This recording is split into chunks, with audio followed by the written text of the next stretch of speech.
On a boat in Greece, a couple was running music through a Bluetooth speaker. Another woman on board walked over, took the speaker, and threw it into the sea. The clip made its way online and generated significant engagement in the comment threads. The documented public reaction to those threads, attributed to online commentary, ran largely in her favor rather than against her.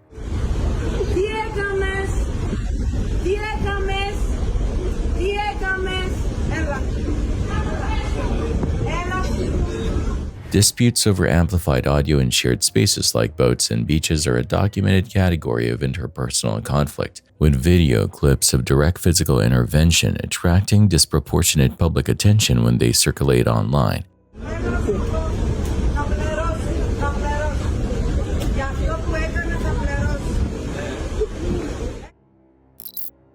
On September 29, 2022, a post appeared on Reddit in the r/glitch in the Matrix community, a subreddit in which members document accounts of what they describe as anomalies and perceived reality. The original poster opened as follows: "I'm losing my mind. I was never one to believe in the paranormal or whatever, but I have no idea what is going on with me right now, and I'm genuinely considering seeking professional help. I live in a really small shared dorm apartment with 2 roommates. There's this hallway that, if you face it, there are 2 bedrooms to your right, 1 bedroom to your left, and a closet at the end of the hallway facing you. The bedroom on the left is right next to the closet. When we moved in, my roommate always complained that they got a closet instead of a bathroom like me and my other roommate had in our rooms. This closet has a bunch of our shared stuff, including my clothes, gifts, keepsakes, whatever. Today I got back from visiting my parents and I came back to put away some clothes from this closet, but I opened it and saw a bathroom with a toilet, shower, and everything.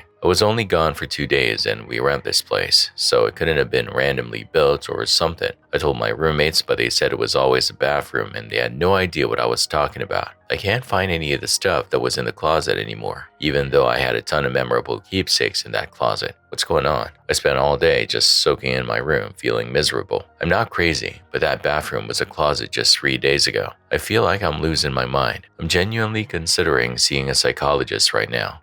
The subreddit exists to collect experiences its members interpret as evidence of discontinuity in perceived reality. The content typically revolves around small incidents, an object that disappears momentarily, a brief perceptual shift that resolves on its own. This post was categorically different. The OP was not describing a fleeting irregularity. They described an entire structural element of a shared apartment, a closet, having been replaced from their perspective by a fully functioning bathroom during a 2-day absence. Their 2 roommates had no recollection of a closet ever occupying that space. The OP opened their post by stating they did not hold paranormal beliefs and were already considering seeking professional help. That framing, skeptical and register, directed toward professional evaluation from the outset, distinguished the post from the majority of submissions to the subreddit. 2 tracks developed in the comment thread. The first involved practical approaches. Some commenters proposed that the OP review any existing photographs of the apartment for evidence of the closet. Others suggested investigating whether the space had been documented or classified as a closet and any records associated with the unit. The second track moved into speculation. Commenters offered alternate universes,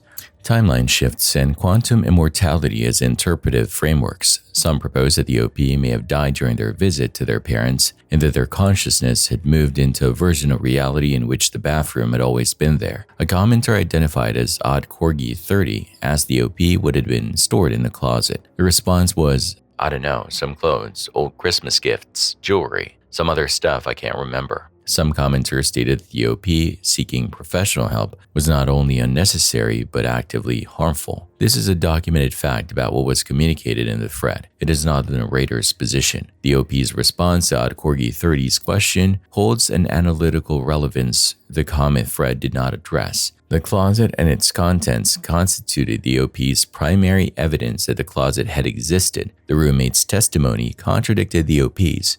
No independent physical evidence had been identified. In that evidentiary context, the specificity of the OP's recollection of what had been stored in the closet was the foundational support for the broader claim. Their answer, vague, approximate with acknowledged gaps, is notable not because incomplete recall is unusual, but because the same memory that could specify the closet's contents was the memory asserting the closet's existence. Confabulation, the unconscious generation of false memories without intent to deceive, is a documented neurological symptom in which the brain produces detailed, convincing memories of events or environments that did not exist as the person recalls them, and is associated with several conditions affecting memory and spatial recognition. Memory distortion of the kind described in the post, in which a person is convinced that an entire physical space has changed structurally, is documented as a potential indicator of neurological conditions including dementia and brain tumors. The common thread did not raise this possibility. The discussion remained organized around the subreddit's interpretive frame, an anomalous experience in need of an anomalous explanation. Approximately 16 days after the original post, the OP added an edit to the original text. The edit stated, "Edit October 15, I have a brain tumor." The OP did not specify the type of tumor they had been diagnosed with. No further posts followed. Their documented activity on Reddit appears to have concluded entirely with that edit. Brain tumors are documented to cause memory distortion, hallucinations, confusion, disruption to spatial awareness, and altered perception of physical environments, with a specific symptom profile dependent on the location and progression of the tumor. The documented capacity for tumors to interfere with spatial cognition and memory processing provides a framework for interpreting what the OP described. One documented mechanism relevant here is the brain's capacity to merge memories from different living environments, producing a detailed but inaccurate representation of a current space. If the OP previously lived somewhere with a closet in a position similar to the bathroom in the dorm apartment, a tumor affecting memory and spatial processing could have imposed that prior memory onto the current space, generating a structurally coherent and subjectively convincing recollection of something that did not exist in that apartment as they recalled it. The survival period cited in the source for some adult brain tumors averages 14.6 months. The OP opened their September 29th post by stating they were already considering seeking professional help. Between that date and October 15th, the date of the brain tumor added, 16 days elapsed. During that interval, the comment thread that formed around the post included documented communications from other users telling the OP that pursuing professional evaluation was not only unnecessary but harmful. The confirmed record establishes a specific question about those 16 days. The OP arrived at the community having already identified professional evaluation as something they needed, and what the community documented response during that interval established about the period between that self-identification and the confirmed diagnosis is not ambiguous. Whether the communications directing the OP away from professional help during those 16 days affected the timing of the evaluation they ultimately received is a question the record does not resolve. But the confirmed sequence, stated need, community discouragement, confirmed diagnosis is what the record documents.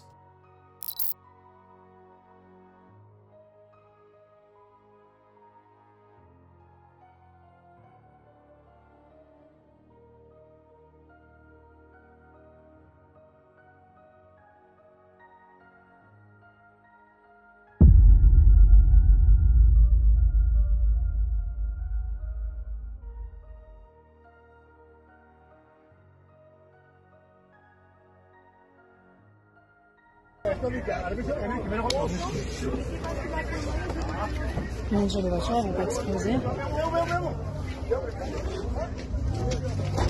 Mon Dieu, mon Dieu, mon Dieu, mon Dieu.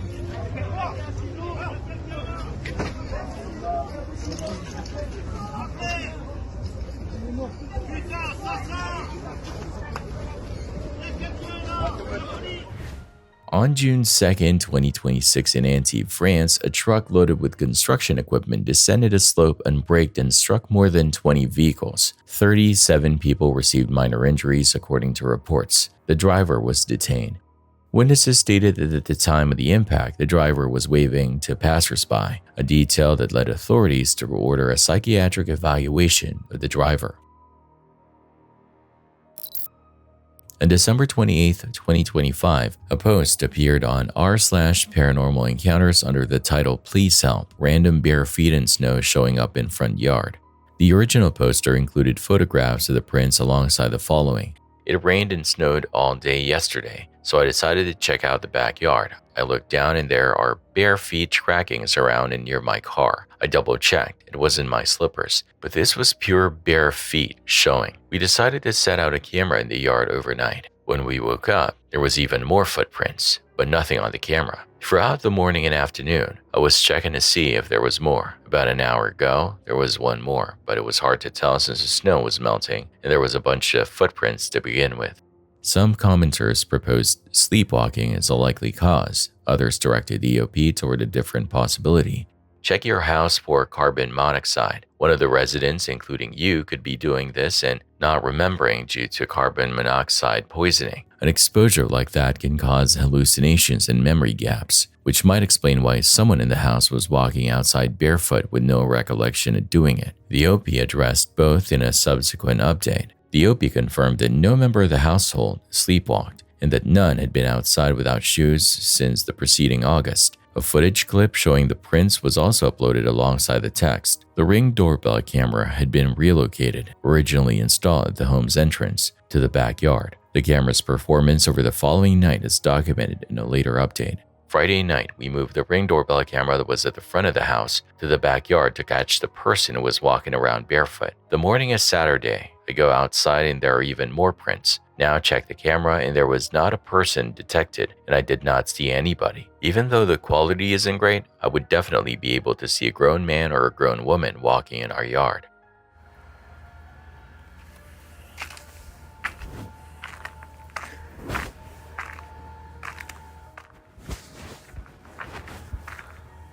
The prints themselves exhibited characteristics inconsistent with ordinary foot traffic. The spacing between them was irregular, not the even stride pattern a person walking directly through a yard would produce. A cluster of prints appeared near the car. Additional prints were found positioned adjacent to the windows along the exterior of the house, placed as though whoever had been there was standing at those locations rather than moving between them. The spatial arrangement, concentrated near specific points rather than distributed along a path, is consistent with a person who paused in multiple locations, not one passing through. No trail was visible entering the property and none departing it. The subreddit's orientation shaped the discussion that followed. Commenters proposed mythical creatures, spirits, and skinwalkers as explanations for the footprints. The OP noted that they had turned to r/paranormal encounters, specifically after the camera failed to record anyone, framing the camera's failure as evidence that no person had been there. Whether that interference is warranted depends entirely on what the camera was capable of detecting under the conditions that night. The comment receiving the most engagement under the original post did not address the paranormal discussion. It approached the incident as a security concern. "Someone is scouting your house. Time to invest in security cameras and lights." A commenter who identified as a reformed burglar offered a specific rationale for why the person responsible might have removed their footwear, drawing on direct experience. "As a reformed bad guy, they're casing your place are probably a peeping Tom. I would take my shoes off when in and put them back on when out. The thing is, shoe soles leave identifiable treads that can be matched in an investigation, but bare feet or feet covered only by socks are far harder to trace back to anyone." One commenter offered 2 words without elaboration: Google Hinterkaifeck. The Hinterkaifeck case is part of the confirmed historical record. In 1922, at a farmstead in Bavaria, Germany, a farmer found an inbound trail of prints in newly fallen snow, with no corresponding trail leading away. Within days, all 6 occupants of the farmstead were found dead. Investigators established that the perpetrator had been concealed inside the home prior to the killings, hidden there for some days before the attack. Several documented distinctions separate the case from the OP's situation. The Hinterkaifeck prints terminated at the property because the killer entered and did not leave. Their absence beyond the farmstead reflected concealment, not an unexplained disappearance. The OP's yard showed no trail arriving and no trail departing. The home's interior had not been disturbed per the OP's subsequent updates.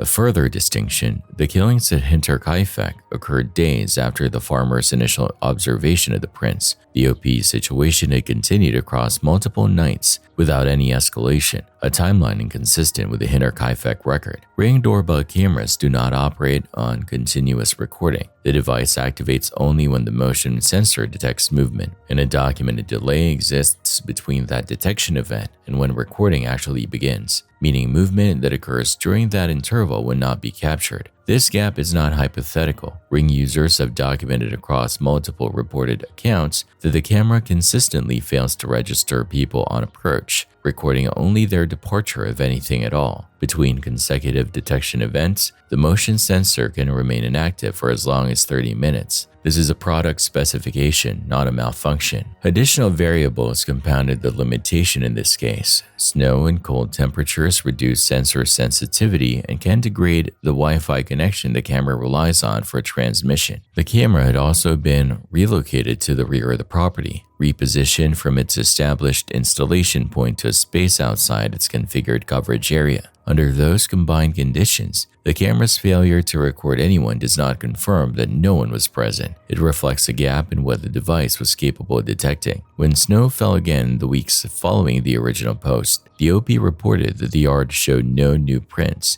The Ring camera's motion sensor is documented to remain active for as long as 30 minutes between consecutive activations. During that window, a person who entered the yard after an initial detection event could remain in that space and move through it without triggering a second recording. The camera recorded nothing across multiple nights. Whether that recorded absence establishes that the yard was unoccupied during those intervals, or whether it reflects the confirmed detection gap that the device itself cannot account for, is a question the camera's documented technical specification leaves open. On October 26, 2024, a traveling fair was operating in La Aurora Dali Canton, Ecuador. Among the attractions was a swinging pendulum ride, a structure in which gondola cars are attached to mechanical arms that swing back and forth, lifting riders repeatedly through arcs that increase in height over the course of the cycle. During operation, the ride's motion appeared to become unstable. A loud horn then sounded. Shortly after, the structure impacted a section of the platform below. A mechanical arm that held the gondola cars then gave way, and the structure collapsed while still in motion.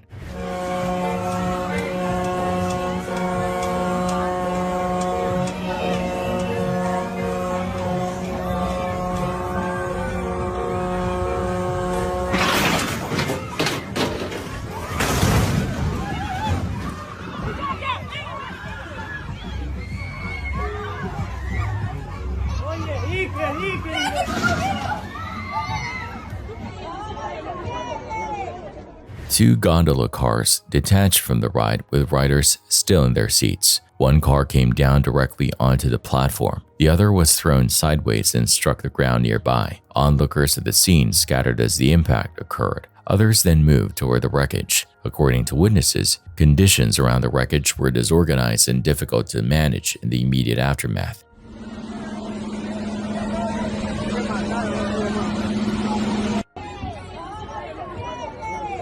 Yo que acababa de entrar dije con mis primos a esta huevada, pues nunca le tengo tanta fe y se cayó esta verga.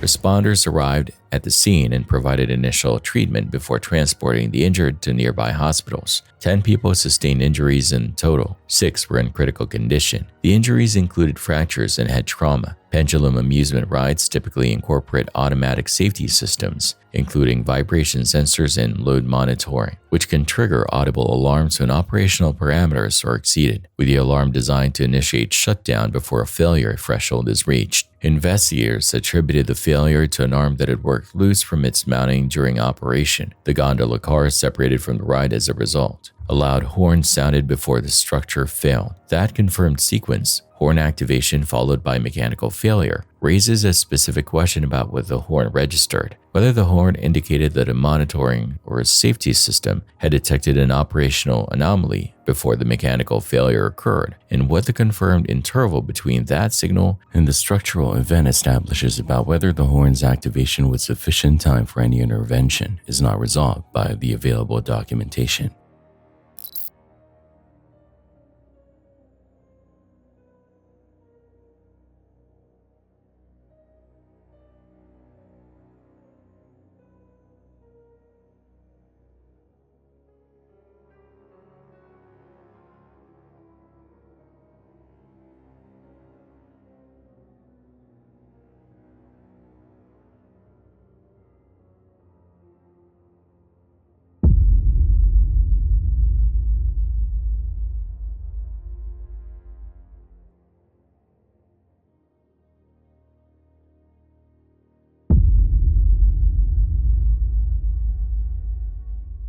In BM, Brazil, a vehicle struck another car, and the resulting loss of control sent it crashing into a residential building's entrance. According to reports, injuries were limited to the driver and a pedestrian who came close to being hit. Both sustained minor scrapes.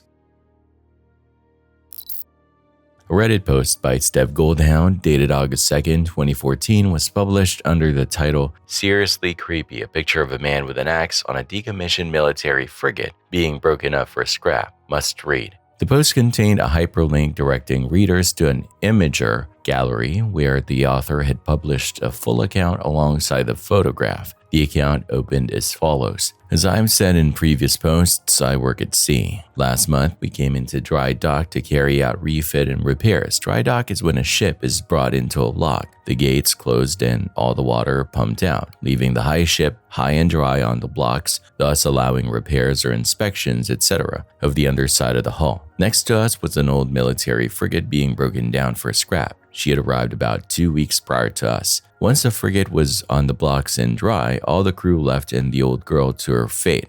A sad sight, but that's how these things go. Once all the sensitive stuff had been removed, the dock workers were free to go on. The dock foreman, identified in the account as John, was the first person to board the decommissioned frigate. He moved through the vessel with a camera, documenting work areas across the interior, roughly 200 photographs in total. His working method involved a torch. When approaching each location to be photographed, he carried the torch lit. Before each shot, he shut it off, captured the image by flash, then switched it back on and continued. This means that at the precise moment each image was captured, John was standing in the unlit interior of a decommissioned warship with no light available except the split-second duration of the camera flash. One of those photographs captured a narrow corridor, a cross alleyway positioned deep within the vessel. At the outer reach of the camera flash, at the far edge of the image where light and shadow met, a figure was visible near a corner, appearing to hold an axe. John's boss later reviewed the complete set of photographs. On reaching that particular image, the boss contacted John directly to ask who the person positioned at the edge of the flash was. Attributed to the boss's direct review, John reported that he had not seen anyone while moving through that section of the ship. Attributed to John. Because the frigate had been a military vessel, police were immediately summoned and a search of the ship was conducted. No one was found. A single confirmed entry and exit point existed. A gangway monitored by CCTV. The geometry of the vessel ruled out any other departure route. The ship's sides sat 25 meters above concrete, making an unassisted jump non-viable. A review of available CCTV footage confirmed that no person was observed leaving the vessel after John took the photograph in question. 2 facts were therefore established by the record. The ship had not been departed and the search had found no one. Reddit users obtained the photograph and applied processing to it, raising brightness and adjusting contrast settings to draw out the detail obscured by the surrounding shadow. The result confirmed the shape's nature, a human form, not mechanical equipment or an incidental shadow formed by the corridor's geometry. The processing additionally documented the figure's facial characteristics. The eyes showed no visible reflection from the camera flash, an absence that would not be expected of a living person caught within the flash's range at those distances. The skin registered as gray and waxy in texture, with no properties consistent with normal skin photographed under similar conditions. The most widely cited explanation in the comment thread addressed this setting directly. It just looks like an old hobo who was startled that someone was in his home taking pictures. So he grabbed an axe and peeked around a corner to see what's up. An axe hobo is still scary. Some commenters identify the vessel as HMS Cornwall, a Type 22 Royal Navy frigate then in the process of being scrapped, attributed to commenters. A user who stated they had served on a submarine contributed a relevant observation. Naval vessels contain concealed voids and restricted access sections capable of concealing a person from standard corridor access, attributed to that commenter. Decommissioned naval vessels undergoing scrapping retain complex internal layouts, including sealed compartments, maintenance crawl spaces, and sections inaccessible from primary corridors, conditions that can make a comprehensive search of the interior difficult to complete with certainty. This was offered in the thread as an explanation for why the police found no one. Skeptical commenters proposed that the figure was a staged element, either an accomplice in a mask, a CPR dummy positioned in the corridor, or the product of digital editing, attributed to skeptical commenters.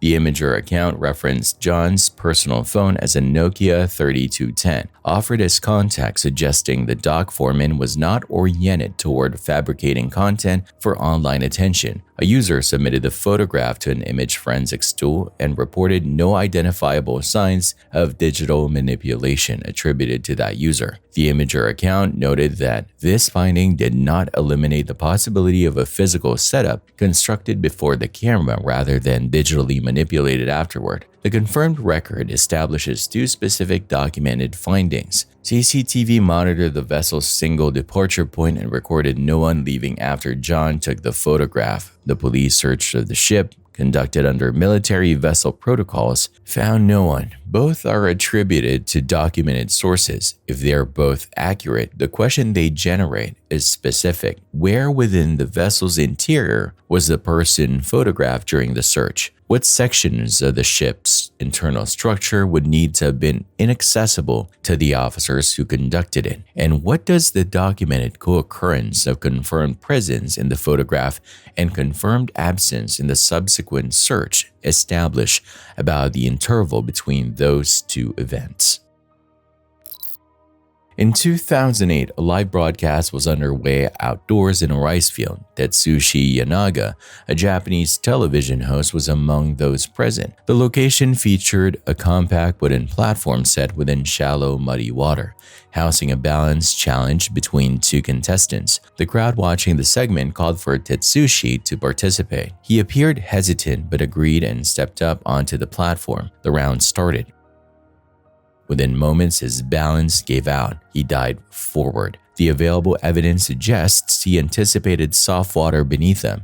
The water was only a few inches deep. His head struck hard mud below the water surface with significant force. The impact damaged his neck. He went down face first into the water. He was paralyzed instantly. He could not move and he could not call for help. What followed was documented on camera. Neither the crew nor other participants had any apparent understanding that an injury had occurred. From their position and within the context of the segment, they continued treating the situation as an active portion of the broadcast. Some individuals piled onto Tetsushi, threw mud and laughed. He remained face down in the water, immobile. By the time those present recognized that something had gone wrong, the injury was already complete. He was removed from the water and transported to hospital for assessment. Doctors confirmed the presence of severe neck injuries. Complete paralysis below the neck was a documented medical outcome. Physical comedy performance conventions in televised game show formats condition both participants and crew to interpret exaggerated falls and prolonged stillness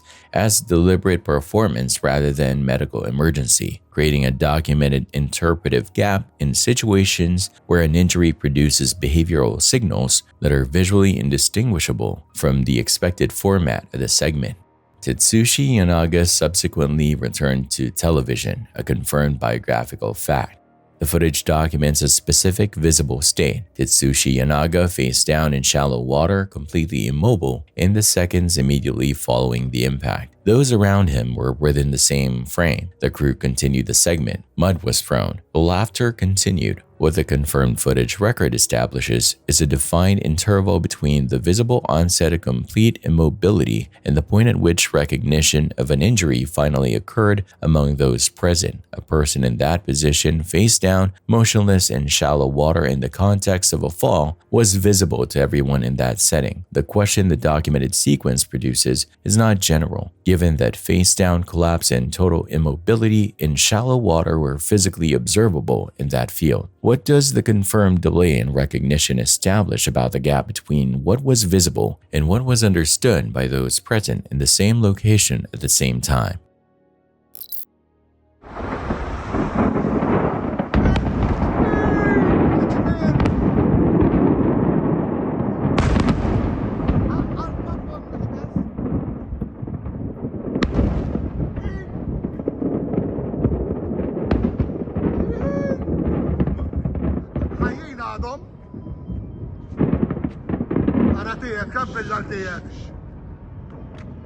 U batulhom in-nies. Il-lossa disgrazza kbira. Aħba kemm biċara.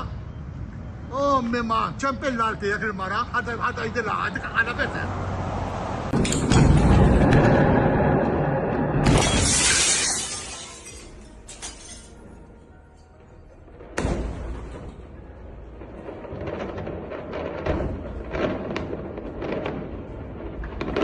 L-istrino.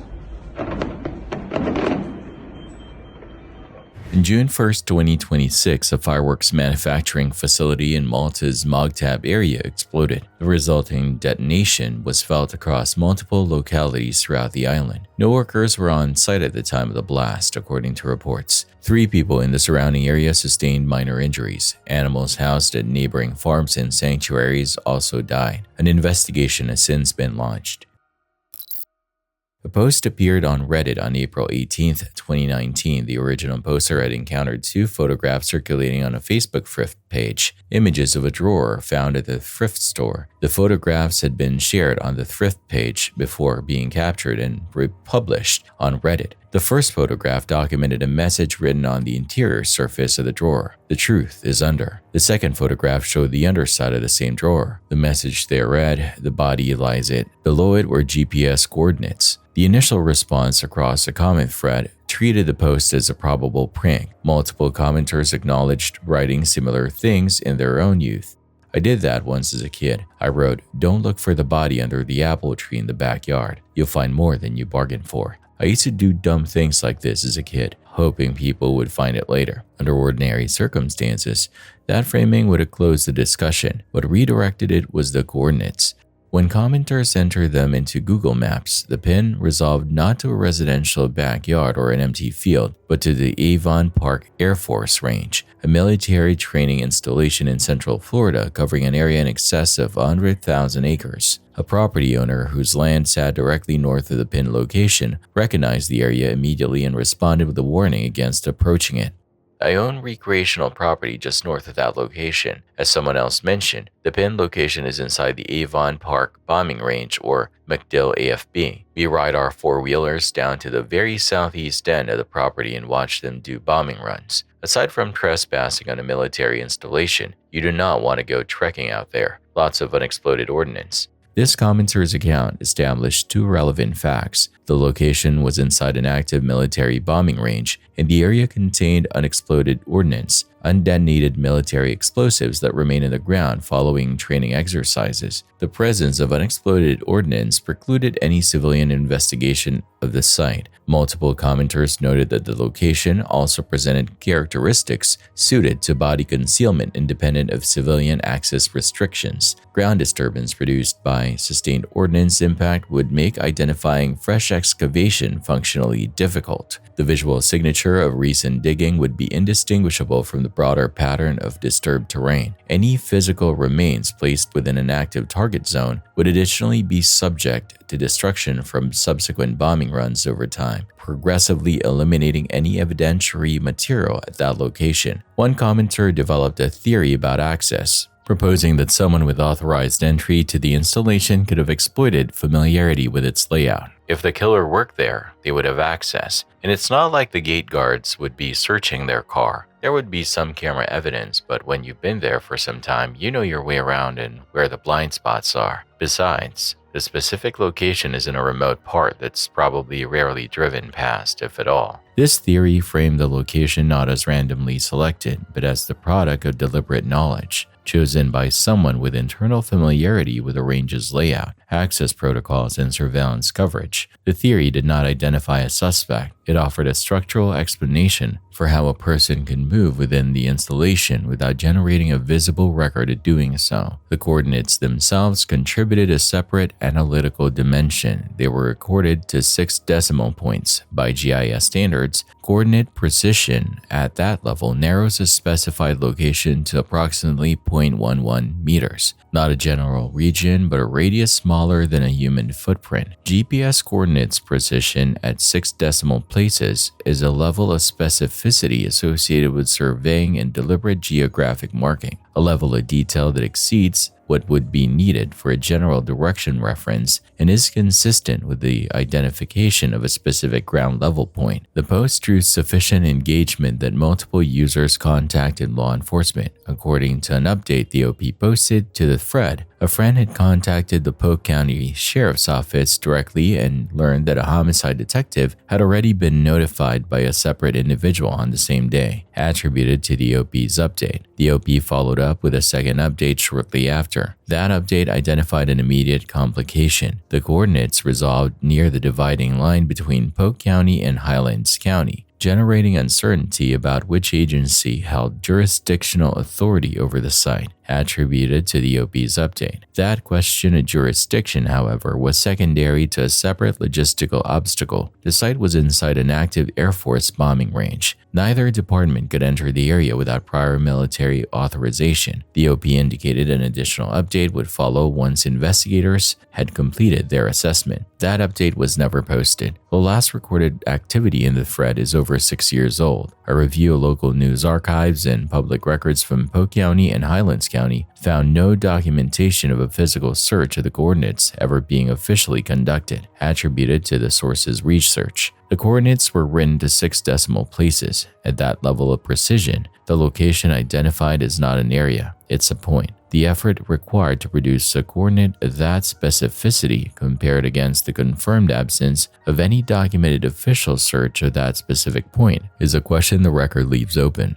What does the precision of the marking establish about the intent behind it, given that no official investigation of the indicated location appears to have been completed? A Ponte Paulino, aqui de Sena Madureira, ela está agora interditada e o problema, pessoal, segundo moradores aqui, pessoas ouvidas aqui, é nessas duas pilastras aqui e nessas duas aqui, olha. Elas cederam, né? Não sei se dá de ver daqui, mas quando a gente se afasta mais para a lateral, a gente consegue ver que tem uma descida, como se uma pilastra dessa aqui estivesse descendo, entende? É isso, a ponte está interditada, ninguém está podendo passar, né? Nem pedestres estão podendo passar e, portanto, nós temos aqui um equipamento público que custou 36 milhões, né? 36 milhões, agora fechado. Portanto, gerando prejuízo, né? Porque o dinheiro que foi investido, que era para garantir uma ponte por décadas, né? Porque uma ponte dessa, quando se faz, a expectativa é que ela dure décadas, né? Mas essa aqui durou menos de 2 anos. 2 anos já está assim, olha. E vamos lembrar que esses tempos, não faz muito tempo, eu não me lembro se foi em 2014, 2024, 2025, uma ponte caiu e morreram várias pessoas, né? Aqui, felizmente, isso não aconteceu, né? A ponte foi interditada antes, mas isso aqui precisa ser enfrentado. O governo precisa dar uma declaração, precisa dizer ao povo do Acre o que está acontecendo aqui.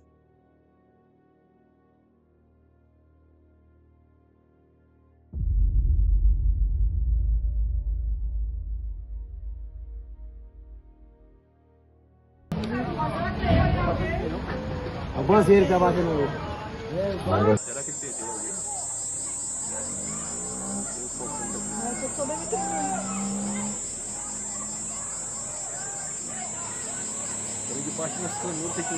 In Santa Madureira, Brazil, a retired judge had been documenting structural deficiencies in a bridge that opened roughly 2 years earlier. The bridge collapsed shortly after the recording ended. According to reports, 4 people were at the location despite it being closed. All 4 sustained injuries. The judge was among the injured and was reported in critical condition.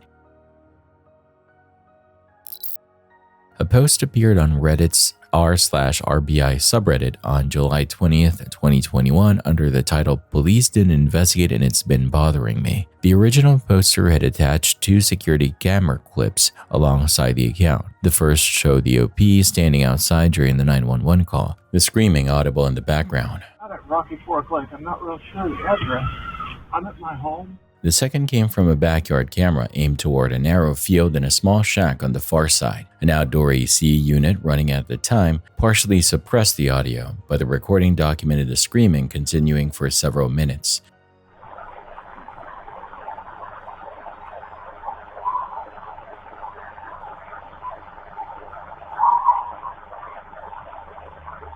At around 8:30, 8:45, I arrived home from a quick trip to town to grab a beer. As I got out of my car, I could hear something. I thought for a moment that I had left the TV on and was hearing it from outside. But as I walked to the front of my car and pressed the lock button on my remote, I realized that what I was hearing was screaming. I listened for a second, thinking it was somebody screwing around. But then the woman's voice screamed, "No, stop, you're hurting me, you're killing me," and an adult male voice yelling something I couldn't make out. There was a dog barking from the same direction, as well as a repeated thudding noise. I immediately dialed 911 and told the police. They could even hear the screaming in the background. They said they'd send an officer to drive by, but an hour passed and none came. I watched for them on my security cameras. The screaming was coming from directly where the camera was pointed, but more than 50 feet away across a narrow field. There is a small shack that has a couple of cars usually parked at the road just on the other side of the field.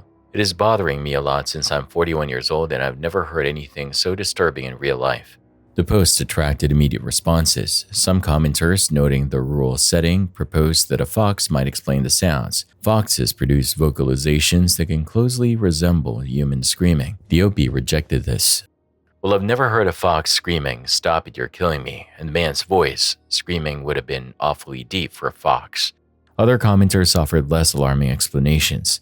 "It is creepy. It could possibly be from a movie or, I don't know, any chance something could be being filmed in the area, so like this was acting." The majority of the thread concluded that what the OP had recorded was consistent with a domestic violence incident. A female voice, a male voice, a barking dog, and percussion, all documented from a single directional source, carried an evidentiary weight that the Fox and film theories did not address. The documented police response generated its own concerns. The 911 dispatcher had been able to hear the screaming while the call was in progress, attributed to the OP. No officer arrived that night. When the OP followed up the following morning, the property remained unchecked. Officers told the OP directly approach the property and he would be cited for trespassing. Some commenters connected that response to prior knowledge of the location or its occupants, 100% because they know who it was and it was a coworker, family member, or friend. This is why they didn't respond immediately. With the OP warned explicitly off the property, the Fred went quiet through the rest of the summer. On September 7th, he returned with an update. "I guess they finally had a reason to go out and check the property I was trying to tell them to look at. There are sheriff's cars all over the place and cops in gloves walking in and out of this garage and one cop throwing up in the front yard." The update placed law enforcement at the property in numbers. Officers in protective gloves entered and exited the structure. One officer was documented vomiting outside. No official statement followed. The thread received a full follow-up from the OP on February 7th, 2022.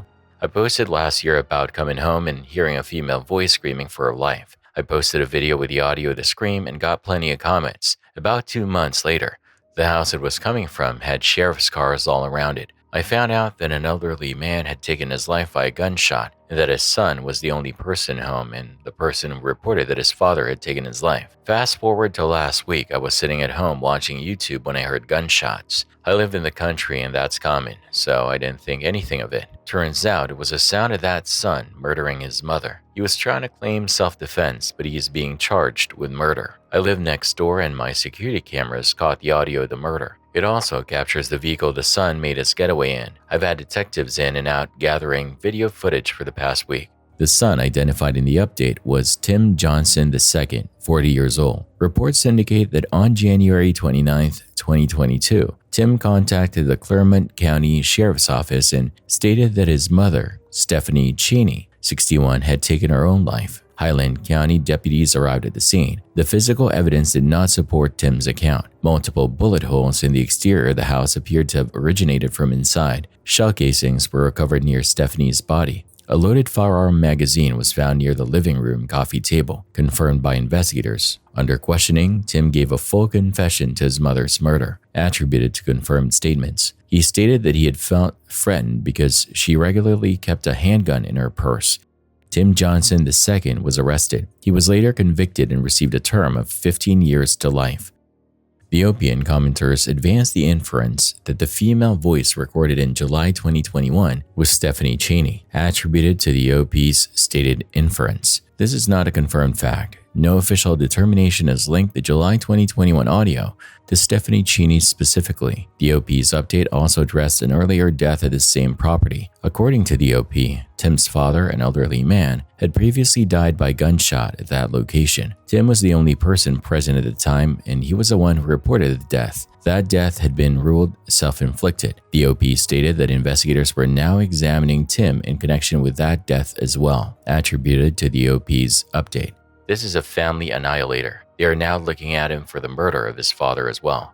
A subsequent conviction for homicide in a domestic setting is a documented factor that can prompt investigators to re-examine prior deaths associated with the same individual, particularly where the earlier death occurred in circumstances where the convicted person was a sole witness in the reporting party. Tim Johnson II's father died by what was ruled a self-inflicted gunshot wound. Tim was the only person present at the time and the individual who reported the death. He has since been convicted of murdering his mother. A second domestic homicide at the same property, with the same pattern: sole witness, self-inflicted account, subsequent investigation.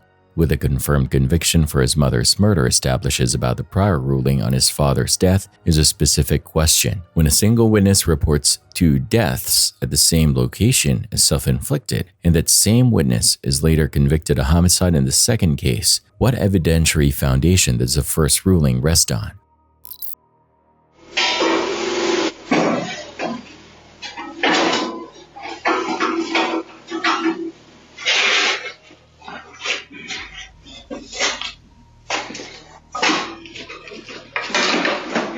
Kevin! Come!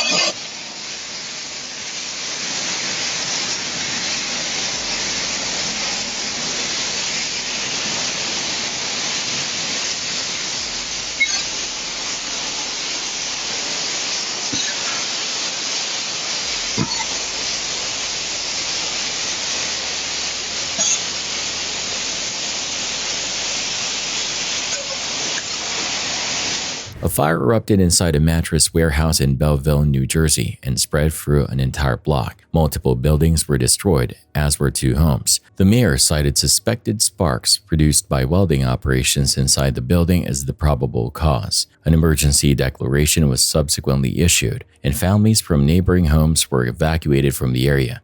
2 firefighters received minor injuries during suppression efforts.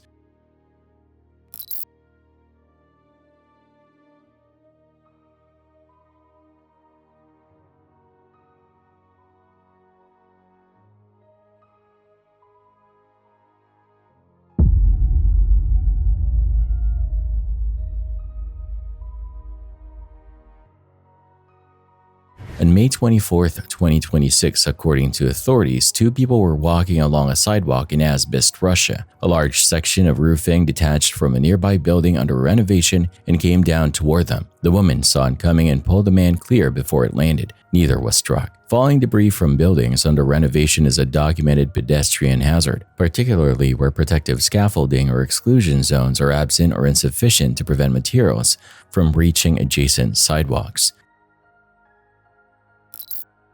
Christina's Court was a reality courtroom television program hosted by Judge Cristina Perez, produced for syndicated broadcast. Its format was consistent with others in the genre, personal disputes presented in a courtroom setting, with audience reaction as part of the production. Renard Spivey held the role of bailiff on the program. One episode featured comedian Sean Harris bringing a claim against his former girlfriend over unpaid rent. During the proceedings, Judge Cristina asked Renard how long he had been married. He answered 7 years. Sean Harris then said, "Look at him, he looks mad." The exchange produced laughter from the studio audience and was received as a comedic moment within the episode. In 2019, Renard Spivey and his wife Patricia were involved in a confrontation at their home. According to reports, the two had been engaged in a heated argument prior to the incident. The dispute reportedly included claims involving steroid use and marital infidelity. At some point during the confrontation, Renard retrieved a firearm. A total of 2 shots were discharged. Patricia Spivey was killed. When law enforcement arrived, they found Patricia's body in a closet. Renard was present at the scene with a gunshot wound to his leg. He stated that the wound to his leg had occurred accidentally. The subsequent trial was characterized by conflicting testimony and contradictory accounts. The court determined that the shooting had been unintentional. Renard Spivey received a not guilty verdict. Unintentional homicide verdicts in domestic firearm incidents require the court to determine that the discharge was not the product of conscious intent to cause harm, a legal standard that addresses the question of intent, not the question of what physical events produced the outcome. Renard Spivey stated that the wound to his own leg was accidental. The court determined the shooting was unintentional and a not guilty verdict was returned. What that verdict establishes is what the court concluded about intent, that the discharge was not the product of deliberate action directed at Patricia, with a confirmed presence of 2 fired shots and 1 death does not resolve, and what the trial record documents without fully closing is the precise sequence of events that produced both outcomes from a single firearm incident.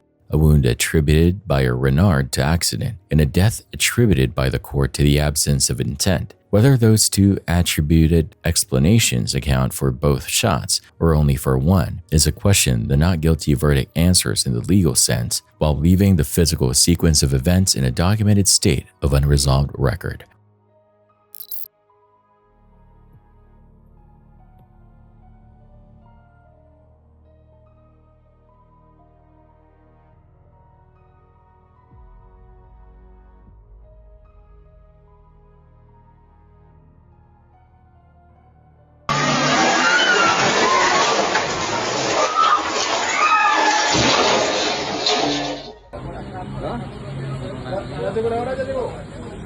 Y ahí ya se ganaron pollos.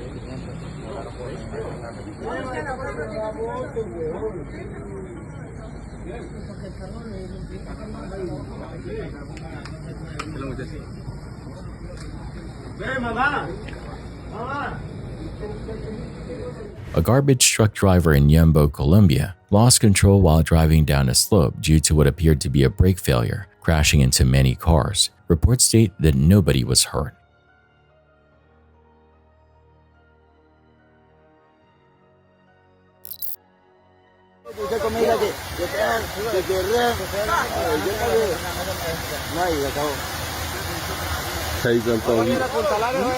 Ahí son confiados, loco. Cerco vaya les meten un susto. Allá, metan allá. Metan más, Yacito. ¡Gordo, gordo! ¡Ay, Dios santo! ¡Ay, Dios santo! ¡Lo mató! ¡Ay! Se mató el gordo, parce. Dios mío. ¡Ey, para abajo, loco! ¡El gordo es güey! ¡El gordo! Muchachos, se les dijo, chiquillos, son cerca. In Cauca, Colombia, a group of men reportedly constructed a makeshift dam across a river to use as a swimming area. They were warned to stay away from the edge but stayed in the water regardless. The dam gave way. One person was swept downstream by the current. According to reports, she was found alive and subsequently recovered further downriver. The date of this incident remains unconfirmed. Improvised river structures such as makeshift dams are a documented hazard, with structural failure capable of releasing concentrated water flow and creating strong currents in areas where swimmers have no warning of the change in conditions.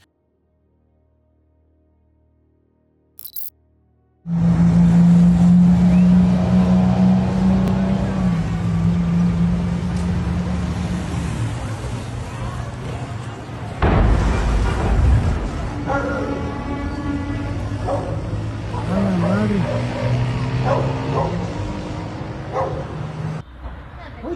A la virga. ¡No mames! ¡A la madre! ¿Ahora qué pido? Llama a la tía. On June 4th, 2026, a fire broke out inside a storage facility in Topeka, Puebla, Mexico, spreading to 4 gas tankers and triggering an explosion. According to reports, the evacuation involved over 2,000 people. 3 people sustained injuries. Authorities are treating a clandestine operation to extract gas as a suspected cause.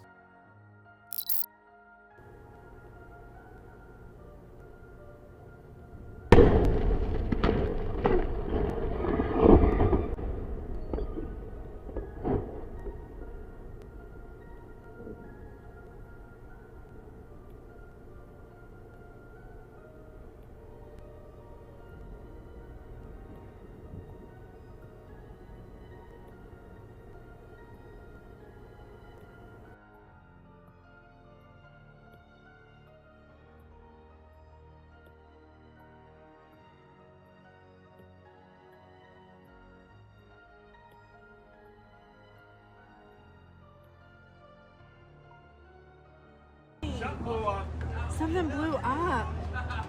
Oh my gosh. Missed it. At Cape Canaveral, Florida, Blue Origin New Glenn rocket exploded while engine testing was being conducted on the ground. The blast was felt across cities in the area. The glow could be seen from hundreds of miles out. According to Blue Origin, no injuries occurred. Ground engine tests for launch vehicles are conducted at designated facilities to validate propulsion systems before flight, with controlled protocols designed to contain anomalies, though unexpected failures can produce significant blast effects beyond the test perimeter. Here's a terrifying clip that'll play into your fears. Watch.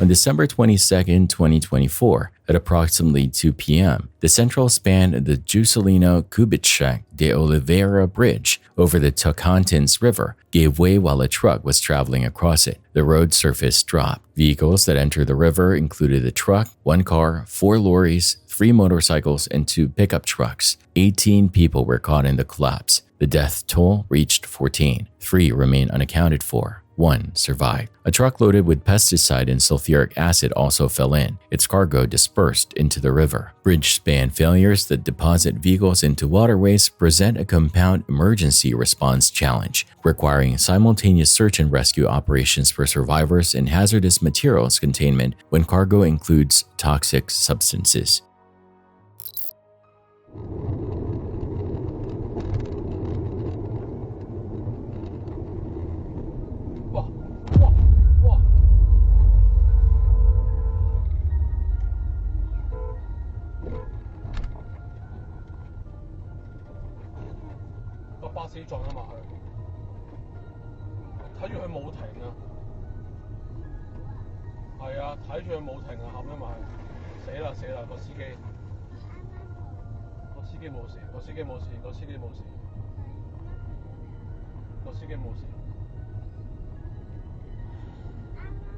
In Santiago, Atitlan, Guatemala, a bus collided with a hardware store. Seconds before impact, a pedestrian who'd been on the sidewalk stepped inside the store. According to reports, the vehicle lost directional control due to possible brake failure. Authorities confirmed no injuries. Brake failure in vehicles on steep or winding roads is a documented collision risk, where the loss of braking capacity removes the driver's primary means of speed control and makes course correction increasingly difficult as the vehicle accelerates. This is a tough watch for those who love dogs. Hola, hola, hola.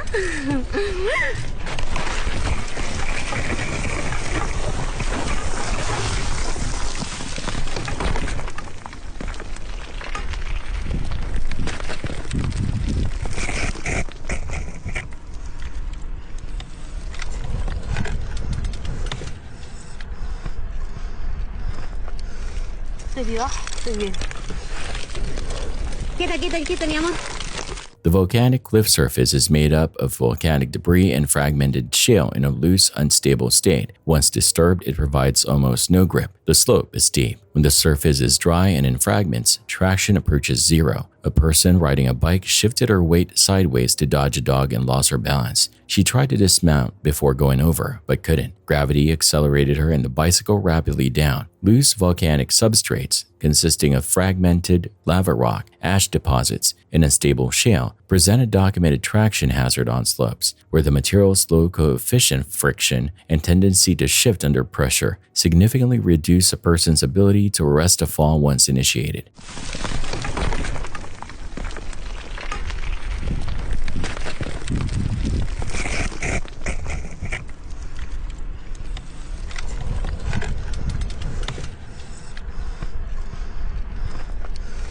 Se vio. Estoy bien. Quita. Check out this horrifying dashcam footage.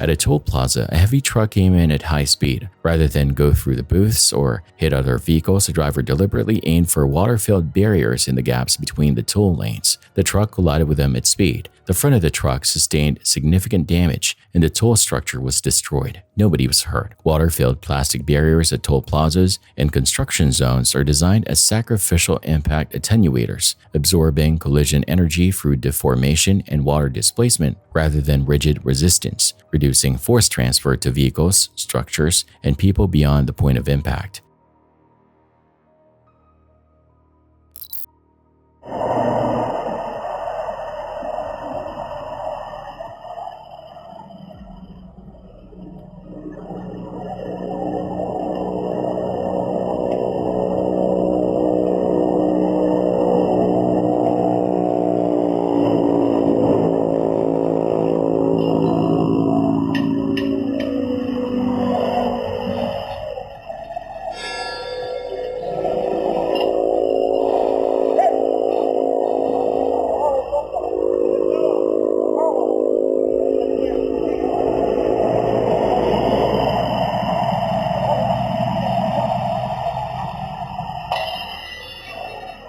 In Villanueva, Honduras, a tire worker was underneath a trailer performing repairs when the driver moved the vehicle forward without checking whether anyone was still below. The worker narrowly avoided being struck. According to reports, the incident prompted authorities to urge drivers of heavy vehicles to verify their blind spots before moving off. Blind spot awareness around large vehicles is a documented road and worksite safety issue, with the area directly beneath and immediately adjacent to a trailer representing a zone not visible from the cab without external assistance or a physical check. Another dangerous car video on the way. This clip, a runaway diesel engine. Take a look.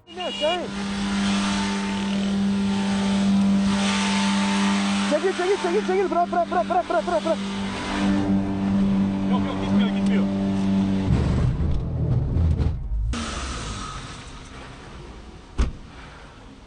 Neden ya? Ha? Neden? Ambaleye kalktı ambaleye. Ameliye derken? Yağını fazla koymuşlar motorun. Yok eminim ki daha yeni baktırdım ya. Bir hafta olmuyor. Geç binarı geç abi. Ne diyorsun yani sen arkadaş? Ha? Olmuş olabilir diyorsun ya. Ambaleye kalkmış.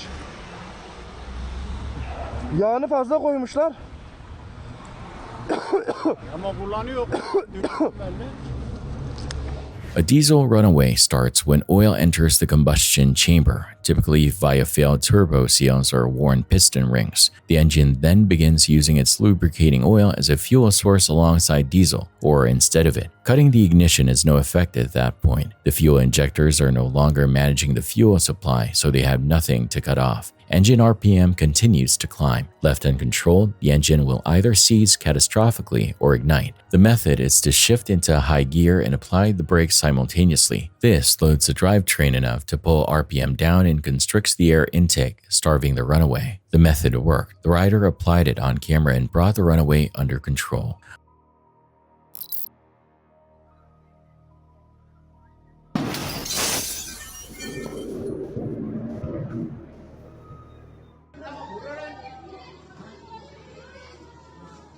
Có sẵn hiếng tiệc à? Có mặc đi châu à? Chủ hôn thử nuôi được. Chủ phải là người ăn. Mì cầu ơi, mì cầu ơi. Bằng những tiền mà sẵn ăn đá là sẵn tiệc là. Đôi khi là mới được gặp tiệc con dưa.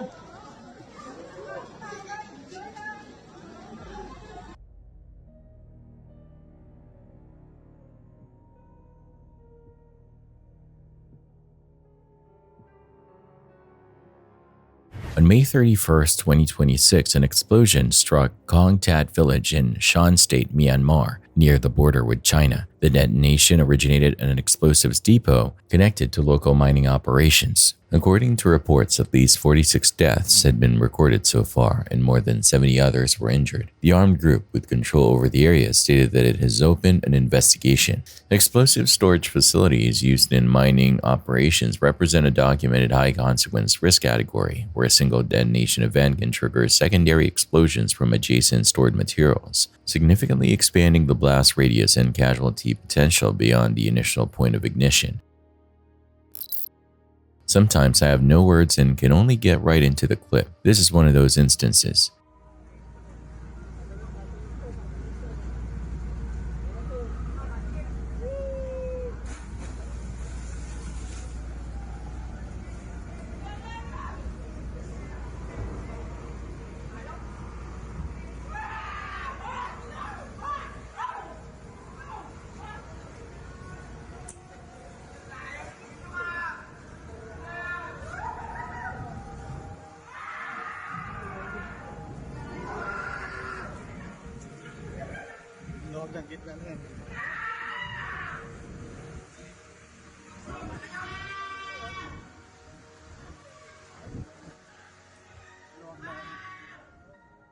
In the Philippines, several people chose to swim in the gap between two large ferry boats. While they were in the water, the two vessels began drifting toward each other. From the footage, the hulls appeared to be closing in on the swimmers. What stopped contact was the fenders, rubber or metal bumpers that protrude from the hull edges. These preserved just enough separation to keep the hulls apart, and the swimmers were unharmed. Marine fenders are designed as protective buffers on vessel hulls to absorb impact and maintain minimum clearance between boats during docking or close proximity maneuvering, with the fender's projection from the hull determining the minimum gap that can exist between two vessels before their steel structures make contact.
On May 23, 2026, Sabrina was paragliding over the Alps in Austria when a small plane struck her. She got a reserve parachute open in time. According to authorities, her injuries were limited to bruises and contusions. Sabrina later stated that surviving it was something she still couldn't quite accept. Mid-air collisions between paragliders and light aircraft are a documented aviation safety risk in mountain regions, where recreational and commercial airspace overlap and visual detection of low-speed aircraft can be limited at altitude.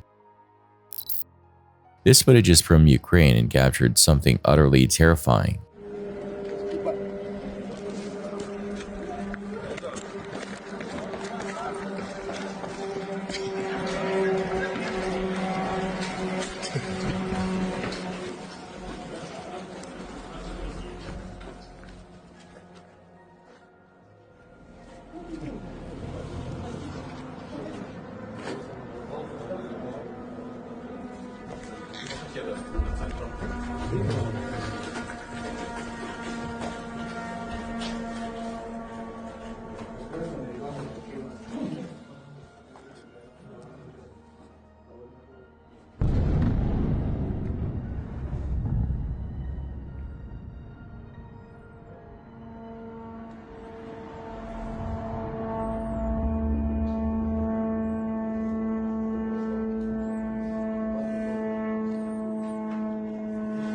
On a street in Kiev, Ukraine, pedestrians were walking when an aircraft was detected by sound. They moved immediately into the narrow side street and sheltered behind the buildings. Aerial strikes on Kiev typically deploy drones or missiles fired from distance, giving those on the ground minimal time to respond before potential impact. Drone and missile attacks in urban areas are characterized by compressed warning intervals, often seconds between detection and potential impact, which shape civilian response behavior in cities subject to regular aerial bombardment, with shelter and adjacent structures becoming a practiced reflex rather than a deliberate decision. On Monday, May 4, 2026, at around 7 in the morning, Stockton police officers were dispatched to the 2000 block of Nevada Street after receiving reports of a man armed with an axe attempting to break into a home. According to investigators, the suspect, later identified as 25-year-old Moises Andrade, had been seen striking the front door of an occupied residence with the axe, causing significant damage. The situation was especially concerning because there were people inside the home at the time. When officers arrived, they quickly assessed the scene and confirmed that Andrade had attempted to force entry into the residence. While gathering information, they also learned that he may have been heading toward another nearby location, raising concerns that additional acts of violence could occur if he wasn't located quickly.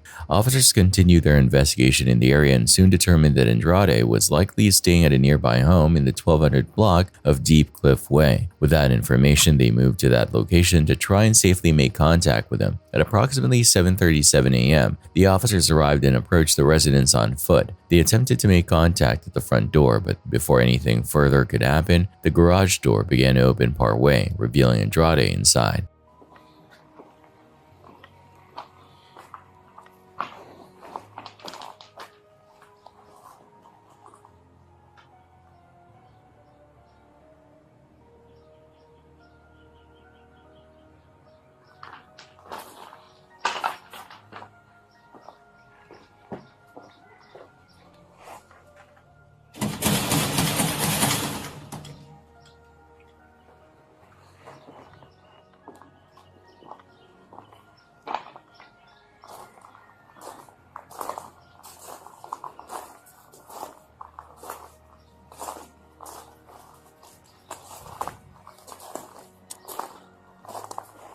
Hi. What's going on?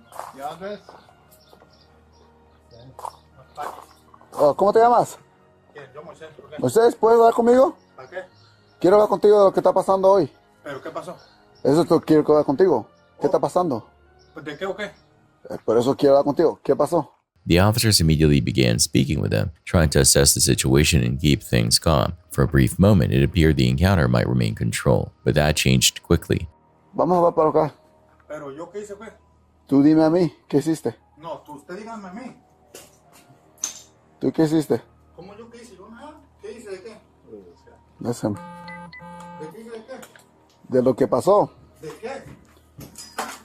¿De Quédate, hey, quédate para allá, hey, quédate allá.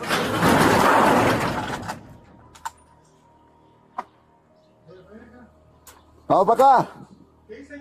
Pero eso quiero hablar contigo.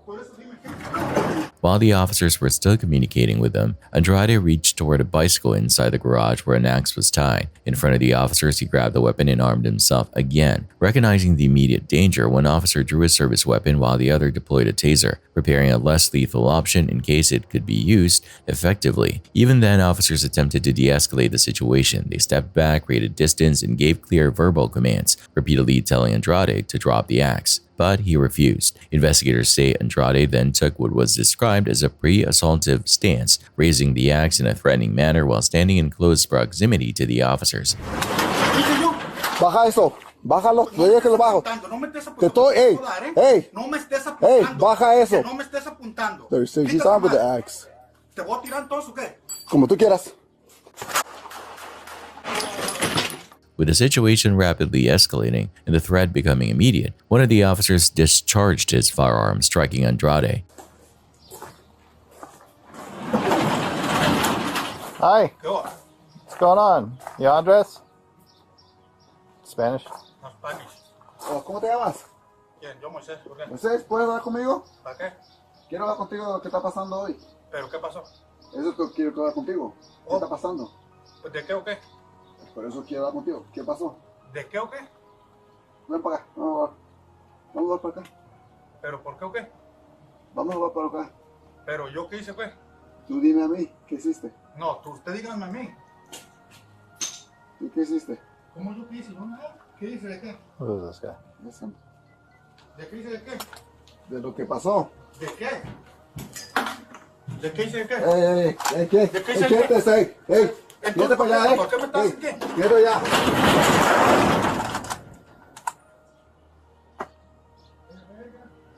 Vamos para acá. ¿Qué hice yo? Pero eso quiero hablar contigo. Por eso dime qué hice yo. Baja eso. Bájalo. No me estés apuntando, no me estés apuntando. Te voy a dar, No me estés apuntando. Baja eso. Que no me estés apuntando. Quita esa mano. ¿Te voy a tirar entonces o qué? Como tú quieras. As soon as he was down, officers moved in to secure the weapon and began providing emergency medical aid. They continued those efforts until personnel from Sencal Fire, EMS Authority, and the Stockton Fire Department arrived at the scene. Andrade was transported to a nearby hospital, but despite life-saving attempts, he was later pronounced dead. Authorities confirmed that no officers were injured during the incident. What began as a call about a suspicious individual quickly escalated into a dangerous confrontation involving a weapon, highlighting how rapidly situations can change when officers are faced with an immediate threat. Up in the air, nowhere to go. This is scary.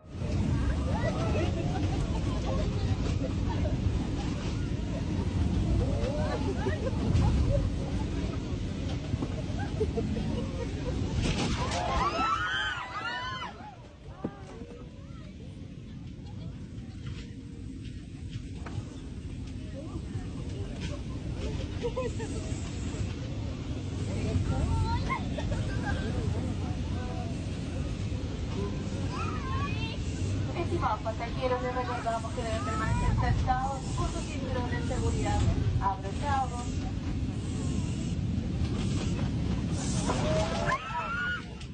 Clear air turbulence occurs when an aircraft passes through rising and falling air currents, often near jet streams or thunderstorm activity. These currents are invisible. The aircraft briefly lost lift until the wings recovered. Passengers and any unsecured items experienced a momentary weightless condition. The footage shows no damage and no injuries, but passengers reacted visibly and loose items went airborne. Clear air turbulence differs from storm-associated turbulence in that it leaves no visual or radar signature detectable by standard aircraft weather systems, making it impossible to anticipate or route around and typically providing no warning to crew or passengers before onset. Check out this shocking dashcam footage.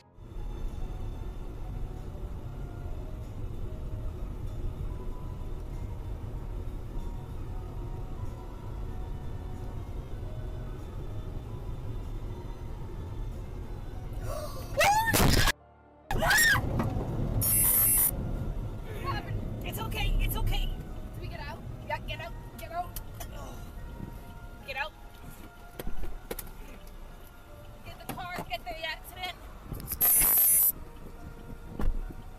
On May 3, 2026, in British Columbia, Canada, a poorly secured boat separated from a moving truck and hit a vehicle traveling the other way. According to reports, the family inside that car came away with minor injuries. Unsecured or inadequately fastened loads on vehicles are a documented road hazard, with detached trailer cargo representing a confirmed category collision risk for oncoming and following traffic. So much madness takes place in Florida, and this clip continues to prove that. Out here in the middle of the Florida Everglades, and then directly underneath these bridge pillars here is a massive rocket just sitting under here from the 60s. Somewhere in a swamp, set beneath bridge pillars, sits a rocket silo. The shaft drops vertically over 100 feet into limestone bedrock. At the base of the shaft, a rocket motor or structure is still present. Getting inside requires squeezing through a narrow gap. Metal grating is present throughout the interior, and the man visible in the footage used it to move around. This is most likely a remnant of the Cold War, possibly tied to the Cuban Missile Crisis period. It wouldn't be unusual across the United States. Decommissioned missile launch sites were often sealed and left rather than demolished, and a number remain standing intact in remote spots where civilians have continued to find them years on. In 2011, K7 Panama was a Chilean game show, family-friendly in format, structured around light competitive challenges, and designed to air as a source of regular entertainment for a broad viewership. The program broadcast live. During one episode that year, the host's on-camera demeanor shifted in a manner that was visible and without precedent in the show's normal format, where the program's established register was energetic and designed to generate audience participation. His expression was now fixed and subdued. Contestants at their positions registered the change in atmosphere and stopped engaging with the format. The studio audience registered the same shift with equal immediacy. Before he'd spoken a word, the change in the room was already apparent to those watching at home. The host then delivered the news. A Chilean Air Force aircraft had crashed. On board were military personnel, a number of journalists, and television host Felipe Camiaga. The flight had been organized in direct response to a recovery operation following an 8.8 magnitude earthquake that had struck Chile. According to reports, 2 landing attempts were made. Severe weather forced the aircraft back on each occasion. It subsequently disappeared from radar. No one survived. Search operations located the wreckage. Personal belongings of those on board were recovered from the site, along with the bodies of passengers. Among the items retrieved from the wreckage was a camera. The footage on that camera had been recorded in the interval immediately preceding the crash, documenting ordinary exchanges between people aboard the aircraft. Routine interactions captured from a crew and passengers who had no documented awareness of the circumstances that would follow. On Halloween night, 1992, the BBC broadcast a television program titled Ghost Watch. It was presented to viewers as a live investigation into reported paranormal activity at an ordinary residential address in London. The program's format positioned it as a new-style event, using established public profile as a recognized media figure. Hosted the broadcast, and his presence was understood as lending the production a degree of perceived legitimacy that a less established host would not have conferred. The program was built around a specific scenario. A family living in the residence claimed the property was occupied by a supernatural presence they named Mr. Pipes. Reporter Sarah Green was stationed inside the home to relay developments as they occurred. From a studio, Parkinson and a skeptic received those reports and responded to events as they were communicated from inside the house. The broadcast opened in a register consistent with skeptical inquiry. No anomalous events occurred in the early portion. The skeptic characterized the family's observations as the product of psychological factors or deliberate staging. One of the children in the household was shown on camera to have fabricated an incident entirely. The program gave viewers no immediate reason to anticipate what was to follow. The broadcast then depicted a progression of escalating events. Background movements appeared on camera that were inconsistent with the room's visible contents. Shadows registered on the footage that the room's objects could not account for. A family member identified as Suzanne was depicted in a vocal register distinctly different from her established speech patterns during the broadcast. The delivery did not correspond to her prior on-camera voice. Figures appeared briefly in background positions during multiple segments. Both Parkinson and the skeptic were shown abandoning their earlier composure as events developed. A seance was conducted on air. Conditions within the studio were then depicted as undergoing physical change. Lights flickered, air movement passed through the set in a manner the broadcast presented as inconsistent with the space's normal conditions. Parkinson's on-camera presentation deteriorated. He was heard delivering a children's rhyme, Round and Round the Garden. The broadcast ended as the screen went dark.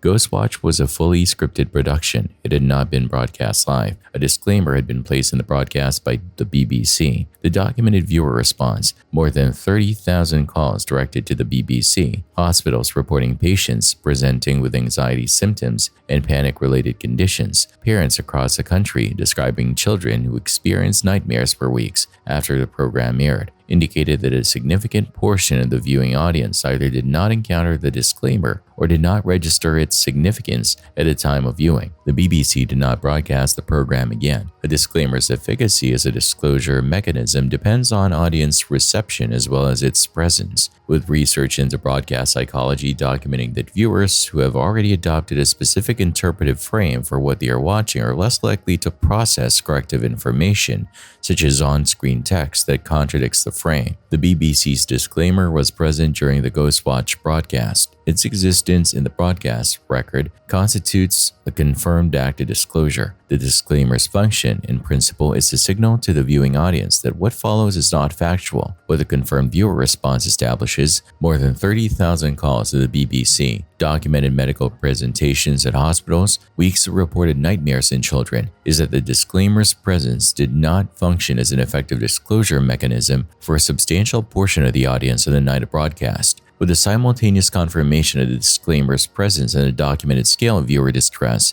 does not resolve, is whether the failure was a function of the disclaimer's placement within the broadcast, its on-screen visibility, the specific point in the program at which it appeared, the degree to which viewers had already committed to an interpretive frame that rendered the program live and factual in their understanding, or some combination of these variables. The confirmed record establishes that the disclaimer existed and that the audience response occurred regardless of that existence, a specific evidentiary gap that the broadcast record itself does not close.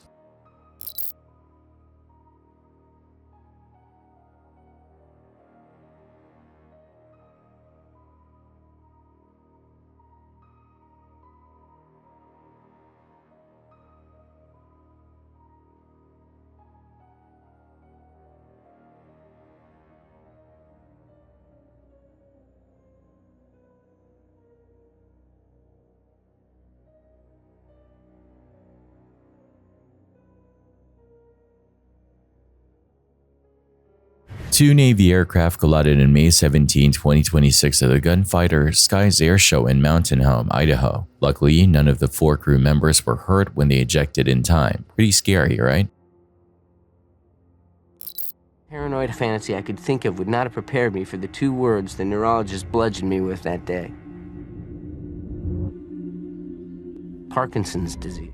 Michael J. Fox built a prominent career across film and television, with recognizable roles in Back to the Future and later as a central cast member in the sitcom Spin City. In 1991, at age 29, Fox received a diagnosis of Parkinson's disease, a condition classified as progressive and neurological, with effects on movement and motor control. He chose not to make the diagnosis public during the years that followed. In 1998, while he was a principal performer in Spin City, he disclosed the diagnosis publicly. Parkinson's disease produces motor symptoms including resting tremor, rigidity, and postural instability, with symptom onset and progression variable between individuals, meaning an individual in the early stages of the condition may be able to manage visible symptoms through deliberate physical positioning and prop use in a controlled environment. In his documentary Still, Fox described the physical adjustments he made on set to manage symptoms in the early period following his diagnosis. According to his account in that film, these included using desks or doorways as a brace for postural stability, keeping his hands engaged with props as a means of reducing the visibility of tremors,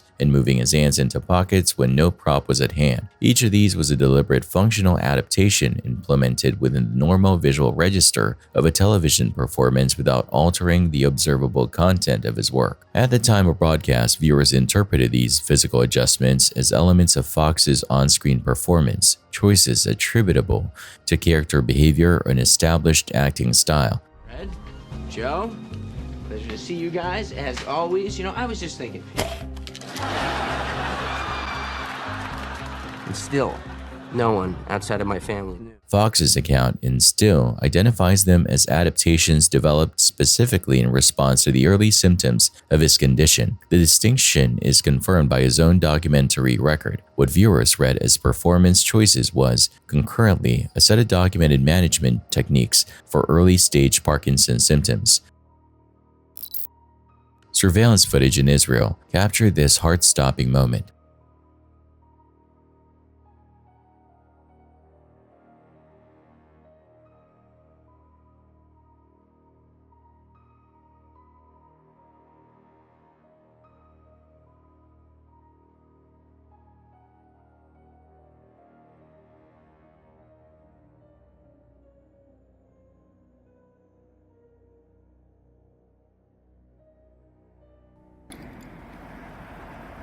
ומה זה? אחי, מסכן. קפץ מהמשאית, אחי, לא היה לו ברקסים.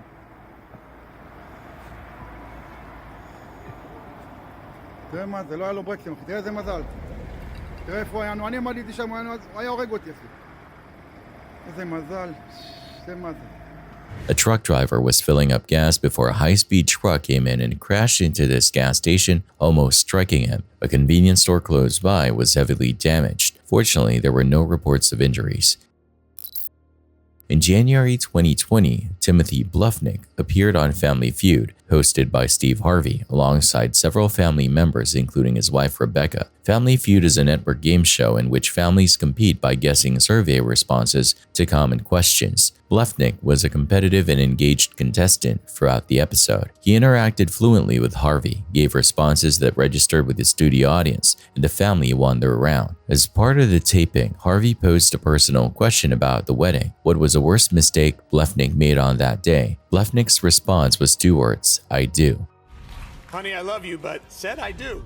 The footage documents 2 specific reactions. Rebecca Bluffnick's expression registered visible discomfort. The studio audience's response was awkward, a pause that did not fully resolve into laughter or silence. Harvey acknowledged the moment and moved the program forward. The exchange was not revisited on air. By 2023, the circumstances between Timothy and Rebecca had changed substantially. The couple was living at separate addresses. They had not officially divorced, but the relationship had deteriorated to the point where Rebecca took a formal legal step. She filed for a restraining order, citing documented concerns about her safety as the basis of that application. On February 23, 2023, gunshots were reported near Rebecca's residence. Law enforcement arrived and found Rebecca dead. The medical examination recorded 14 gunshot wounds. Physical evidence at the scene indicated that the door to her bedroom had been breached by force. The entry pattern was consistent with force accessed from outside the room. Investigators identified Timothy Bluffnick as a central focus of the case. He was arrested on March 13th, 2023. He was subsequently tried and convicted of homicide. In August 2023, the court imposed a sentence of life imprisonment. Protective orders in domestic contexts represent a documented legal instrument through which individuals formally communicate a credible fear of harm to the court system, with the filing creating a confirmed record of that stated fear at a specific point in time prior to any subsequent incident. Rebecca Bluffnick's restraining order filing established a confirmed legal record, a documented declaration submitted to a court that she believed her safety was at risk from a specific individual. The filing is not an informal statement or a third-party report. It is a formal legal action through which her stated fear was committed to a court record at a specific documented point in time. That filing predates her death on February 23, 2023. What the record confirms is that a formal legal process had registered her stated concerns before the date she was found dead at her residence. What the confirmed existence of that filing does not establish is what institutional response followed its submission, whether any protective measure was in place at her address on the night of February 23rd, and what the available record does and does not show about the interval between the moment her stated fear became a court document and the morning gunshots were reported at her home.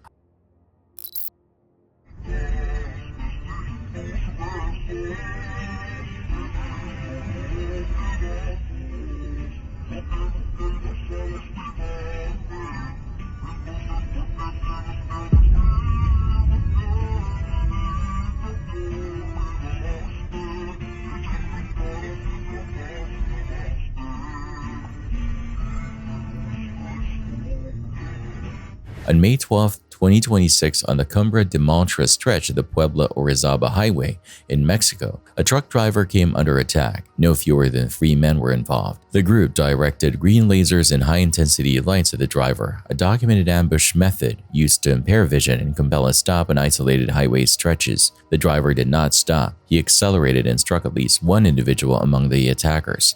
A fatality has been reported by some sources.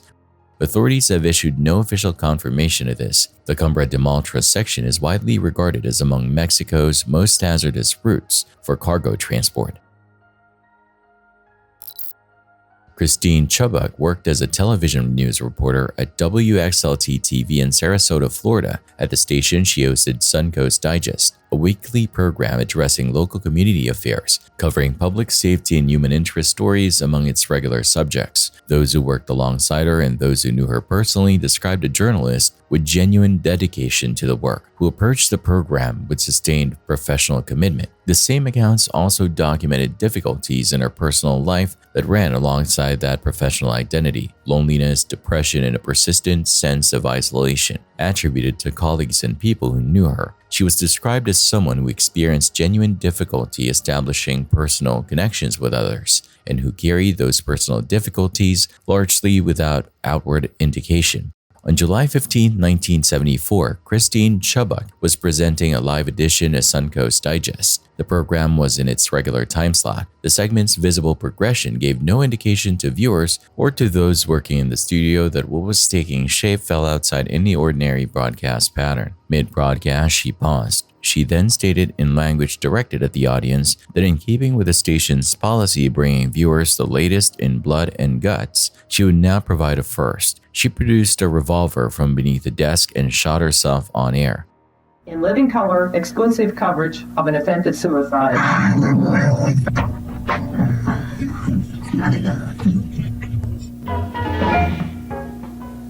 The broadcast was immediately cut and the station moved to alternate programming. Live broadcast infrastructure in the 1970s did not include the delay and cutoff mechanisms that are standard in contemporary live television production, meaning that what aired in a live transmission reached viewers in real time without the buffer capacity that would allow a production team to interrupt transmission before content was received. Christine Chubbuck became the first person confirmed to have taken their own life during a live TV broadcast. That designation is documented in the historical record of the event and has not been disputed. The footage from that broadcast has not been made publicly available since that date. The prevailing view holds that the footage was either destroyed or secured in private storage. That assessment is attributed to widespread belief and has not been confirmed. The recording is cataloged among the most significant items of lost media in broadcast history. No documentation has established the current status or location of the footage. Its current whereabouts remain unconfirmed.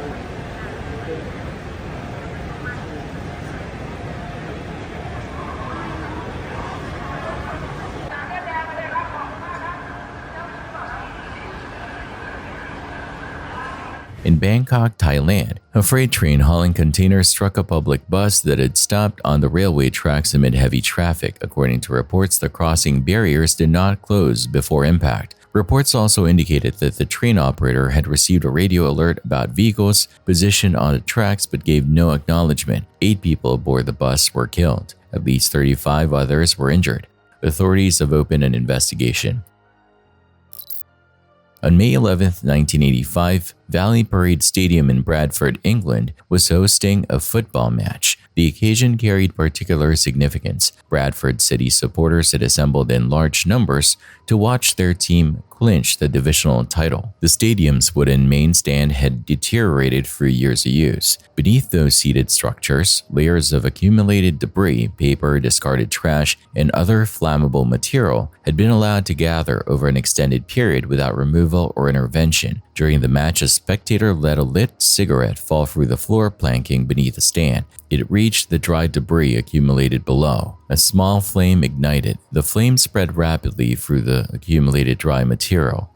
Within less than 2 minutes, the fire had consumed the entire stand. Thick black smoke rose from the structure. Audio recorded from the live broadcast that afternoon captures a commentary voice at the scene. The heat is now becoming tremendous. I'm sitting immediately opposite the main street. The heat is now becoming tremendous. I'm sitting immediately opposite the main street. As the fire spread, the crowd attempted to move toward exits. The stadium's configuration presented significant obstacles. Narrow pathways and a limited number of exit points created bottlenecks that slowed evacuation considerably. Dense smoke reduced visibility to near zero for many attempting to navigate the concourses. Some could no longer determine the direction of the exits. The confirmed casualty total, 56 dead. More than 200 additional people sustained injuries. Combustible debris accumulation beneath wooden stadium seating represents a documented fire risk category, where the combination of dry flammable material, enclosed airspace, and proximity to ignition sources creates conditions for rapid fire development that can exceed a structure's capacity to contain within a very short time frame. Subsequent investigation established that authorities had previously received a warning regarding the accumulation of debris beneath the stands. No effective corrective action had been documented or taken in response to that warning. Responsibility was attributed to both the club and local officials. The regulatory response that followed was substantial. The prohibition on wooden stands was implemented across the United Kingdoms.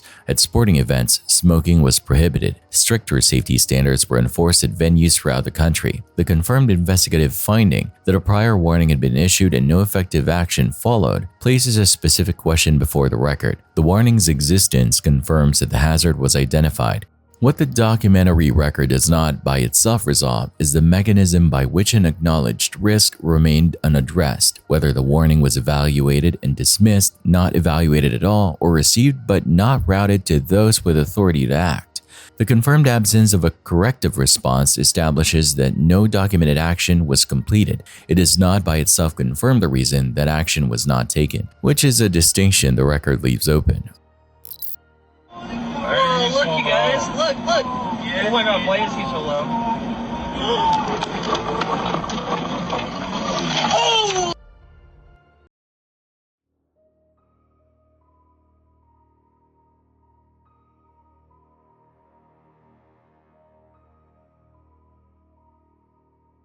On May 10, 2026, in Superior, Arizona, a family driving on a highway had a very close call when a small plane came down on the road for an emergency landing, narrowly missing them. For the aircraft's owner, the plane had stalled just after leaving the ground. No one was reported injured.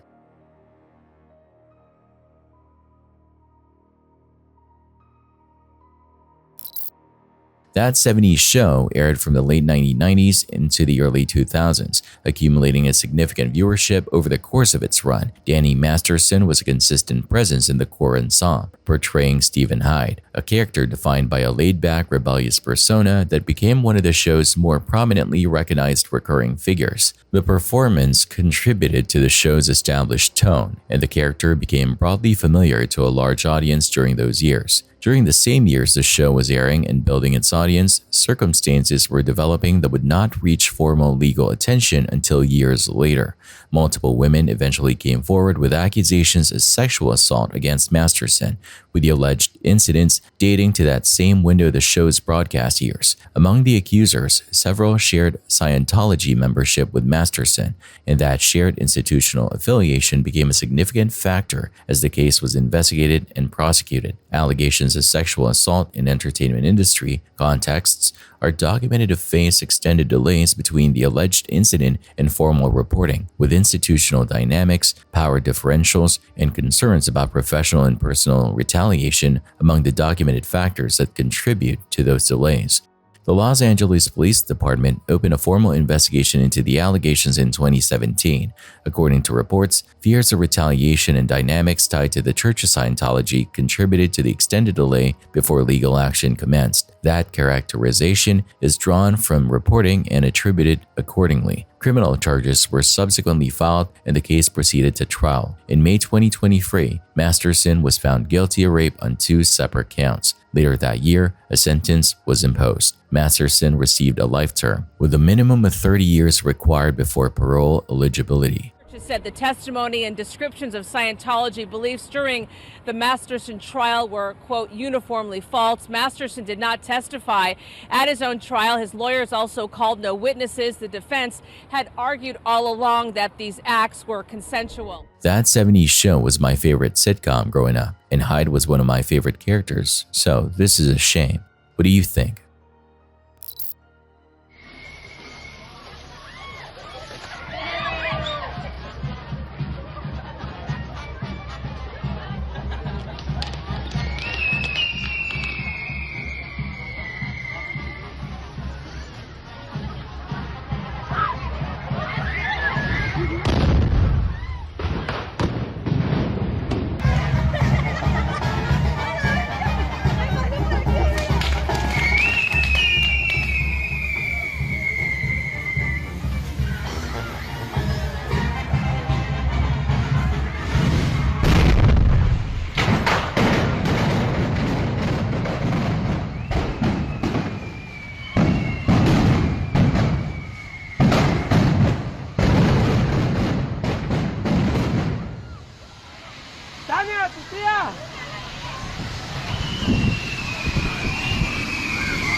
On May 14, 2026, a festival honoring the patron saint was underway in Amatitan, Jalisco, Mexico. A man was carrying a torito, a wooden bowl-shaped frame loaded with fireworks, when a stray spark from the device traveled to a gas cylinder at a food stand nearby, which then exploded. 2 people were killed and at least 26 others were injured. 6 of those injured were in serious condition. Phil Hartman was a performer whose career spanned multiple formats in American television comedy. His work on Saturday Night Live, News Radio, and Simpsons, where he contributed voice work to recurring characters, placed him among the most technically accomplished performers of his generation. His capacity for impression work, character construction, and comedic timing operated across all 3 contexts. Among its Saturday Night Live castmates, a specific designation circulated. They referred to him as the glue, attributed to castmates. That characterization identified the role he occupied within the ensemble, the ability to anchor a sketch, to support other performers rather than redirect focus toward himself, and to maintain structural coherence in a scene when other elements were in flux. Hartman's 3rd marriage was to Bryn Omdahl. Those familiar with the relationship characterized it as troubled and marked by persistent instability. Bryn Omdahl had a documented history of substance misuse involving alcohol and drugs attributed to those close to the couple. Hartman's friends and colleagues reportedly raised concerns, directly advising him on multiple occasions to leave the relationship. He did not take that course. According to reported accounts, his priority was maintaining the family unit, and he chose to remain in the marriage as the situation deteriorated. On the evening of May 27, 1998, Bryn Omdahl had consumed alcohol and used cocaine. She returned to the residence before dawn on May 28th. An argument followed between them. Hartman was asleep in the bedroom at some point during or after the argument. Bryn Omdahl entered with a firearm. He was shot multiple times. He did not survive. His death occurred in that room while he was asleep. In the period immediately following the shooting, Bryn Omdahl departed the residence and traveled to the home of a friend. She told the friend what had occurred. The friend did not initially accept the account attributed to the friend's initial response, but that position changed after directly observing Bryn Omdahl's state. Police were then contacted and informed of the situation. Bryn Omdahl went back to the residence. Officers arrived and found that she had barricaded herself inside a bedroom. She died by suicide inside that room. Inside the residence, law enforcement located Phil Hartman's body. In the period following his death, cast members from Saturday Night Live and News Radio provided statements. Those statements characterized Hartman as a skilled performer and described him as among the most dependable individuals they had encountered in the industry. The descriptions were consistent across those who had worked alongside him on different projects. His reliability and his ability to make those around him more effective were the qualities identified most frequently. Production on News Radio was suspended following his death. The program eventually resumed. His character was ultimately removed from the ongoing narrative of the series. When Das was a European television program with a sustained broadcast history, reaching combined audiences numbering in the millions across Germany, Austria, and Switzerland. The format placed contestants in the position of performing unusual or physically demanding stunts, with celebrity guests alongside them and live audience voting determining outcomes. The program had operated in that format long enough to become an established cultural reference in its broadcast region. Its appeal was broad enough to draw participants including Cameron Diaz, Justin Bieber, and Tom Hanks, cited as examples of the show's reach. In December 2010, Samuel Coe, 23 years old and a stunt performer in training, appeared on the program. He had constructed a stunt intended to use spring-loaded kangaroo shoes, a specialized apparatus designed to augment jump height and provide the propulsive force needed to clear a sequence of moving vehicles, to jump over those cars as they crossed the stage in sequence. One of the people driving those vehicles was his own father. His father occupied the fourth position in the sequence of cars. The first car was cleared without incident. A reset was required after the second attempt, and the sequence resumed. The third car was cleared as intended. That fourth car was operated by Samuel Coe's father. Samuel Coe did not achieve sufficient height on that jump. His head made contact with the windshield. He came down face first onto the set before the assembled studio audience. The complete sequence from the successful first jump through the failed fourth unfolded before the audience in real time. The camera feed was cut from the studio at that point. The host ended the broadcast. Both of those actions occurred within the immediate aftermath of the fall. Samuel Coe survived. Confirmed medical findings established 2 shattered vertebrae. He was paralyzed below the neck. Confirmed medical outcome. The injury was permanent. Live television productions maintain broadcast delay and camera switching protocols specifically to manage the transmission of unplanned events, but those controls apply only to what reaches the broadcast audience, not to what is witnessed by those physically present in the studio at the time of the event. The host subsequently resigned from the program, confirmed. Samuel Coe later appeared in film productions, a confirmed biographical fact. The broadcast audience did not see the full sequence of events as they occurred on the studio floor. The host ended the program before the footage could be transmitted, but the studio audience was already present for everything, in real time from the first jump through the fall. The feed reaching homes was cut. What the people in the room had observed was not. The broadcast controls that a live television production maintains, camera switching, delay protocols, the ability to cut the transmission entirely, govern what leaves the building and reaches a viewer screen. They do not extend to the people already inside the room, and they do not operate retroactively on what those people have already seen, given that the camera feed was cut and the broadcast was terminated while the studio audience had witnessed the complete sequence of events in real time. What does that confirmed and simultaneous distinction between what was broadcast and what was directly witnessed establish about where a live television production's control of its own content actually ends.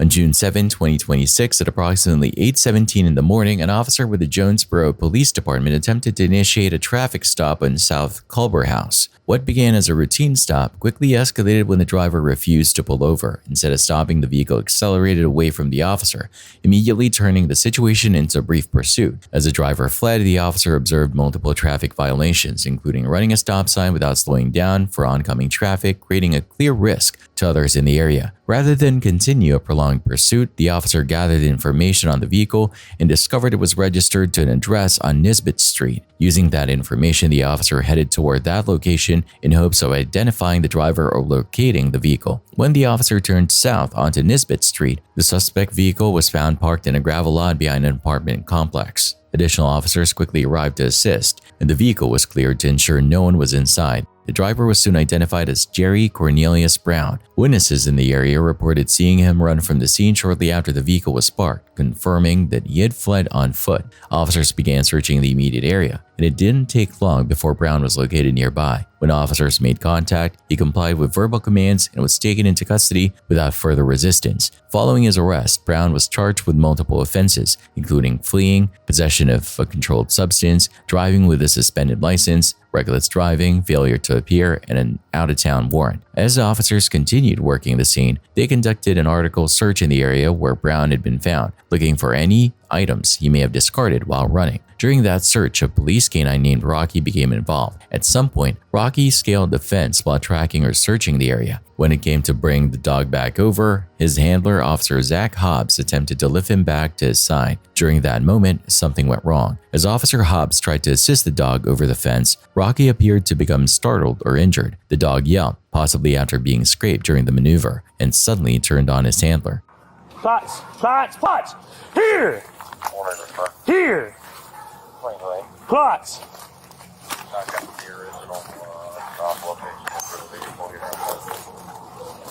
Here! Here!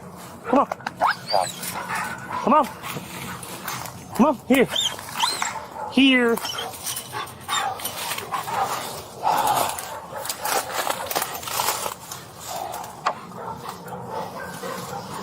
Here! Here! Come on! Here!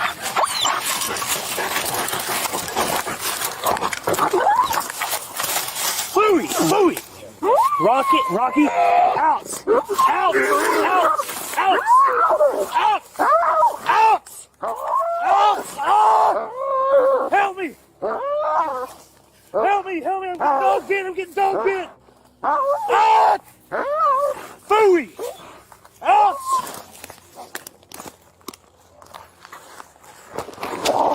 Louie! Louie!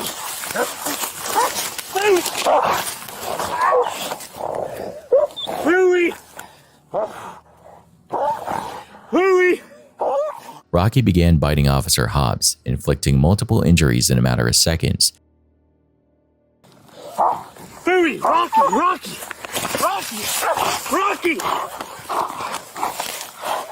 Rocky! Ah!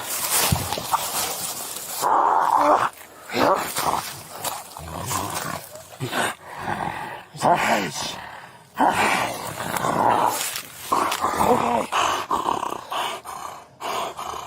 Second ace. Hey, that's good. That's a good boy. That's a good boy. That's a good boy. Here. Right here. Right here. That's a good boy. Yeah. Grab his harness.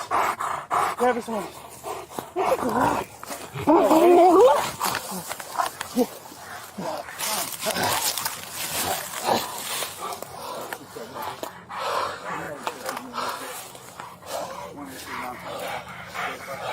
I need EMS.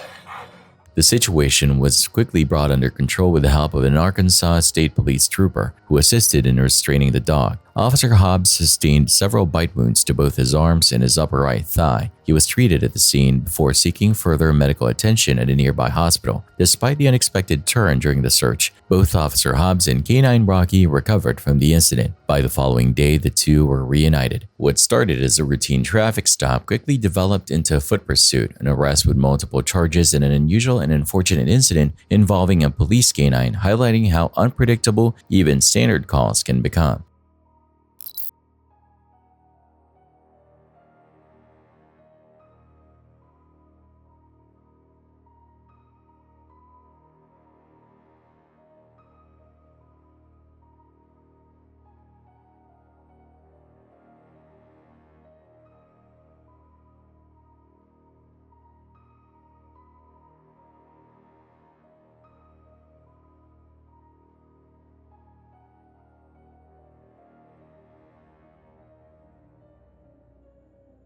At a sports center in Myeong, South Korea, a woman in her 70s was spilling out of the parking lot when she backed into another car. She then drove forward into the building, breaking through a window and dropping into the underground pool below. Around 8 people were in the water when it happened, though they were in a different part of the pool and away from the spot where the car entered. Swimmers got her out of the vehicle before it fully sank, and an instructor started CPR. Authorities said the driver sustained minor injuries, as did one swimmer. Speaking to police afterward, the driver said she has no recollection of the incident.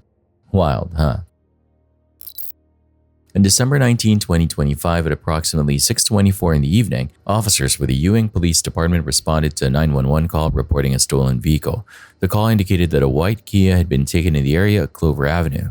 While on patrol in a marked police vehicle, Officer Edward Lester spotted a car matching the description of the stolen Kia. Instead of immediately initiating a stop, he followed the vehicle for a short period without activating his emergency lights or sirens, likely trying to confirm details and avoid alerting the driver too early. Eventually, as the vehicle continued through the area of Coolidge and Pennington Avenues, Officer Lester activated his lights and sirens in an attempt to pull the Kia over. The driver, however, refused to stop. At that point, the situation escalated into a pursuit. Officer Charles Wyckoff and Jason Ulrich joined in separate patrol vehicles, also with their emergency lights activated, as they attempted to bring the fleeing car to a stop. According to investigators, the Kia began driving at high speeds and in a reckless manner, putting other drivers at risk.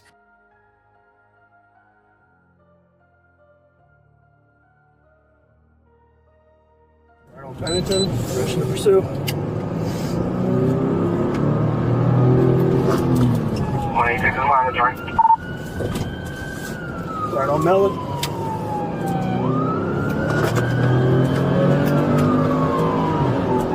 Traffic light speeds 50.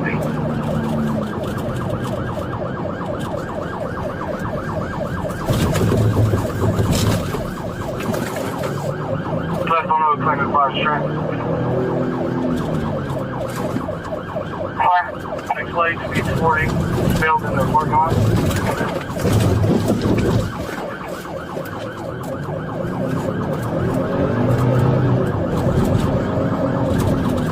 Heading back towards Pennington.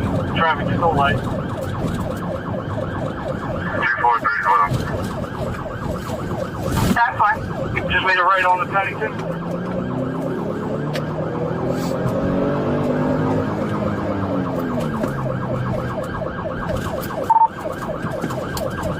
Left on Prospect. Traffic still light. Speeds about 45.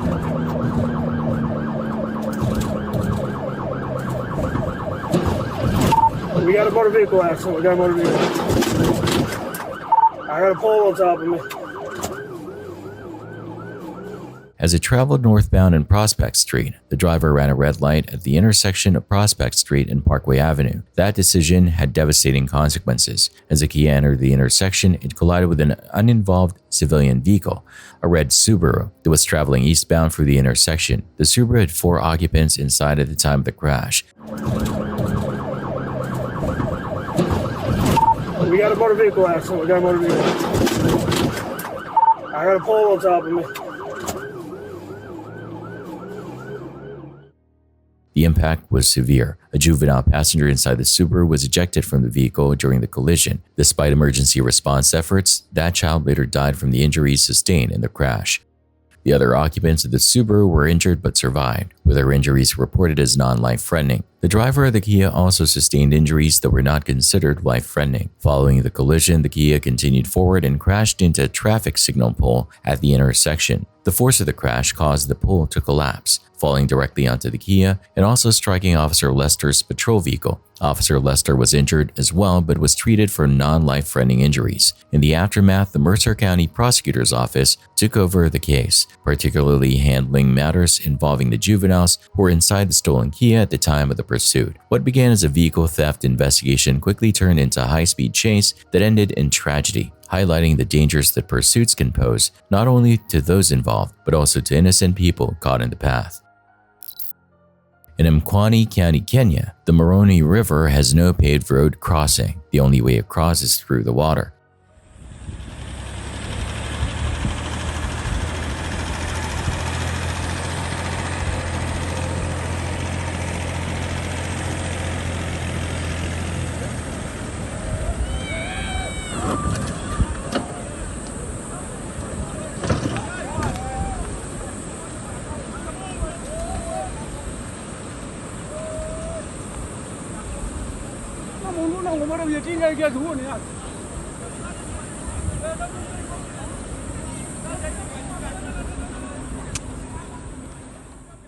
Following heavy rains and flash flooding, the river rose and the current increased substantially. A group of people attempted to cross using a tractor. The floodwaters swept the tractor and those aboard downstream. The man in red reached safety. It was reported that 2 others died, though that has not been confirmed. Flooded river crossings at unimproved fords represent a documented category of fatal incident in regions without bridge infrastructure, where floodwaters significantly exceed normal depth and current speed, removing the visual and tactile cues that make a crossing appear manageable under normal conditions.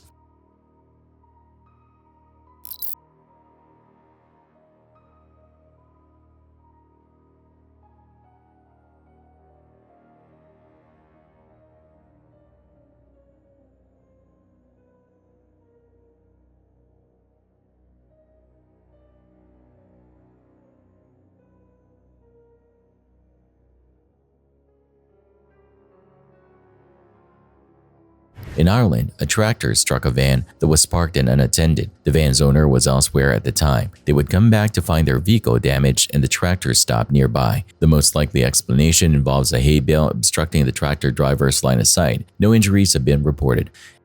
Agricultural vehicle collisions with parked vehicles are a documented road incident category in rural areas, where wide loads, tall cargo, and limited cab visibility can reduce a driver's ability to detect stationary objects in their path.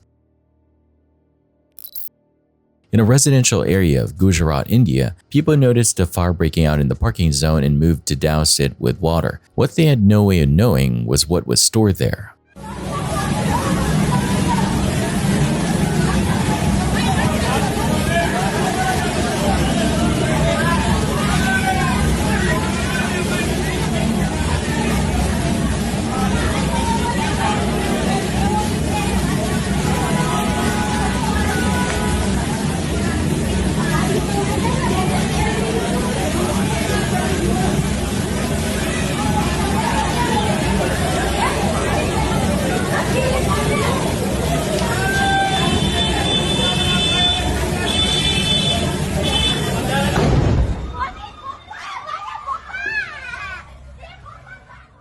Over 40 LPG cylinders had been stockpiled in that parking zone.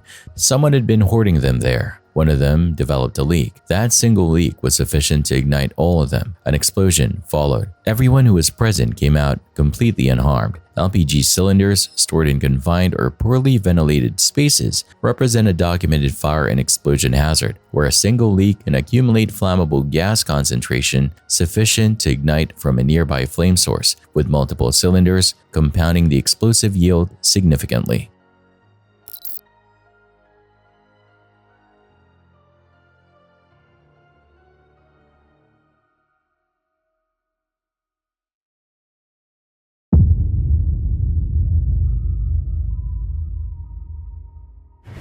Security camera footage from an evening recorded the moment a man on a walk came across a tiger. The encounter was unplanned on both sides. Each one had no awareness the other was nearby until the moment they met face to face. The response was immediate. Both turned and left in opposite directions. Tiger encounters in residential or semi-urban areas are a documented occurrence in regions of South and Southeast Asia where tiger habitat overlaps with human settlement, with most recorded encounters resulting in both parties retreating rather than engaging.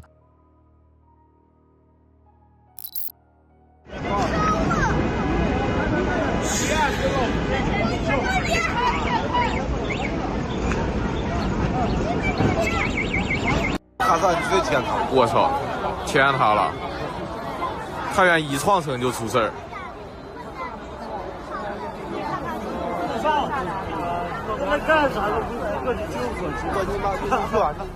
In the Shaojian district of Taiyuan, Shanxi province, China, a high-rise building caught fire. The structure sustained heavy damage. 24 people were injured. Reports say the blaze was extinguished. No fatalities had been confirmed so far at the time of the reporting. High-rise building fires present documented challenges for suppression and evacuation due to vertical fires spread through stairwells and utility shafts, extended evacuation distances from upper floors, and the difficulty of deploying aerial suppression equipment above certain heights.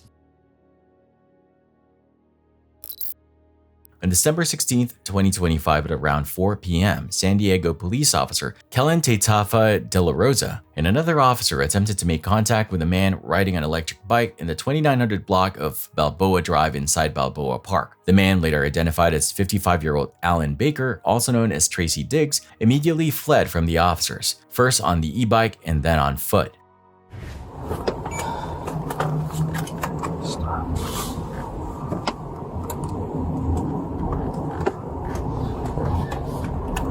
Wait, pull over.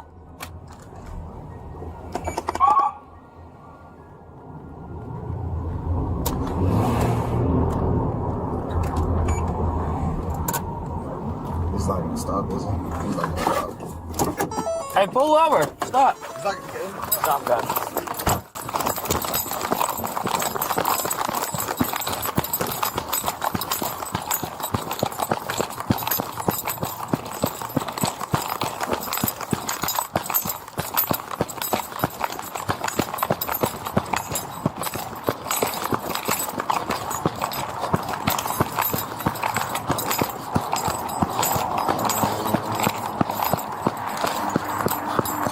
Hey, stop!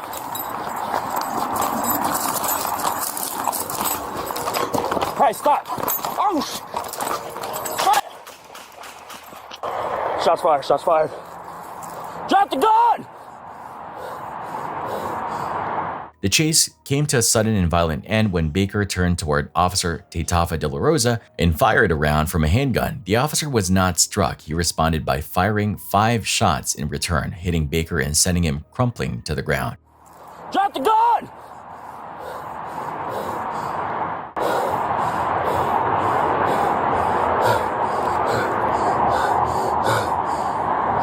Don't move!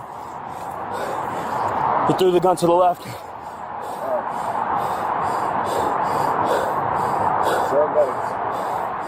I'm ready. He's right here. We're taking him outside scene. Hey, it's cool. If you're moving up, taking him outside scene. Taking him outside scene. You shot me already 3 times. Additional officers rushed to the scene as Baker was taken into custody. Police immediately began rendering medical aid, continuing until San Diego fire rescue personnel arrived. Baker was transported to hospital where he was treated for serious but not life-threatening injuries. After firing at the officer, Baker's handgun was found in a nearby brush. The district attorney's office has since charged him with attempted murder of a peace officer, assault on a peace officer with a semi-automatic firearm, and possession of a firearm by a felon.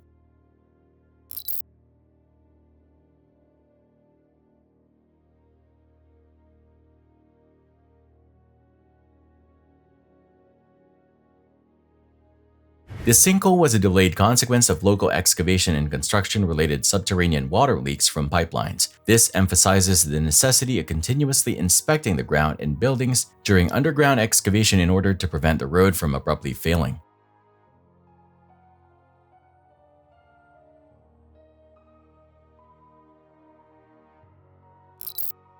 On October 2, 2025, just before 6 p.m., detectives with the Indianapolis Metropolitan Police Department's North District Violence Reduction Team and Violent Crimes Task Force moved into the 900 block of North Grand Avenue to serve multiple felony warrants. Investigators believe 36-year-old Cartonio McBride was hiding inside a detached garage. They had been briefed that McBride was wanted on serious charges, including unlawful possession of a firearm by a violent felon, unlawful possession of a firearm by a domestic batterer, theft, robbery, and driving while suspended. After surrounding the structure, detectives called McBride out. He stepped from the garage with his hands raised and initially appeared to comply. As he approached, he suddenly stopped. Detectives continued issuing commands and explained why he was being detained. When told to turn around, McBride refused, saying he was not doing none of that. He then turned and began reaching toward his body.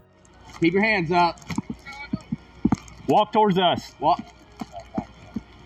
Yeah, she's weird. Walk towards us through the fence right here. Fence line right here. Walk towards us. Walk towards us through the fence. I understand that. Walk towards us through the fence. There's police officers on both sides of that garage. Come on.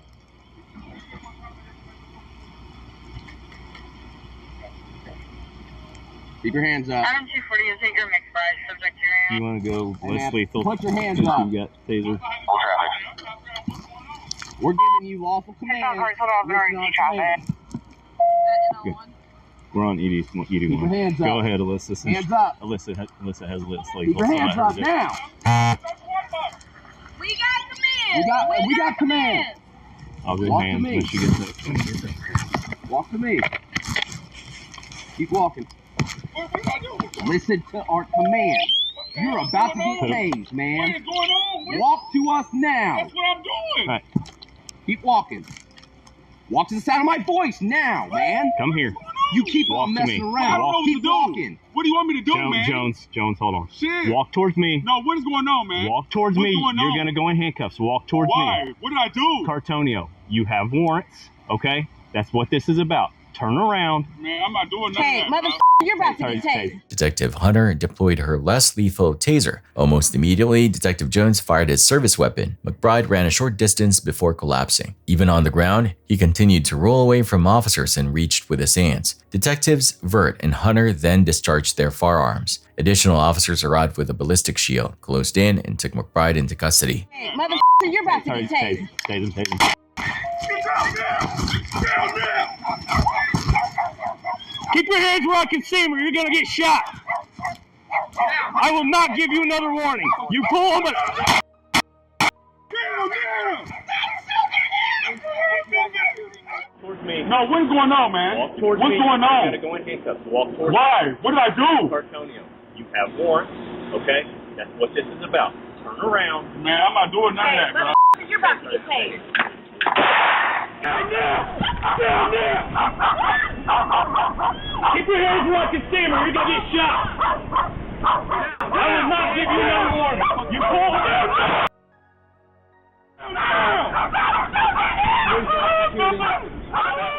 Officers rendered medical aid until medics arrived. McBride was transported to Eskenazi Hospital in critical condition. He was formally arrested on multiple outstanding warrants, including unlawful possession of a firearm by a serious violent felon, theft, driving while suspended, unlawful possession of a firearm by domestic batterer, and a separate robbery warrant out of Johnson County. Despite the intense confrontation and the belief that McBride was armed, no weapon or firearm was found in his vicinity. No officers or uninvolved community members were physically injured during the incident. On Friday, January 9th, 2026, Edmond police officers made contact with 55-year-old Azita Afapour near the intersection of Santa Fe Avenue and Edmond Road after noticing her soliciting in the area. What began as a routine interaction quickly escalated. According to investigators, Afapour became aggressive and suddenly lashed out at one of the officers, using a fingernail file as a weapon. Faced with the unexpected attack, officers deployed a taser in order to subdue her and regain control of the situation. Okay, ma'am, just to let you know. So he is going to issue a citation today, okay? He's going to issue a citation for solicitation. Well, I'm going to let him explain that to you, okay? Police already told I can stay here. They told you today? Okay. No, it was around Christmas they told me. Okay, all right, I'll let I'll let him explain that to you. He'll be back in just a second. I don't want to okay? talk to him. Okay, well, he's going to be the one issuing it to you. Do you want to make a movie? Make a movie? Yeah, because if you're his supervisor... I'm not trying to make a movie and I'm not trying to give you a hard time. I'm just explaining to you what he... Back up!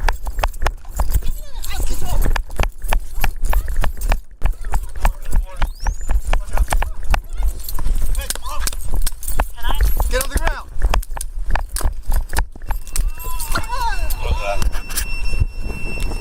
694, start me a supervisor, taser deployed.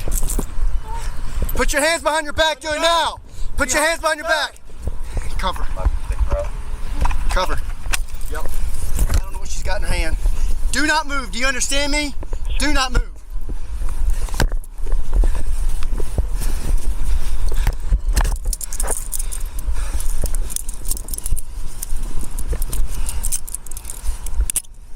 She's got so much comments on I can't get hold what you got. That's what she had in her hand. 696 on the start fire. She's bleeding from the face. She's on that phone now. Okay. Hey, roll over. Okay. Stay where you're at. What are you trying to do? I'm injected. If anybody can hear me, they injected me. Make sure she's got nothing else on her. If anyone can hear me, they are injected.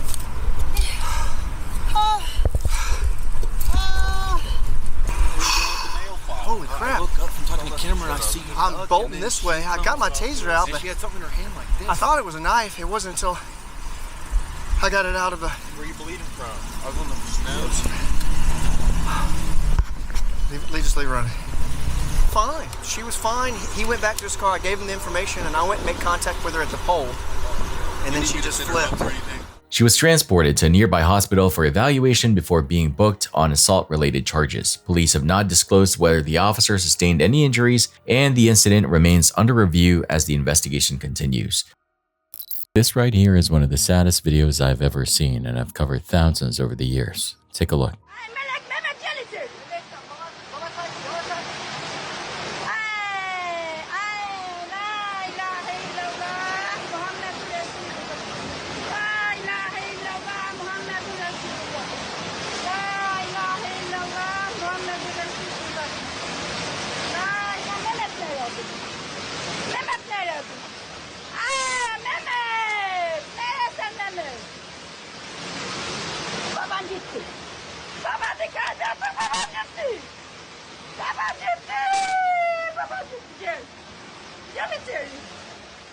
This incident took place in Rize, a province in eastern Turkey, where torrential rainfall can quickly transform hillsides and overflowing streams into fast-moving floodwaters. The footage captures the terrifying force of the current as one man is swept away. Based on the intensity of the flood, the outcome for the victim appears grim, though the footage does not reveal what happened afterward. On March 11, 2022, two cousins made their way to Playland Park near the Jockey Club in Lima, Peru for what was supposed to be a normal evening at the fair. They were 11 and 13 years old. According to their family, the ride they got on that night was one intended for older riders.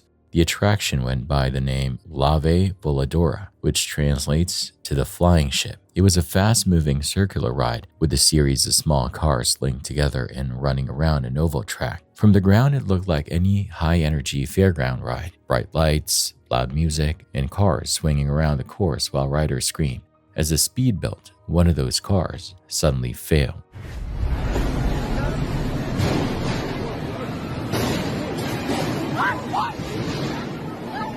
The car the two boys were riding in came free from the track, lifted out of position, and hit the ground hard next to the ride. The force of the impact was enough to throw both boys out of the car and onto the ground. The atmosphere around the ride shifted immediately. People pushed toward the boys while staff and bystanders worked to get the other riders off the attraction. Both cousins were transported to a nearby clinic. The younger of the two had bruising to his head, face, arm, and back. The older boy's injuries were more serious. Damage to his ribs, collarbone, and lung put him in intensive care for monitoring. Both boys survived and were discharged within a short time.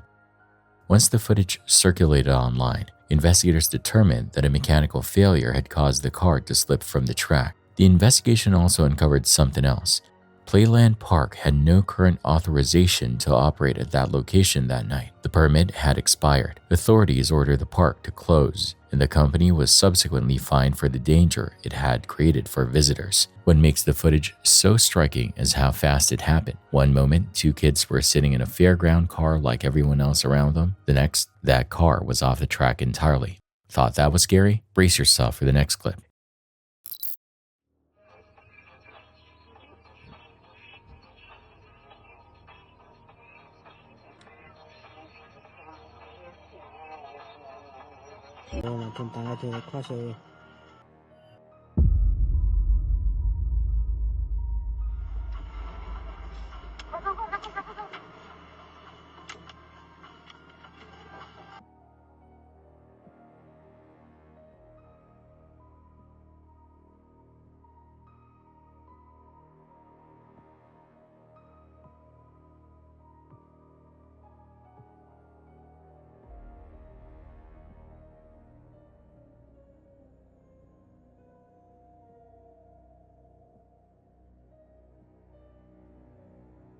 In Fengshan, China, heavy rainfall triggered a landslide that sent large boulders crashing onto a roadway below.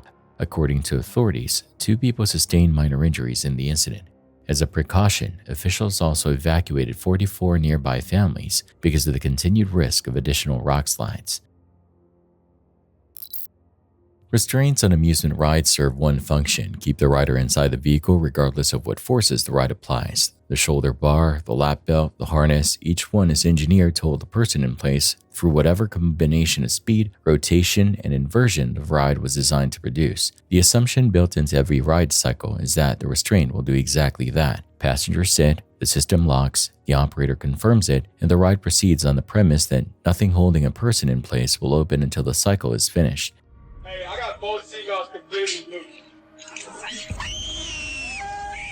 On June 25, 2017, that premise failed at Worlds of Wonder in India.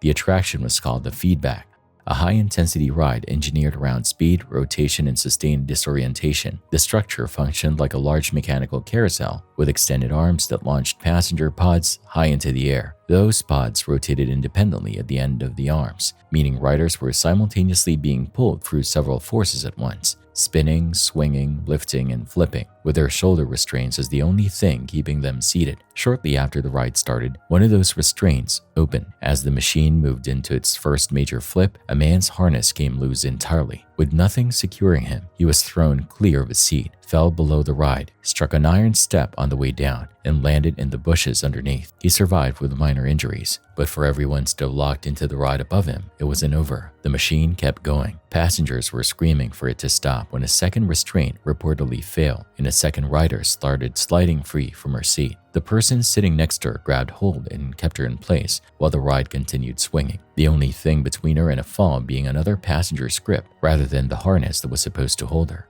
For nearly a minute, the remaining passengers stayed suspended, depending on whatever restraints were still holding to keep them in. Witnesses said the first man's wife was pleading with staff to bring the ride to a stop, attributed to witnesses, but the operators did not halt it immediately. When it finally slowed and ended, the crowd turned on the operator, who reportedly fled the scene. Park officials subsequently described the incident as a technical fault and noted that no serious injuries had occurred, attributed to park officials. But the park also confirmed something that reframed the entire incident. The Feedback had no emergency braking system capable of stopping it instantly. The only available emergency measure reduced the thrust to the arms, which meant the ride still had to complete its remaining momentum and gradually slow before it could come to a full stop.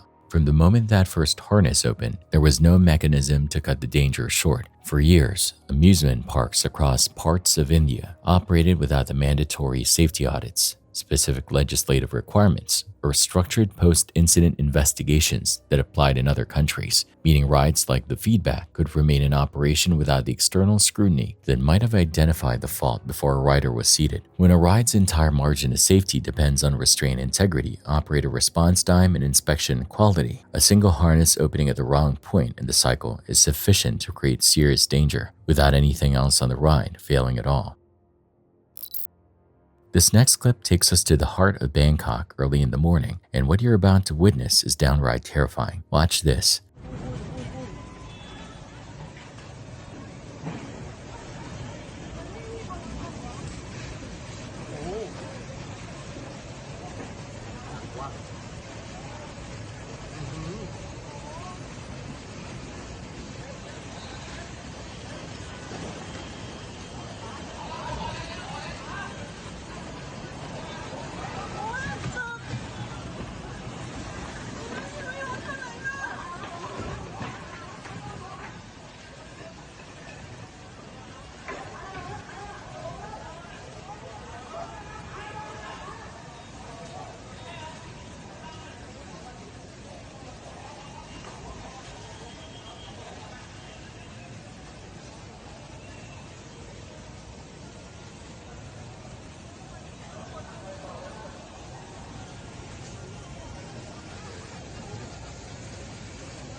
This incident happened on September 24, 2025, during work on a metro line extension. According to reports, groundwater movement and a ruptured water pipe caused soil to wash into an unsecured section of the tunnel under construction. As the support eroded, empty spaces formed and spread upward until the road suddenly collapsed. The truck was extremely lucky, narrowly avoiding a much worse outcome. It's a stark reminder of how quickly hidden failures beneath the ground can turn an ordinary road into a life-threatening hazard. Water parks don't typically register as dangerous places. On June 27, 2015, thousands of people arrived at Formosa Fun Coast in Taiwan for exactly that reason, a night out at a familiar venue hosting what looked like a straightforward outdoor music event. None of them knew the environment they were walking into was being made progressively more dangerous with every minute that passed. The event was called Color Play Asia. Colored cornstarch powder was being sprayed continuously over the crowd as people danced in front of the main stage. From where anyone in the audience was standing, it looked like a well-produced party. The powder caught the stage lighting, coated people's clothing, and created the kind of visual spectacle the organizers were going for. That was the intention. The problem was, what was happening to the air?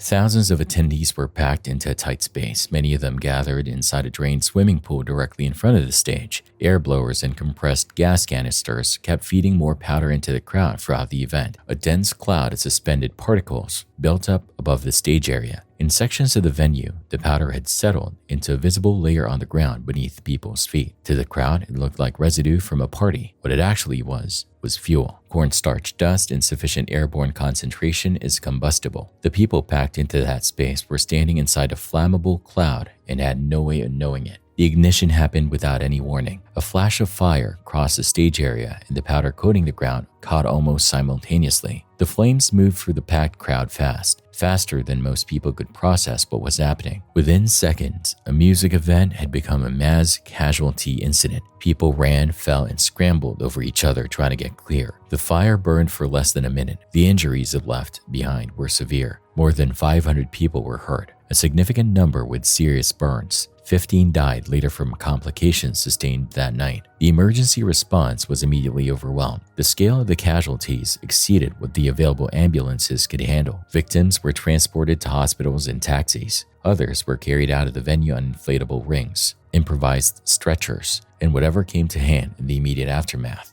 Investigators examining the scene looked at how the ignition occurred. Hot stage lighting was believed to be one of the likely sources. Smoking had been allowed at the event, and cigarette butts were recovered from the area during the investigation. Either could have been sufficient given the concentration of powder in the air by that point. Event organizer Lu Chong-chi was charged with negligent homicide and subsequently sentenced to prison. Formosa Fun Coast shut down in the aftermath and never reopened for a normal operation. What makes this event so chilling isn't the scale of the fire, it's that the hazard was distributed through the air, the crowd was breathing, and the powder covering their clothes. There was nothing that looked like a threat. The danger was the party itself. There is no amount of money you can pay me to get into this line of work, and this clip showcases exactly why.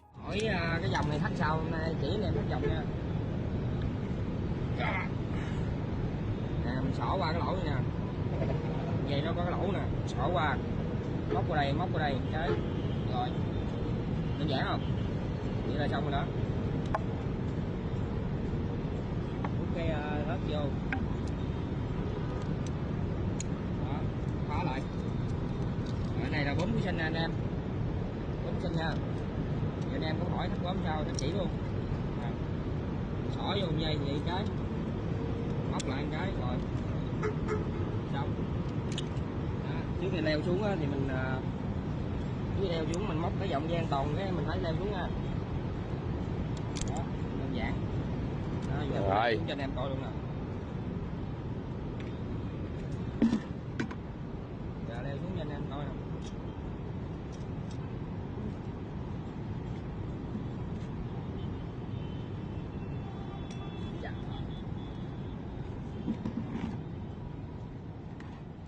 Judging by the setup, he's likely preparing to rappel down the outside of the building to carry out facade maintenance, such as repairing cracks, patching damaged areas, or sealing openings before water infiltration leads to more extensive and costly structural damage. It's a job that requires skill, confidence, and nerves of steel. Would you be willing to work like that, hundreds of feet above the ground?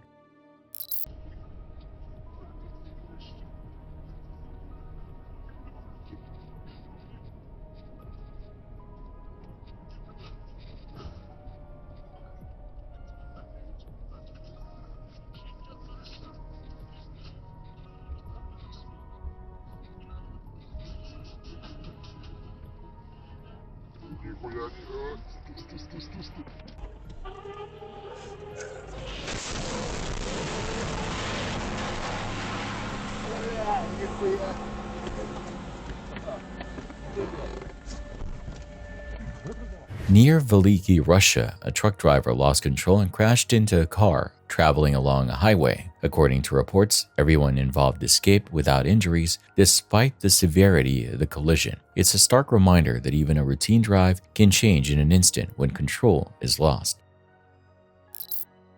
Not all fires are created equal, and this clip is proof. Watch.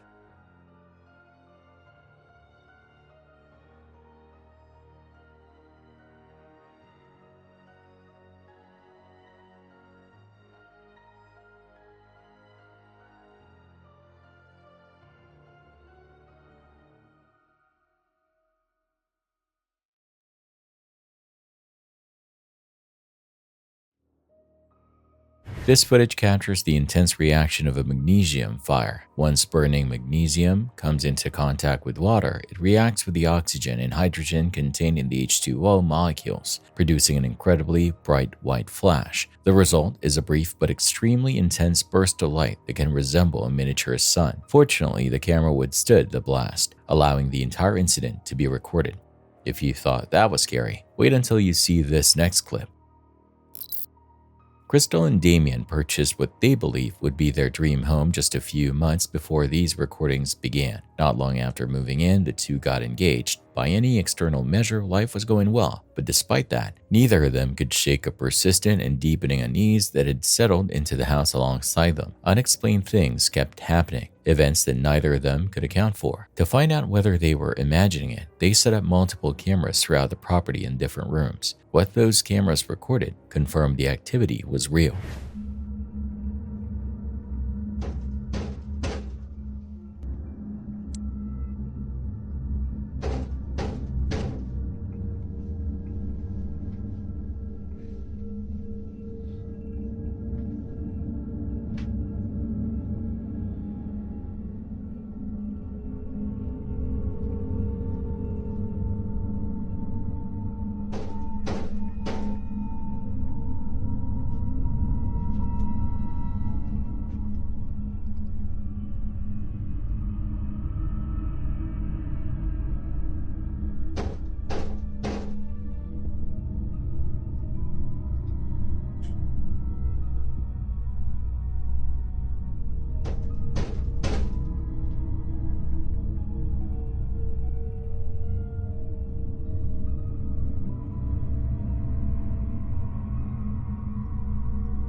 On August 6, 2022, a hallway camera picked up something that stood out. It was after midnight. The house should have been quiet. A knock came at the front door. Damien went to see who was there. No one was outside. That moment, unremarkable on its own, was only the beginning, because from here, things get considerably creepier. Hanging out with your friends, that's how it's gonna make you feel at the end of the day. Like, it feels more like... They don't mean to do, they're not like planning on, you know, they Do you don't... know how it feels to hang out with a group of people and they don't even want you there? They do want you there. They want you there. They like you a lot. No, they don't. That's the only They reason. like me. They're my friends. But but they like you a lot. They're acting rude to me. They're not trying. That's just how they.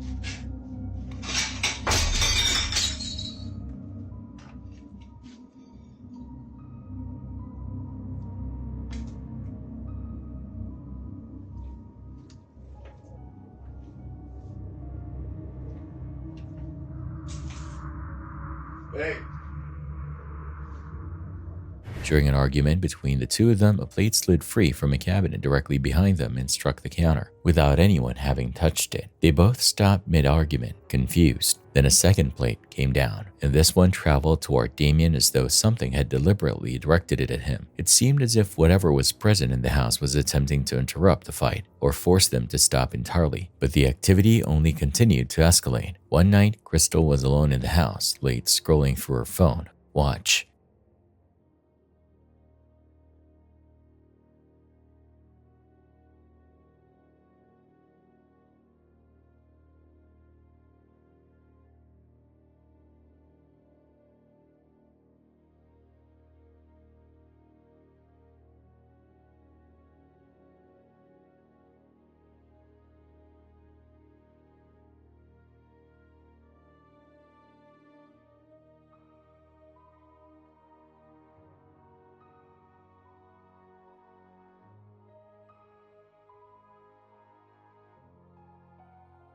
The door to the room slid open by itself. Crystal stayed calm initially. She assumed Damien had come home ahead of schedule and was standing out in the hallway. She waited for him to appear. Nobody came through. Damien was not home. She was completely alone in a house with a door that had just opened on its own with no visible cause. Crystal was terrified. Eventually, the sustained paranormal activity pushed the couple toward a decision neither of them had wanted to make. In a later video update, Damien filmed from outside the house. He appeared visibly shaken. Just gonna go to just Airbnb for the night, and just for the night, and then we're gonna figure out. What was happening inside had escalated to the point where living a normal life in the home was no longer workable. They left, temporarily, and spent the night in an Airbnb, hoping that some distance might bring things down.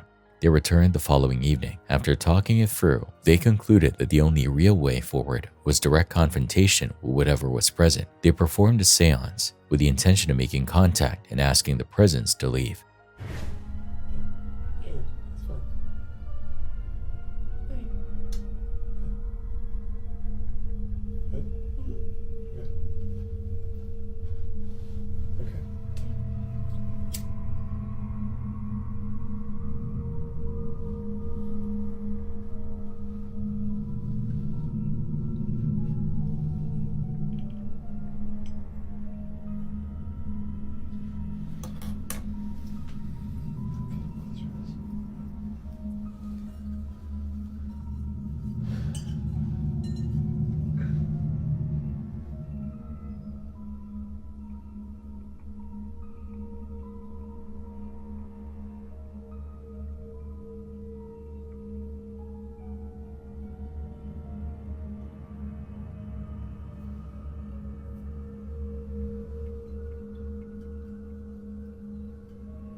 The response was immediate, and it was terrifying. Whatever is in that house has no interest in leaving and no desire to be communicated with. So after that seance, after whatever they opened that night, the question that remains is whether Crystal and Damien unlocked something they can no longer shut, or whether the fear they've been carrying has started producing the very presence they're most afraid of. The ocean is beautiful, but also dangerous. Watch and see why.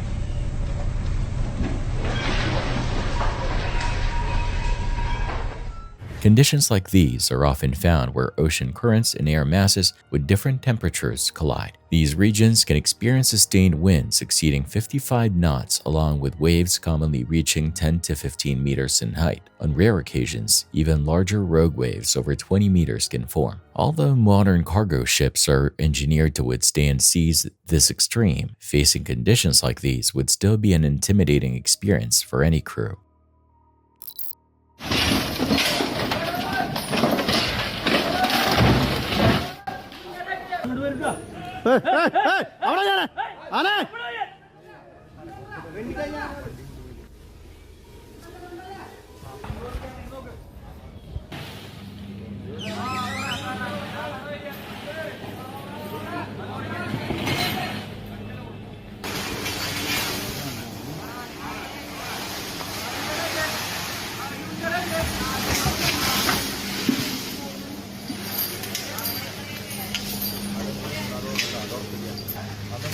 ആനയുടെ സൂക്കട്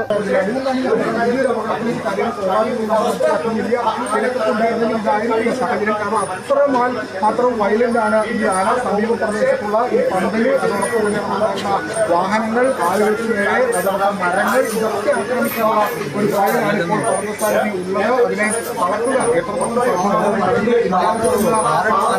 എത്തിയിട്ടുണ്ട്. വളരെ പൂർണ്ണമായും എത്രയാക്കിയാണ് എന്താണ് അത് ചെയ്യുന്നത് അല്ലെങ്കിൽ വീണ്ടും പറക്കുകയാണ്.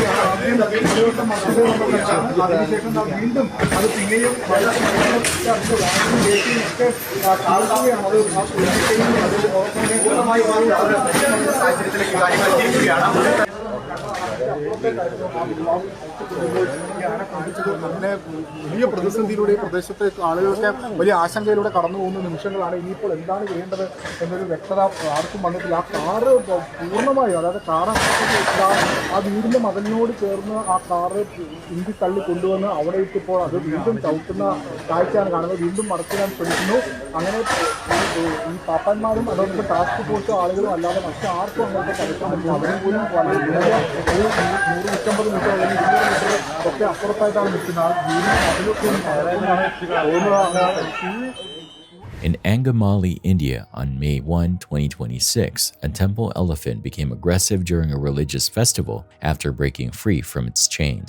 According to reports, the animal seriously injured its handler and fatally attacked the lorry driver who had transported it. Before a forest department team was able to tranquilize the elephant, it also caused significant damage to nearby vehicles and property.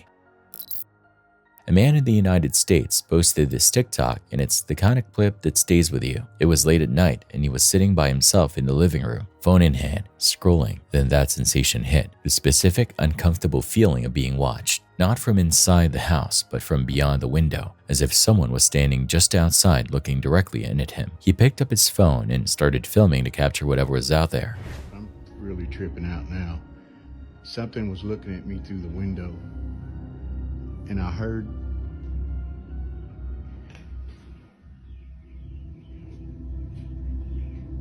I'm freaking out.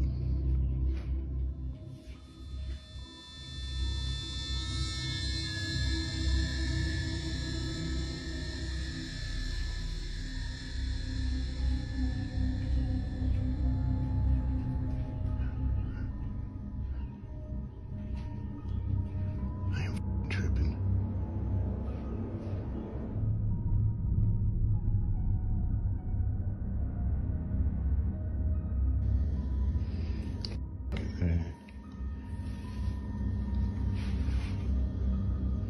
There's something in this house with me.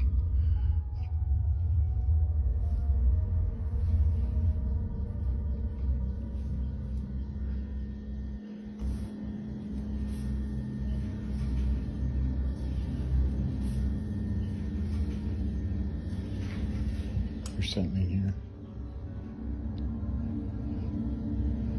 I'm telling you.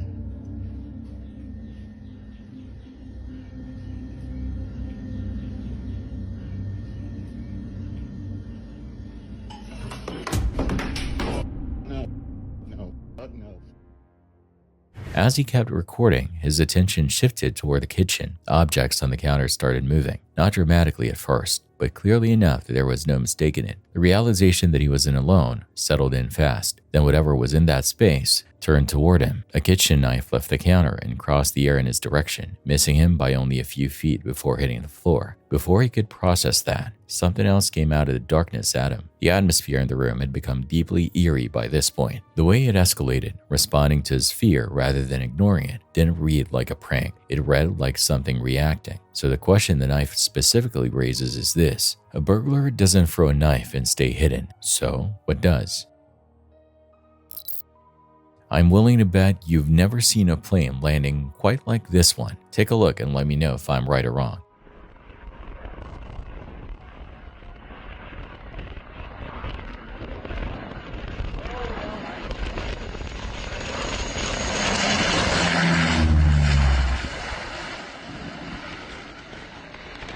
What you're watching is a crosswind landing using the crab technique, a maneuver pilots rely on when strong winds blow across a runway. It's especially common at airports in mountainous regions such as Nepal, where shifting winds can make approaches more challenging. To stay aligned with a runway, the pilot deliberately points the aircraft's nose slightly into the wind while allowing the plane to continue traveling straight over the ground. This causes the fuselage to appear angled sideways even though the aircraft remains on the correct flight path. The technique is used at airports around the world whenever crosswinds become significant. In this case, the approach ended exactly as intended, with a smooth and controlled touchdown.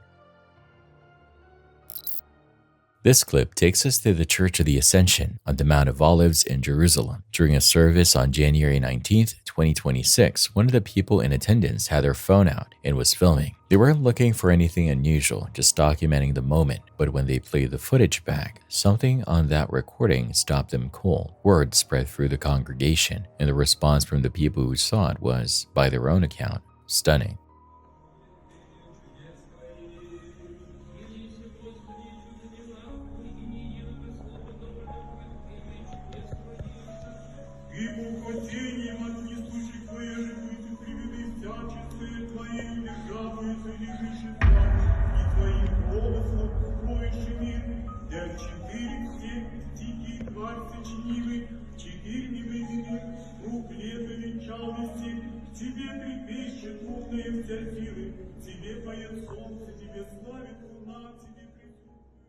Watch what happens in the background while the camera is focused on the nuns at the front of the service. A figure moves through the rear of the room, and it doesn't look like anyone else in that space. The light coming off it is so intense that there's nothing to identify. No face, no clothing, no physical detail of any kind. It's just a shape that glows as it moves. Skeptics came forward pretty quickly with their take. Camera malfunction or sunlight pouring into the building and blowing out the sensor, attributed to skeptics. It's a reasonable starting point, except for one thing the footage makes difficult to ignore. The nuns are standing less than 2 feet away from this figure, and the light hitting them is completely ordinary. No overexposure, no bleed, no sign that anything unusual is happening to the camera at all. That's the part that doesn't fit the explanation, because if the sensor was overwhelmed enough to turn a person into a walking light source, everything in that immediate area should show the same effect. Nothing else does. The congregation largely landed in a different place entirely, with many describing what they saw as a guardian angel present during the service.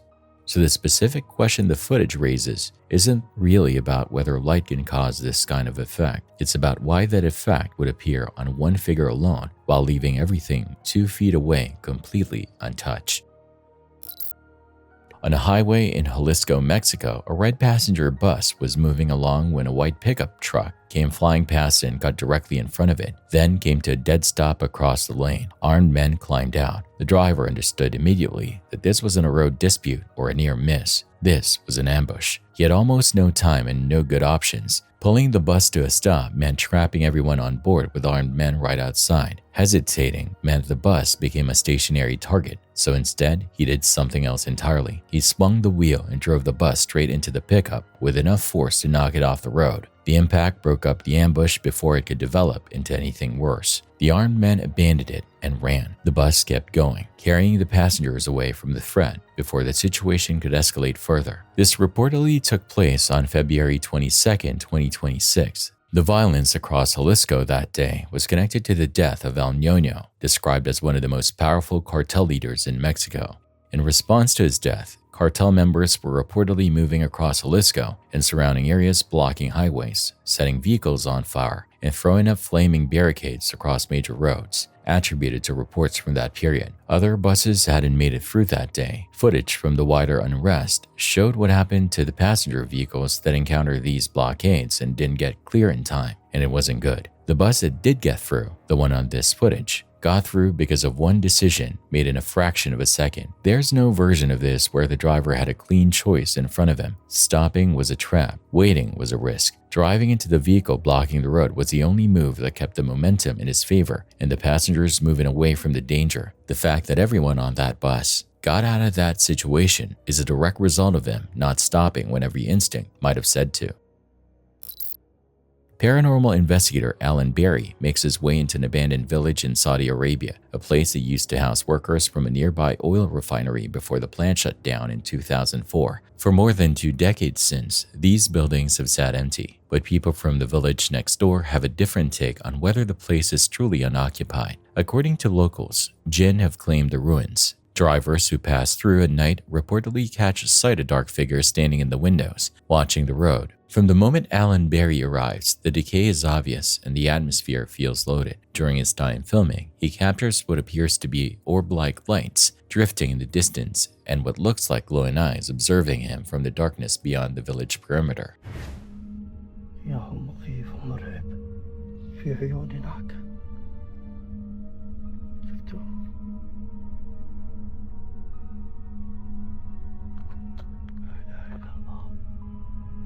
والله يا إنه المكان مرعب.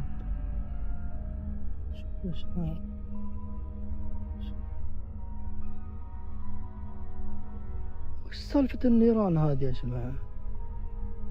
كأنها شبة نار. وش دي؟ أعوذ بالله من الشيطان الرجيم. السقف.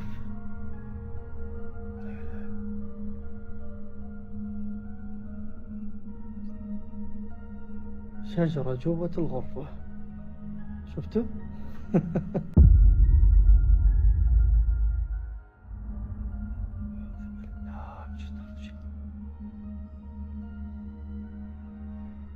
والله الشجر.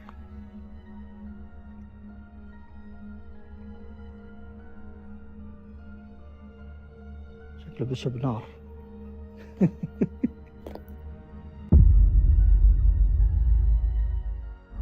بسم الله. شفتوا؟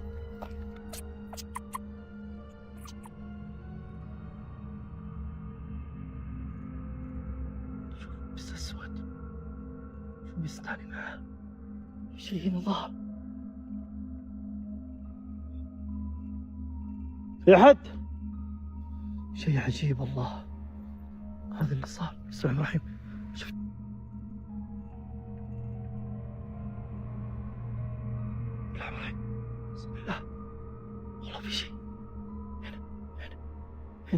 Things turn physical while he's inside one of the deteriorating houses. A heavy metal window frame swings open gradually on its own. No gust of wind visible that could account for the weight of it moving that way. But something seems to be tracking him. As his camera pans across to the building directly opposite, keep your eye on the window. A dark figure is standing there, clearly watching him. Alan Berry doesn't catch it and keeps going.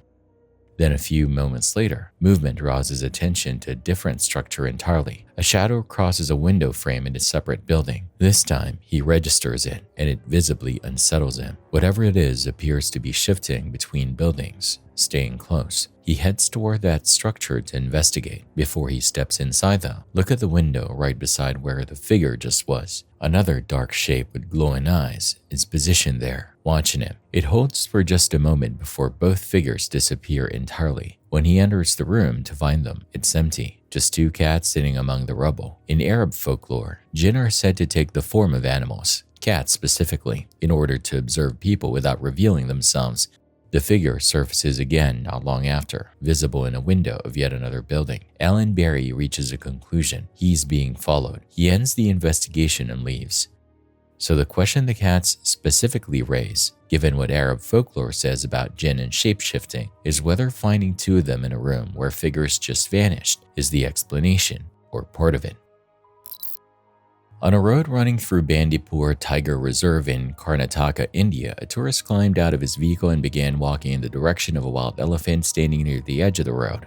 The man, reportedly identified as R. Basavaraju, had his phone out and was closing the distance, apparently more focused on getting the shot than on what the situation actually was. Before he approached, the elephant had not been displaying aggressive behavior. That detail matters more than it might seem, because it means the animal didn't signal anything he could have pointed to as a warning he chose to ignore. The risk was simply built into the moment he stepped out of that car and started walking toward a wild elephant on a reserve road. The elephant turned and charged almost immediately once he entered its space. It closed the gap between them in seconds. He turned and ran, but that gap was never going to stay open long enough for him to reach safety on foot, not with a wild elephant at speed behind him on a flat road. He was knocked down and stomped repeatedly while he lay on the tarmac. The elephant eventually moved back just enough for him to get up off the ground and get himself clear of the situation. He was transported to hospital and survived the attack. His injuries were reportedly not life-threatening.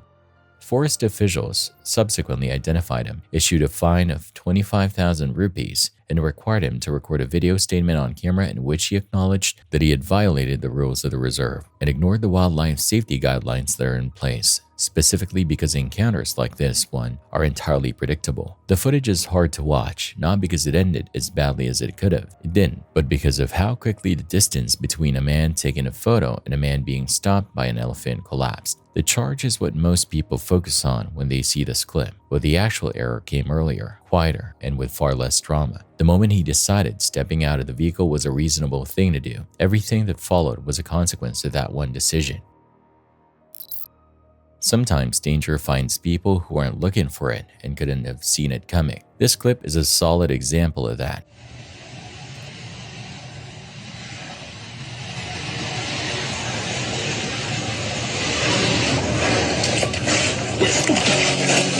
Ah, mierda!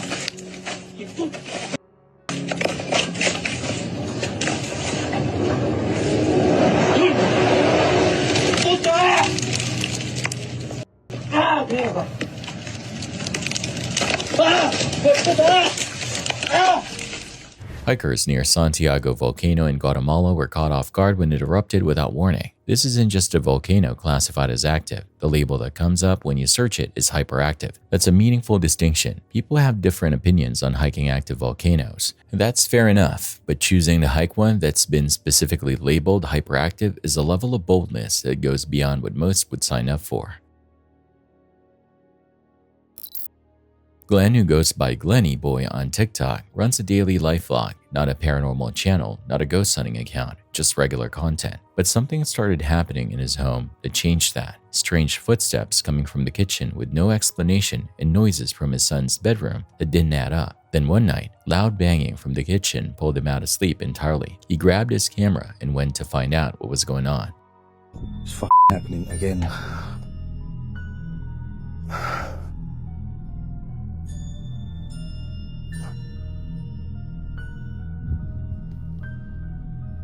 I'm hearing banging again.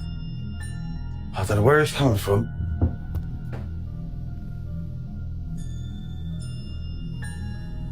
The f***? That's in the f***ing dining room. That's in the kids' room.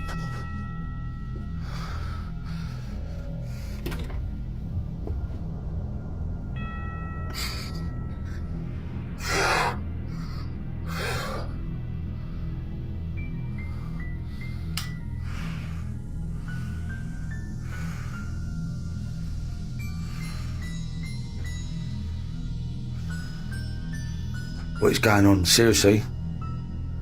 What is that? What is that?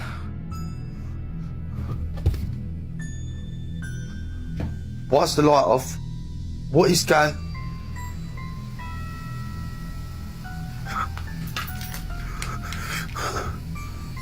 What the fuck? What the... What on earth?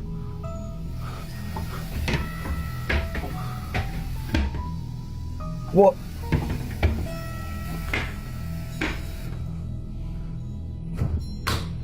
F*** this. He went to the kitchen first. The lights were on and nothing looked dramatically wrong, but then a sound came from his kid's room further down the hall. He left the kitchen with the light still burning and headed to the bedroom to check. The room was empty. Then, right as he was standing there, a massive crash erupts from the kitchen he had just walked out of seconds earlier. He runs back. When he gets there, the lights that he had left on are now off. He flips them back on, and the kitchen is in chaos. Every single cabinet has been thrown open, and the tap in the sink is running at full pressure. He starts trying to back out of the room, and the door swings shut directly in front of him, cutting off his exit. Now, before we keep going, go back and listen to the moment he is running back into the dark kitchen, just before he gets the lights on. Listen carefully. What you can hear in that darkness is heavy footsteps, moving away from him as if something is retreating the instant he comes through the door. Glenn has posted nothing further about what happened since uploading this. No follow-up, no explanation, no update. So the question the footsteps specifically raise is this: if it was staged, what was running? Peter Foley was 58 years old, worked as an IT consultant, and lived alone in a bungalow in North Holt, West London. When he was found dead following a fire at the property, nothing about the initial picture pointed toward anything other than a tragedy. He had a pre-existing heart condition. The fire appeared to be the explanation. Investigators treated it as an accidental death, smoke inhalation, and the case was closed. What makes this one disturbing isn't any single dramatic revelation. It's how completely the truth managed to hide inside something that looked entirely routine. Peter had arranged to meet someone through an online platform. The man presented himself under the name Gabriel. The encounter was supposed to be consensual. Roleplay built around themes of authority and control, and from Peter's perspective, he was inviting someone into his home for something he had agreed to in advance. CCTV footage captured the man arriving at the property without making any effort to conceal himself or his approach. He walked up to the door as though he had every reason to be there. The fire broke out in the early hours of January 7th, 2013, and because the scene aligned with the accidental death narrative, the investigation didn't survive its first assessment. The case was closed, and Peter Foley's death was officially recorded under the wrong cause. What kept any thread alive was the activity on Peter's bank accounts. Transactions continued after his death. That detail raised questions, but not with enough weight to overturn a conclusion that had already been reached. Then, nearly 2 years after the case was closed, Peter's nephew recovered a computer hard drive from inside the bungalow. It had survived the fire. On it were recordings from a webcam that had been running inside the property during Peter's final hours. What those recordings showed was enough to tear the original theory apart completely. The meeting that had appeared consensual shifted on camera into something Peter had never agreed to. The man calling himself Gabriel, later identified as Jason Marshall, moved the encounter past the limits of what had been arranged between them. Peter was overpowered. He stopped being a willing participant and became something else entirely, while the recording was still running. After that point in the footage, Marshall could be seen moving around the space calmly. Then came the sound of liquid being poured, followed by the fire. The fire wasn't what killed Peter Foley. It was a method used to conceal how he died. Police reopened the case the moment they reviewed the footage. Marshall was identified, and his history showed a pattern of impersonating authority figures in encounters at this time. Following Peter's death, he had traveled abroad and reportedly attempted comparable conduct with another victim who survived. That person's survival contributed to the effort to locate him. Marshall was extradited to the United Kingdom, stood trial, was convicted of murder, and received a life sentence with a minimum term of 39 years. What lingers about Peter Foley's case is the margin. If the hard drive hadn't made it through the fire, the investigation would never have been reopened. His death would most likely still be recorded as a domestic fire accident. The cover wasn't elaborate. It just didn't need to be to work, at least not indefinitely. Muhammad Ahmed was 23 years old when he was shot and killed near Turnpike Lane in North London in the early hours of May 28, 2021. From the beginning of the investigation, police were clear that they did not consider this a random attack. They suspected the direct connection to an earlier firearms incident in Park Lane N17, where another man had been injured a short time before Muhammad was killed. That earlier incident is what gives this case its structure, because if the link holds, Muhammad's death wasn't an isolated event. It was part of a sequence that was already in motion before he was found. Police had CCTV coverage of the area. 3 individuals appeared on that footage, 2 moving on bicycles, one on foot, and one of them was wearing a jacket distinctive enough to stand out across multiple camera angles. Footage from the earlier shooting reportedly showed a man wearing that same jacket at the hospital, where he had assisted in bringing the wounded person in before leaving the scene. That detail is attributed to reports and not independently confirmed beyond those accounts. Investigators formed the view that people connected to the first incident later traveled in a Honda Civic in the direction Turnpike Lane, and that Muhammad may have been located in or near Duckett's Common before shots were discharged from the vehicle. If that sequence is accurate, the attack of Muhammad was not opportunistic. It was targeted, and it followed from something that had already happened somewhere that same night. In June 2021, one man was arrested on suspicion of murder. He was subsequently released under investigation, and from that point forward, the case stopped producing public developments. No charges were confirmed, no identities were publicly established. The footage provided investigators with movement patterns, clothing descriptions, timing, and a potential thread connecting two separate incidents, but not a name.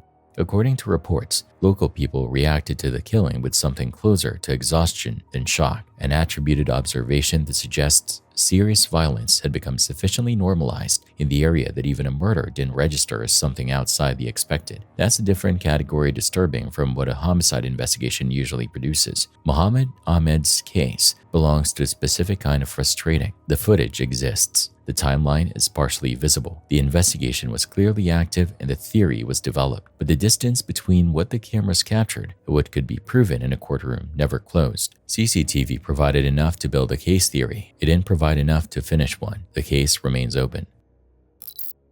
TikTok user Giovanni Lima and his girlfriend have been living with something in their apartment for months, and he started capturing it on camera. The early signs were subtle, shuffling at night, whistling from rooms that had no one in them. When it became a daily occurrence, Giovanni made the decision to document everything. What the footage points toward isn't a conventional haunting. The behavior suggests something that replicates voices and sounds, what's typically described as a mimic.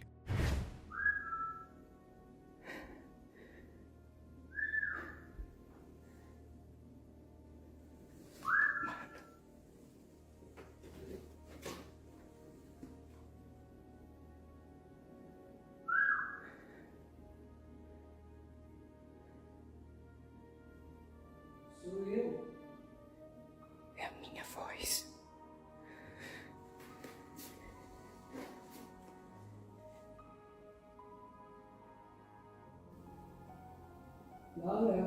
Caralho. A whistling sound pulls him toward one of the rooms on the left side of the apartment. As he closes in, he hears a male voice that sounds like his own coming from inside, calling him in. He lives there with his girlfriend only. No other man is in that apartment. The door slams shut before he reaches it.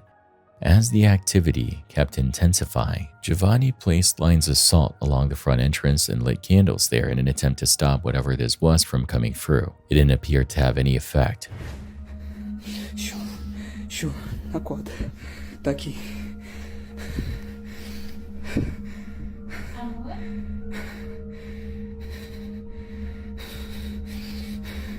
Vai embora da minha casa agora! Deixa entrar. Você não é bem-vindo aqui! Me deixa entrar.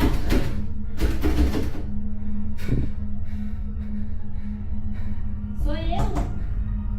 Vai embora! Me deixa entrar.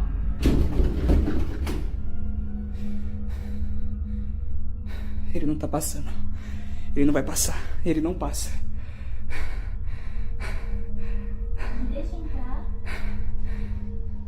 One night, they both woke to something at the front door. When they went to check, the handle was shaking violently, the way it moves when someone is forcing it from the other side. Listen carefully to the voice coming from outside the door.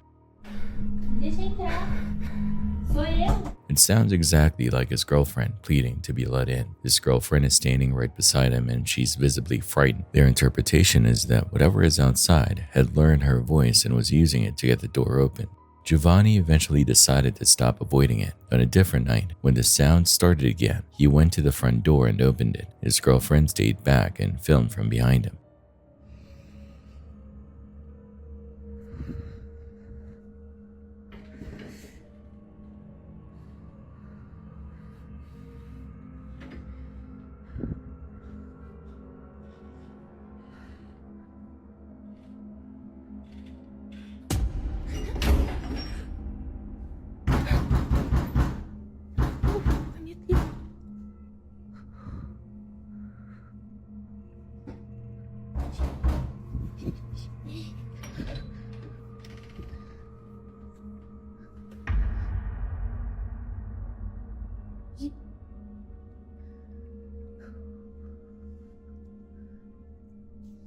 He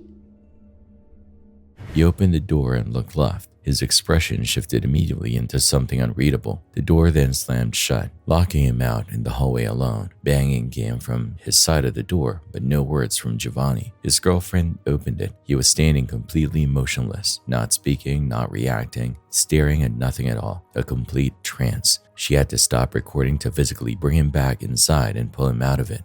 So the question the trance state raises is specific, because you can stage a lot of things, but what exactly is a performance when someone goes silent, stops responding, and has to be physically dragged back to awareness? On February 24th, 2026, people in Albacete, Cairo, looked up and saw a man hanging from the outside of a 10-story building. He had reportedly been caught attempting to rob an apartment inside, and rather than making his way out through the building's interior, he had ended up on the exterior of the structure with nowhere to go but down. The footage shows him at the 10th floor, finger-scraping air conditioning units and window ledges, working his way lower one floor at a time while people on the ground below watched. At one point, he jumped to the floor beneath him, came down hard on an AC unit, and kept going. His legs were dangling in open air as he moved across the face of the building, shifting from one narrow foothold to the next, and the panic in his movements was visible throughout. What happens next is genuinely strange. As he descended, residents inside the building began opening their windows and calling out to him. They were inviting him in, offering him a way off the exterior of the building so he wouldn't fall. According to reports, some of them told him they wouldn't contact police if he just came inside. Attributed to those reports, he turned every offer down. Whether it was fear, distrust, or determination to keep moving, he refused each time and kept climbing lower. By the 5th floor, he had clearly run out of energy. He hung from the ledge for a stretch of time before dropping down into a lower construction area beneath him. When he landed, it became immediately apparent that he hadn't actually gotten away. He was contained in that space with no visible exit route. According to reports, once he understood he was trapped, he broke down and started crying. Police showed up and took him into custody. At the scene, he reportedly confessed afterward that he had gone up the building to steal. The thing that makes this footage so gripping is that the arrest almost becomes an afterthought for most of the clip. From the moment he appears on that 10th floor ledge to the moment he drops into the construction area, the only thing anyone watching is focused on is whether he's gonna make it down without falling.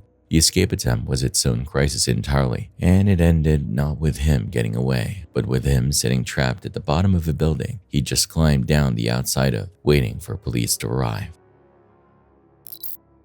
Jesse Carr makes travel content, lighthearted solo vlogs from destinations around the world, the kind that tend to show the more appealing and accessible side of traveling alone. A visit to Afu Waterfall on the island of Savai in Samoa was supposed to be another installment in that series. The location had the king a setting that produces good footage, clear freshwater pools, dense tropical greenery, a waterfall that feeds directly into a calm swimming area surrounded by rocks and natural vegetation.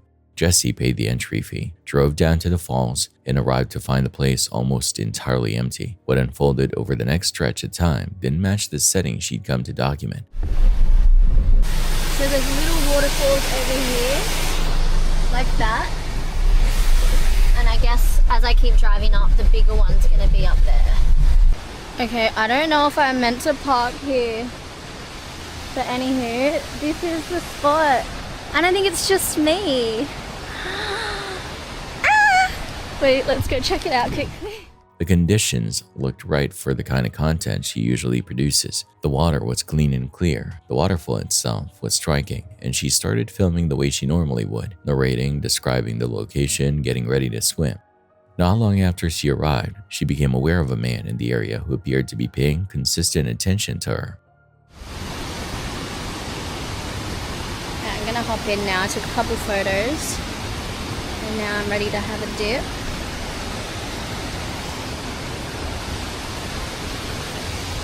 Are you okay? All good?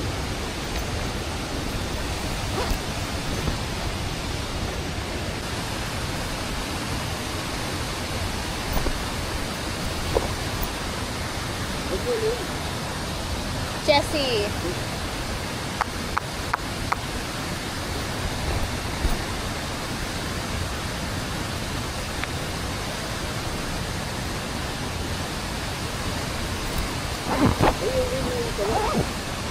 Pardon?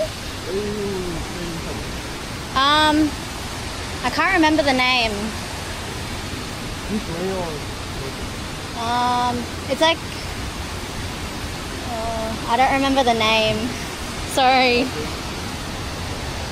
There's a man and he's kind of just like hanging around me. Anyway. Whether he was being sociable, setting himself up as an informal guide, expecting payment, or something else wasn't immediately clear. Jessie didn't want to make assumptions. She kept her manner polite and tried to give him reasonable benefit of the doubt, even as her comfort level was already dropping. The footage reflects that. She can be seen actively working to convince herself the situation was fine, while her instincts were registering something else entirely.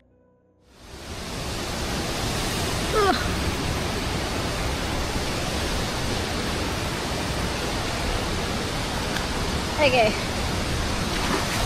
Oh my gosh, the water's so nice and crisp. Whoops.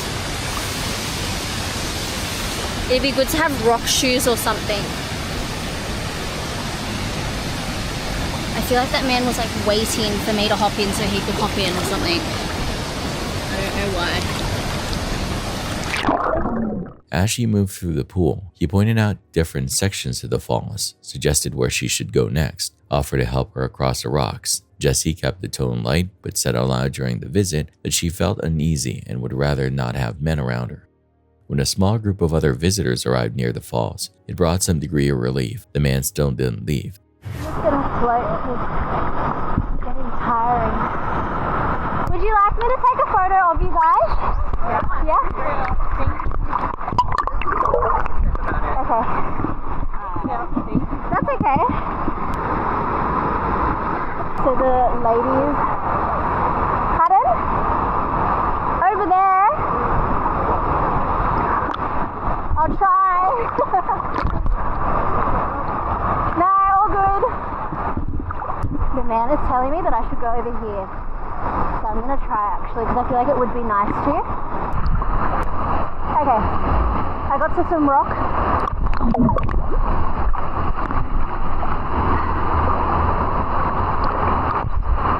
don't know, I can't tell if the man is just being really nice or if he's just being too friendly, like, because I was feeling a little bit uncomfortable. But he was like, do you need some help coming over here? And I was like, no, thank you. Because I just want to be like by myself. With no men around, preferably. Okay, this. Oh my gosh! Oh my gosh! You scared me. I'm good, thanks.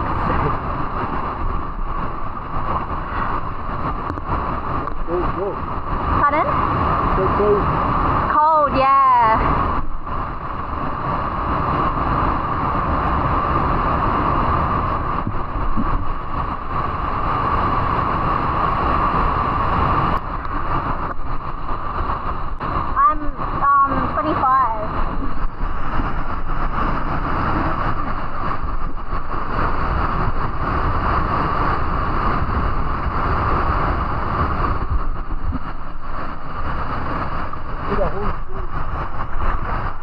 Pardon? Sorry? A hole. Oh, it's like a cave. Is it a cave? Yeah? Okay. I'm okay. You go, I'll follow you. Rather than leaving immediately, she kept managing the situation as calmly as she could without escalating it.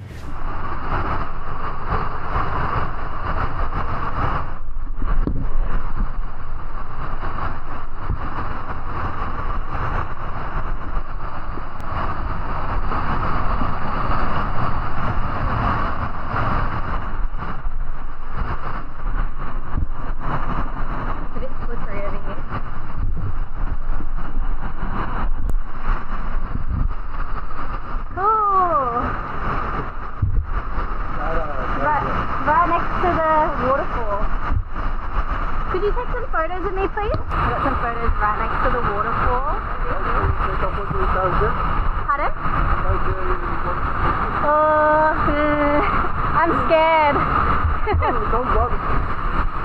Over there. What do you mean? Walk? Walk down? Oh. That's okay. That's okay. Pardon? Where? Down? Okay, I'll try. I'll try.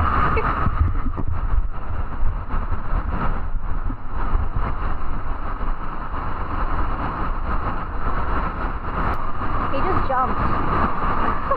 Should I jump? Oh, I'm scared. I don't want to jump on you. Wait, maybe move and then I'll jump.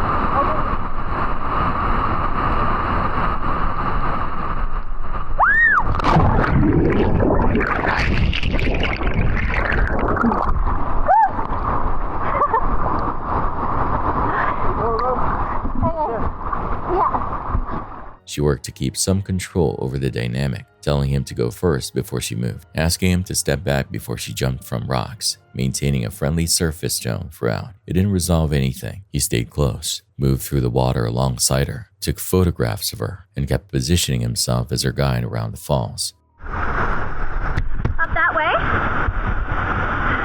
Well, can I go this way?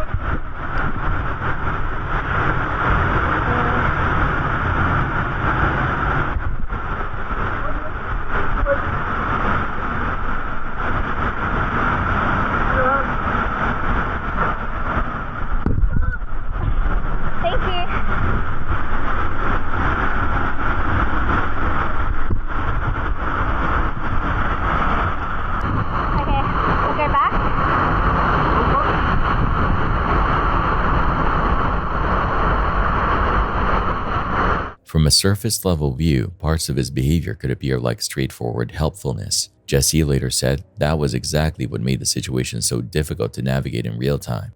She was constantly reassessing. Was he being a friendly local? Was he expecting some form of payment for his time? Or something more than that happening?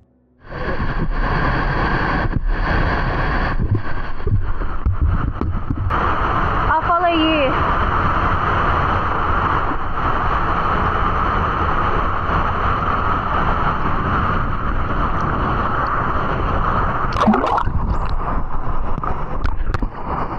I think I'm gonna go now.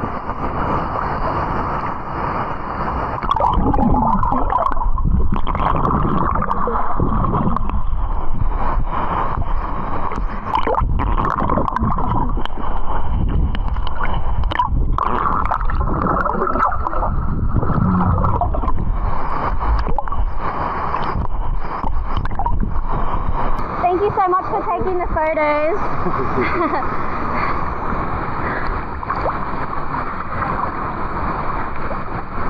I'm gonna go. If he follows me, like, I'll just head off, but I do want to give him a little bit of money for taking the photos of me, because that was nice of him to do.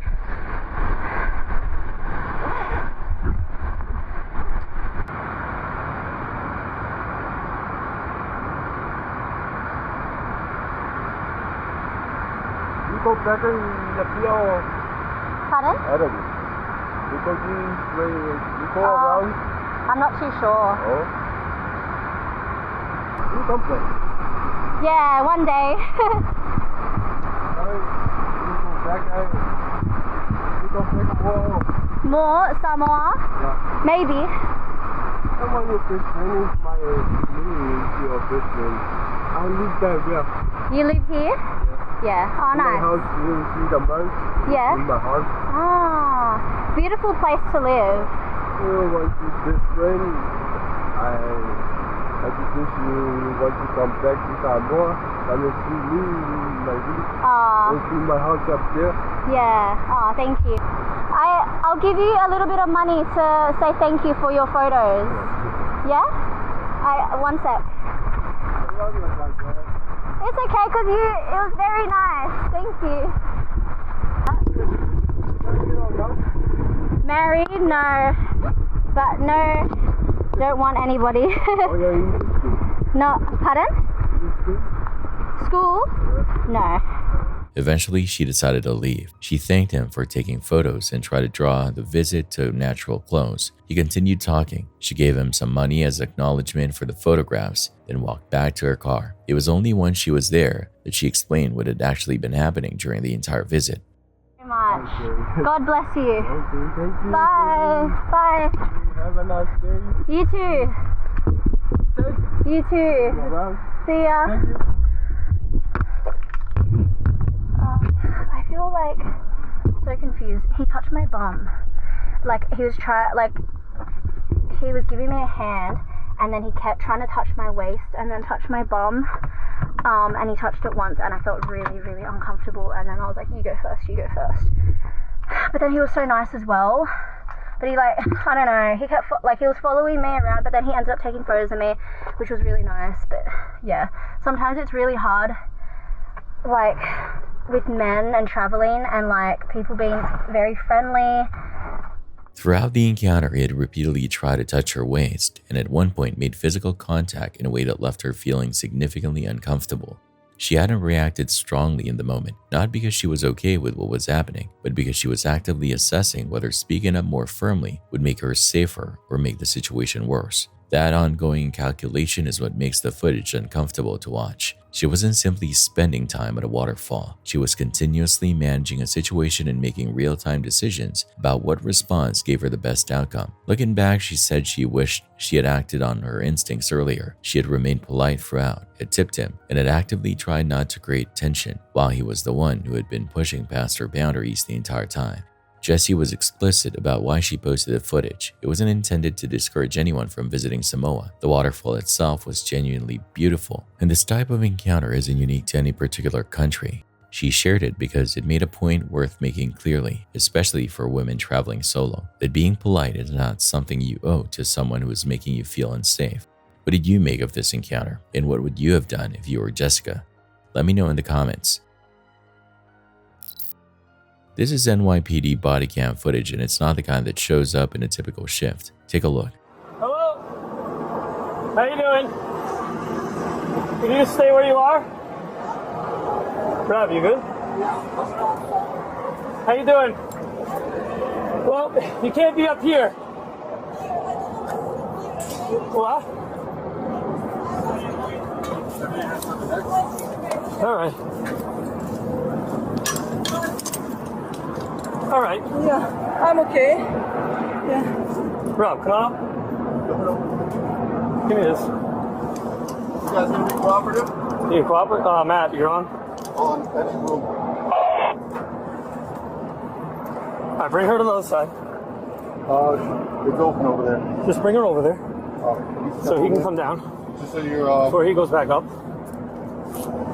What language do you guys speak? Russian. All right. I understand, but not so. Two people climbed the Empire State Building, and the NYPD sent officers up to arrest them. What those two actually did is a whole separate discussion, but consider the officers who got that call. At some point during their shift, someone radioed in and told them their next assignment was climbing the Empire State Building to make an arrest. That's not a sentence most people in law enforcement expect to hear on a regular workday. This footage was captured in Kananaskis, Alberta, during what was supposed to be a 5-minute errand. The woman had just poured her morning coffee, spoon still sitting in the mug, and taken her dog for a short walk along the gravel driveway near camp. The previous day had involved a long hike, so neither of them had much energy, and the plan was straightforward. Walk roughly 100 meters down the driveway, turn around, and come back. When she turned to do exactly that, a grizzly bear was standing close by. It hadn't charged, but something about its manner immediately registered as wrong. It was focused in a way that felt deliberate, and its attention kept returning to her dog rather than moving on. She'd encountered bears in that area before. This one read differently from the start. That distinction was enough to make her pull out her phone and start recording before anything else happened. No. Go away. Hey. Say. No. Ah. Hey. Ha. Ah. Hey.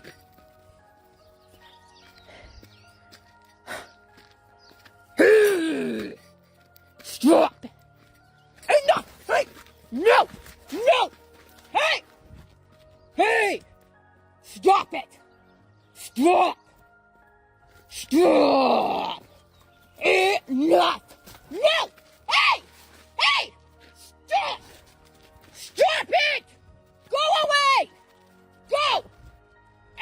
For a stretch of time, she held herself together, keeping the dog controlled, stepping backwards steadily, not giving the bear a reason to accelerate. It came within a few meters regardless. With nothing else available, she took the coffee mug and threw it down the driveway ahead of her.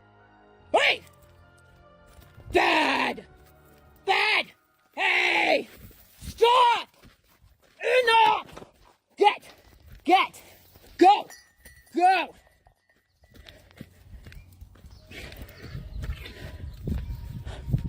Stop it!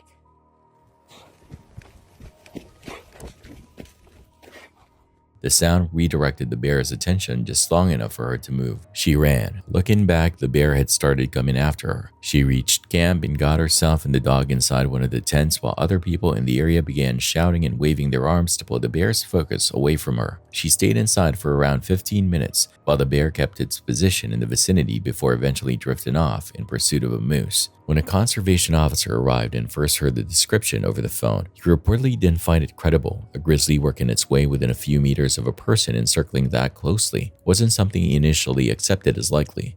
Then he reviewed the footage. The bear was built on a scale that brought its head close to level with hers even while moving on all fours, and she stands 5'2". She said that in all her years spending time in that region, including multiple previous grizzly encounters, she had never seen one conduct itself the way this one did, attributed to her account. The detail that stands out while watching the clip is how ordinary everything looked when it started. She wasn't deep in remote terrain or far from camp. She had stepped outside with a coffee mug and her dog, fully expecting to be back within 5 minutes. In bear country, that window is all it takes for a situation to shift entirely. The way she handled it was sound. She kept her composure, maintained control of the dog, and found a way to create enough of a distraction with the one object she had to buy herself the seconds she needed. Grizzlies at close range are dangerous regardless of intent. An animal that size, investigating out of what might be curiosity, still presents a genuine threat. What she had planned as a 100-meter walk became the most significant bear encounter of her experience in that area. This video takes place in Venezuela. Terrifying disaster, but this angle shows it in a way that hits differently. Take a look.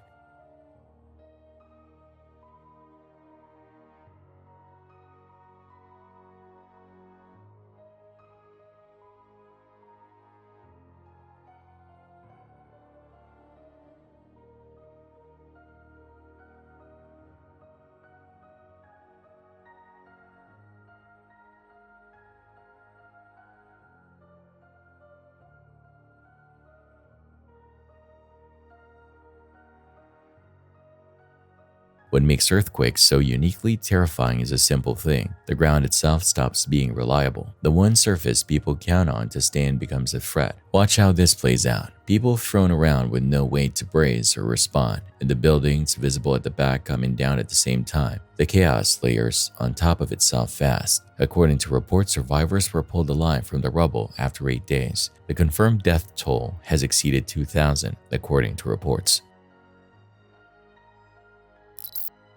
Samantha McIntyre, 24 years old, had been using social media to document her journey training for her first staff marathon. The content was simple and consistent. She filmed her runs, walked through how training was progressing, shared her daily distances, and captured the challenges that come with building mileage from the ground up, dealing with heat, fighting through fatigue, staying motivated when the distances got hard. One morning in southeastern Idaho, during what was intended to be another routine training run, she became aware that someone nearby was focused on her in a way that didn't feel incidental.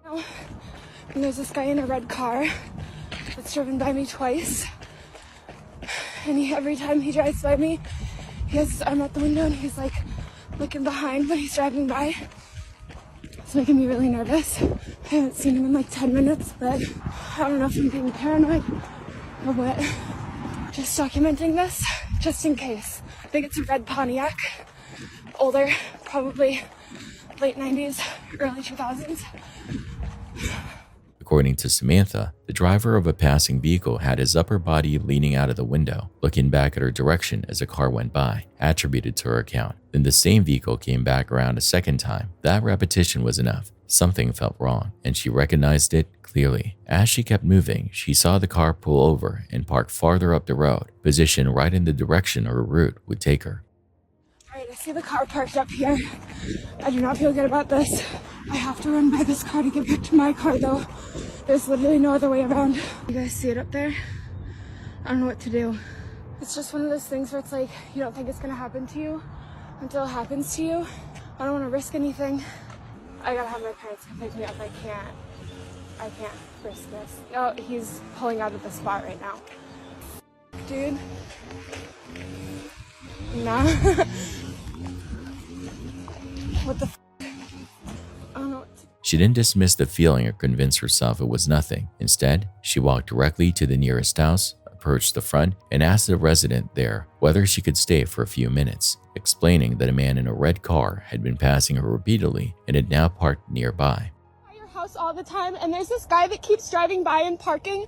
Do you mind if I just like stay in your yard? My mom's gonna come pick me up. I'm just like really worried that he's gonna do something. Thank you. It's making me really nervous. Thank you.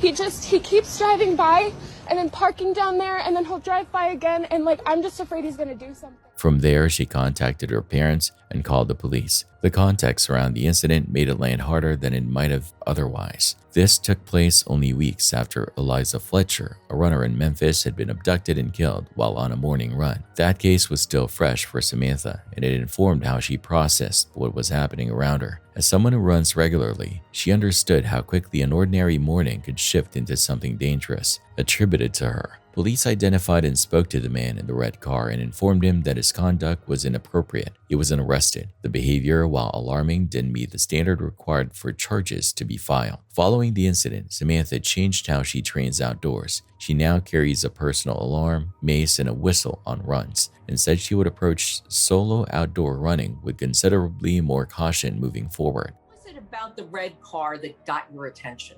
The first time that he drove by me, he had his whole like top half of his body out the window looking back at me multiple times, and had kind of slowed down. And when I saw him drive by the second time doing the same thing, I just got this really bad gut feeling. She still crossed the finish line at her half marathon. For Samantha, that completion carried meaning that went beyond the race itself. She had decided the encounter wasn't going to take running away from her. What makes this worth noting is that nothing physical took place. No attack, no chase, no moment of direct confrontation. Just a young woman on a training run, picking up on the same car appearing and disappearing, reading the situation clearly and choosing to remove herself from it before anything had the chance to escalate further. The World Cup was underway when this footage came out of Mexico, and celebrating a national team's victories is nothing new there. Mexican fans are known for going all out, but sometimes the excitement crosses a line.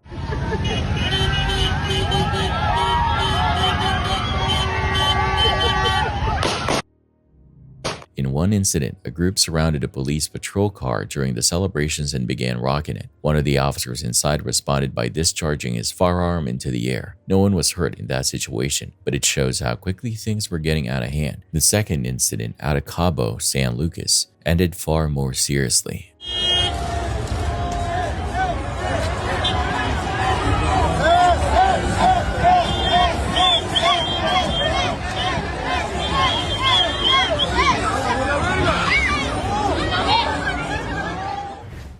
Several people were injured when a driver panicked after his car was surrounded and rocked, and he hit the accelerator. One person died. He had his family in the vehicle with him. For everyone caught up in that moment, and for the families left with the consequences, this was a night that went somewhere no celebration ever should. March 16, 2026, just after 2 a.m., 4 officers with the Lacey Township Police Department were dispatched to a home on Hemlock Drive in the Lanoka Harbor section of Lacey Township after a woman called 911 reporting that she believed she was having a heart attack. The caller was later identified as 55-year-old Suzanne Clark. Hello? What is I think I'm having a heart attack. I need the address of your emergency. What's the address? I don't know. You don't know the address? I don't know. Where are you? I don't know. Okay, can you find a piece of mail? I can't. You can't. You don't know where you are and you can't find a piece of mail? You can't look on your phone and see where you are? No. Okay, so how do you expect someone to come find you? How are we going to send help to you? Okay. Who am I speaking with? Suzanne Clark. What's your name? Hello? When officers arrived, they found Clark inside the residence. Rather than answering the door, she spoke to them through a window as they attempted to assess the medical emergency. Officers repeatedly asked Clark to come to the front door so they could check on her condition and make sure she received medical attention. Instead, she refused, telling them to leave her alone. Trying to make contact, still front door's locked. I'm not seeing anyone inside right now. Hello, it's right here. Hello.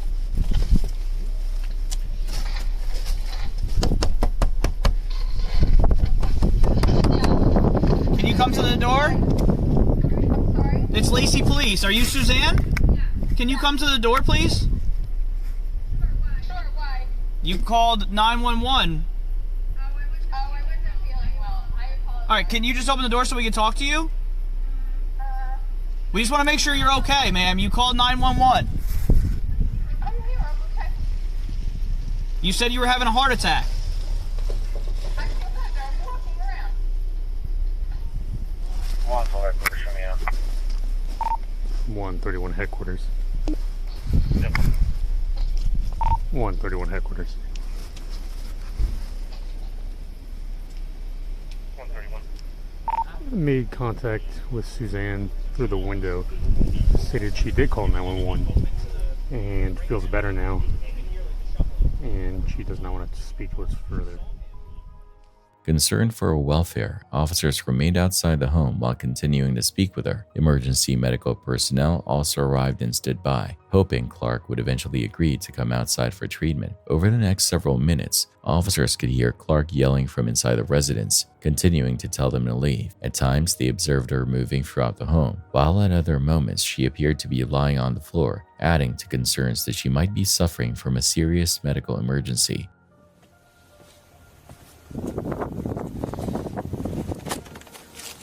Suzanne! What's her name? Suzanne? Suzanne! Ma'am, we just need to talk to you. You called and said you were having a heart attack. Can you come to the front door and talk to us, please? No, I'm right here. Okay, can you come to the window and talk to us? Something. She just yelled no. Yeah, something's not. Something's not right. Okay, I mean. She's on the ground right here. Now she's on the ground? She's on the ground like I'm. Look, So what is something's? I could see her. She just said she went back to the back bathroom. Look down there. You can see her. We're not spying, ma'am. Ma'am, you called and said you're having a heart attack.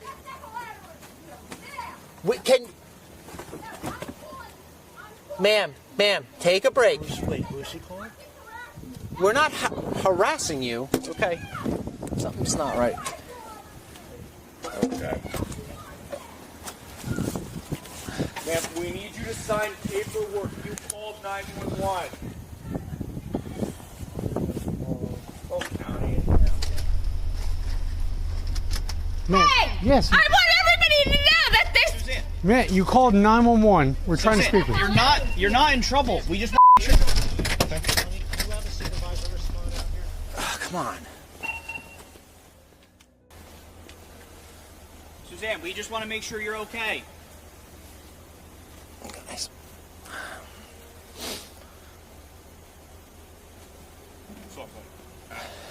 We have no history with her? Nothing. Nothing came up when I put her name in. Yeah. After approximately 30 minutes on scene, the situation took an unexpected turn. Officer Dallas Gant looked through a rear sliding glass door and reported seeing one of Clark's dogs with what appeared to be a knife wound. Fearing that both Clark and the animals inside the home could be in immediate danger, officers decided they needed to enter the residence. Yeah, she stabbed the my knife. Dog. She stabbed the dog. There's a knife in the dog. Is that why there was the yelping? There's a knife in the dog. Yeah.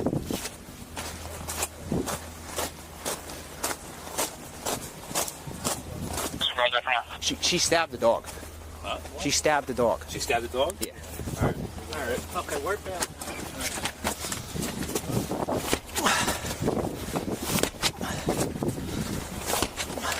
Two.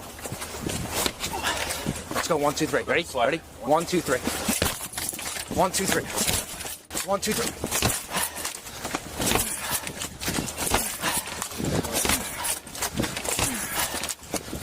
Jesus. All right. They first attempted to force open the front door, but their efforts were unsuccessful. Officer Gant then moved to a side window and began climbing inside. Almost immediately after entering, he withdrew when he saw Clark approaching while holding a knife. Get this lip. I can see the dog right here. Susan, come here.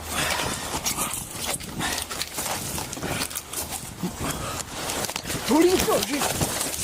Come out with a knife. Drop the knife. Drop the knife. Drop the knife. Moments later, Clark exited the home through the rear sliding glass door with the knife still in her hand. According to investigators, she advanced towards several officers gathered outside. Officers immediately issued repeated commands for her to drop the knife, but authorities say she continued moving toward them while still armed. Believing there was an immediate threat, Officer Gant fired his department-issued firearm multiple times, striking Clark. Knife. Drop the knife. Drop the knife. Drop the knife. Drop the knife. Drop the knife, Susan. Drop the knife. Get your tape.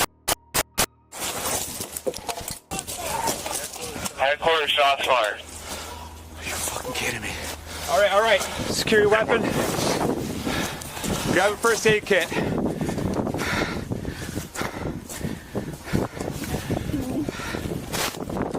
Susan, just stay still, okay?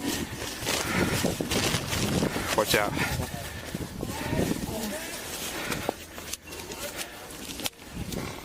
Yeah, cops are good. Get up here with your kit.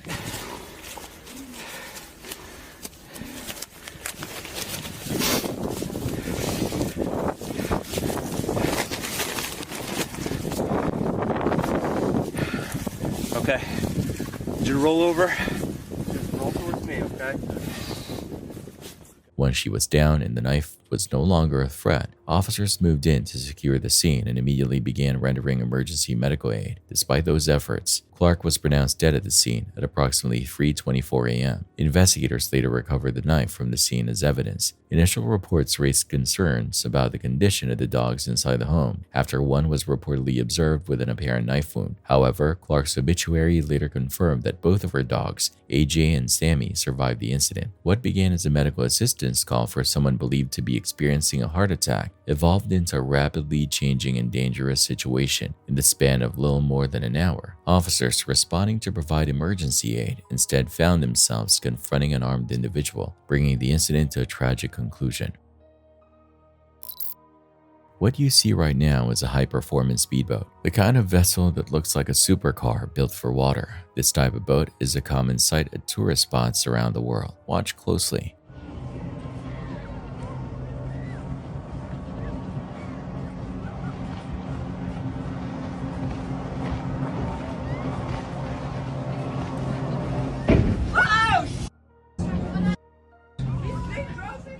The person operating it was 22 years old. He died after the boat collided with another vessel. That second vessel turned out to be operated by police. The incident took place in Samil, a small village located in the south of Albania.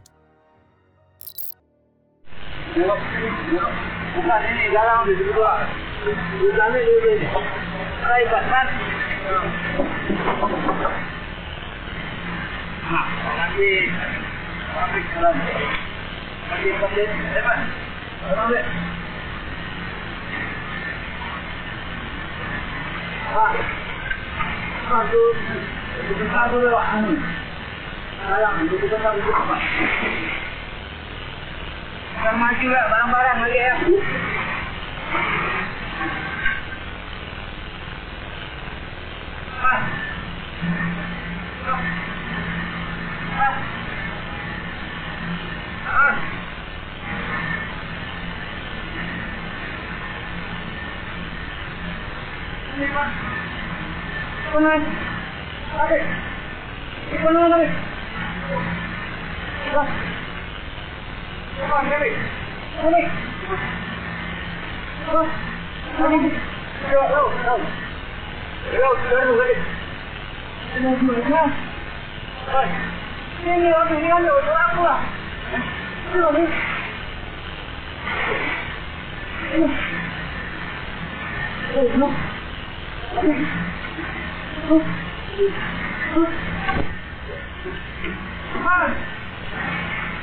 In Banyasan, Indonesia, a 25-year-old boat repair worker jumped into a river to help friends repair a damaged vessel but disappeared only moments later. According to authorities, he is believed to have been attacked by a crocodile. If confirmed, the incident is especially remarkable because several other people were in the water nearby when he vanished, yet none of them were harmed. Kyrgyzstan showing up on this channel is rare, but when something like this comes through, it's worth covering. Like this terrifying clip, for example. Watch.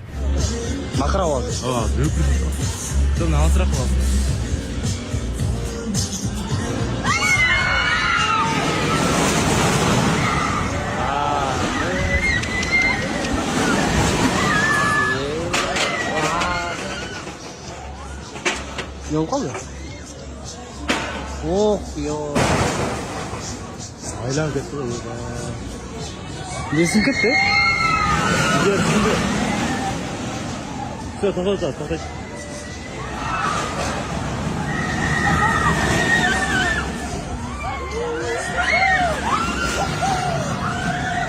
죽겠지, 인스타랑 많이 당하긴 건데. 내가 거기 더 컸지.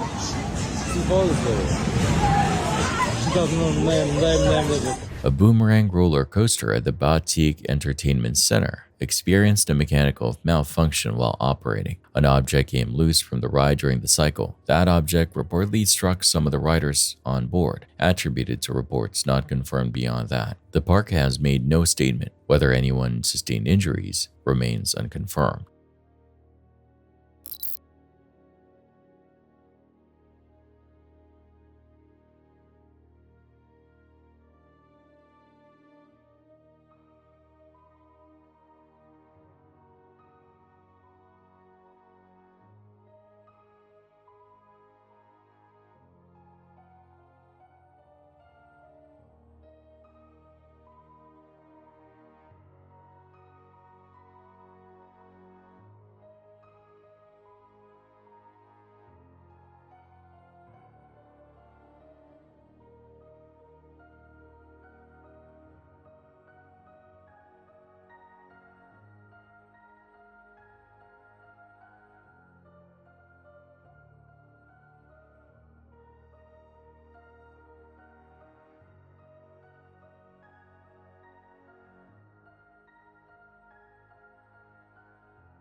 In San Pedro, Paraguay, a group of heavily armed attackers attempted to rob an armored truck transporting more than $1 million in cargo. According to authorities, the driver managed to ram through one of the suspects' vehicles and escaped to a nearby police station. Both the driver and the security guard riding with him made it out of the attempted robbery without injuries. CCTV footage from Dayton, Ohio. I actually have a friend there. Anyways, the clip doesn't need much of a runway before it makes its own point.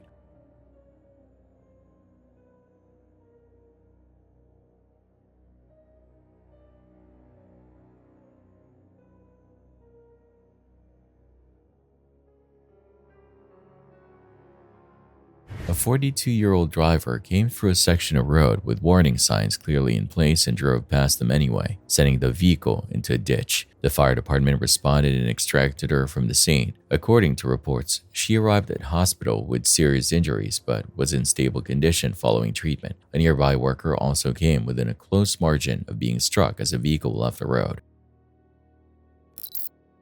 This footage was posted by user Lai El Nana, who states it isn't staged and what they captured left them genuinely frightened. The school has a local reputation for being haunted by a former student, specifically centered on one classroom, attributed to local rumor. Over the years, staff and students have reported seeing a small figure dressed in a school uniform in that room, with a face described as bearing no resemblance to any living person. What makes it particularly eerie is the consistency. According to reports, every sighting has occurred on a Wednesday at exactly 3 p.m. in the same classroom, the reported time and location of a student's death years earlier. 2 students who knew the stories went to that room at precisely that time.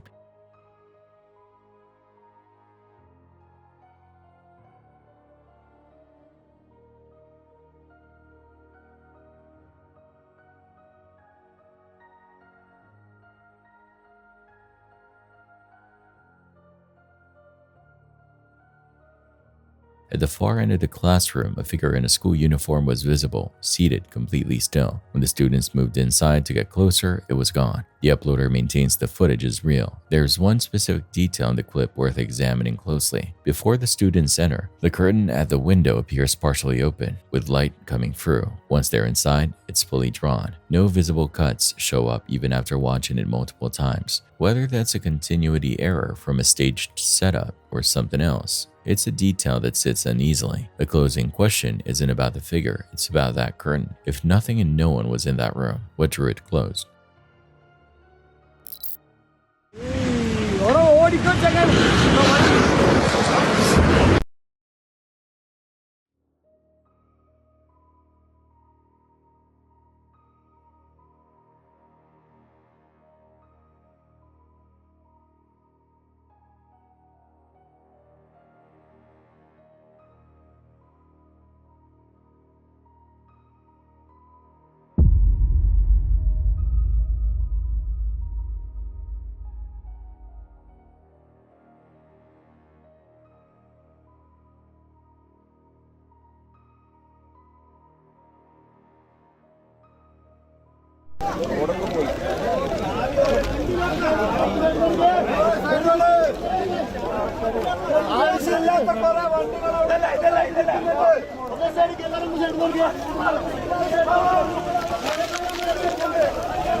In Wanad, India, a large stockpile of earth from a tunnel excavation gave way after heavy rain, crashing onto a nearby roadway. The collapse carried away a fuel tanker and trapped several workers beneath the debris. According to authorities, at least 3 people lost their lives, while 5 others are still missing. Officials said the tragedy was preventable, alleging the contractor repeatedly failed to comply with orders to remove the growing pile of excavated soil. Our thoughts are with the victims, their families, and everyone affected by this devastating incident.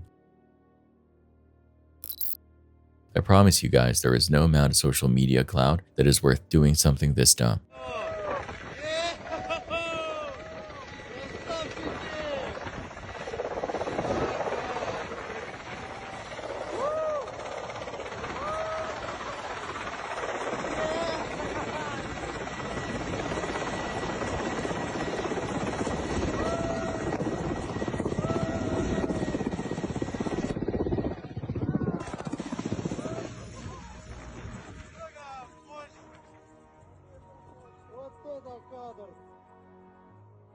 Rotor blades can become nearly invisible when spinning at full speed, and the powerful downwash they create can hurl debris with enough force to cause life-threatening injuries. Whether this happened because of poor judgment, a lack of awareness, or both, the outcome could have been catastrophic. It only takes one mistake around an operating helicopter for an ordinary moment to become a fatal one.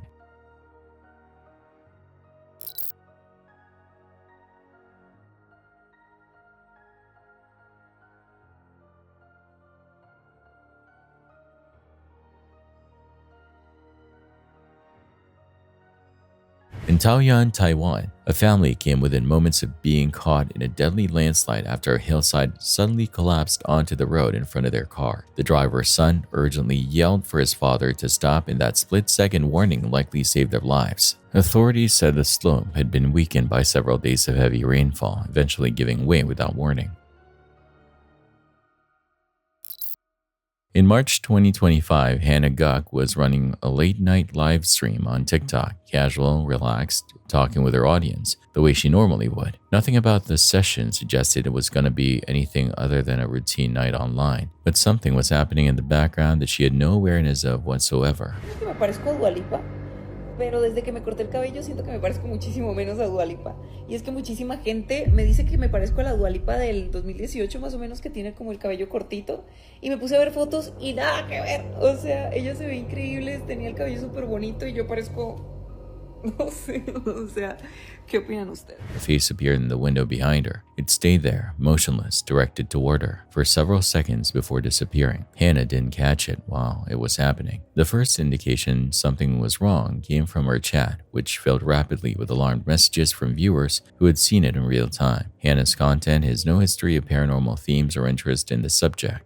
And that's a detail many of her followers keep coming back to, according to viewer responses. The question the footage leaves open is specific. Whatever appeared in that window wasn't moving, wasn't passing by, it was watching. What stays there motionless for several seconds and then disappears?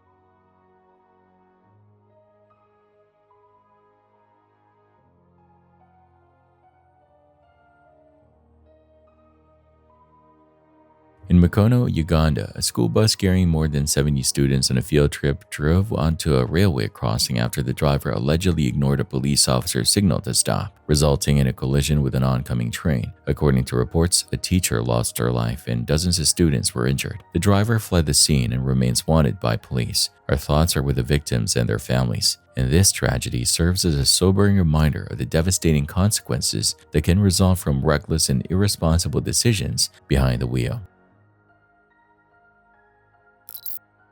This footage originated on an Indonesian social media platform. It started as a casual cooking video, nothing unusual, nothing staged. When the woman filming turned the camera around to capture herself, what she found on screen was not what she was expecting. Dikit dan bakso. So yummy. So, kita langsung aja ambil mangkok. At the top of the staircase, a dark figure with long black hair was visible, partially concealed behind the wall. It pulled back out of frame, then reappeared. This time it wasn't staying put. It began moving toward her. The reaction on her face was immediate and visible. The original source of this clip has proven difficult to trace beyond its initial appearance on an Indonesian platform, and no further context has been confirmed. What the footage leaves open is anchored to that second appearance specifically. The figure retreated, then came back, and came forward. Something that initially hides and then advances isn't behaving like a reflection or a trick of the light. The question is, what does?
wildfire believed to have been started by human activity became one of the worst ever recorded in Utah, burning across nearly 100,000 acres. The flames tore through a ski resort, destroying its main lodge, more than 100 condominiums, roughly 30 cabins, and over 150 structures altogether. Despite the enormous damage, authorities confirmed that everyone at the resort was evacuated safely.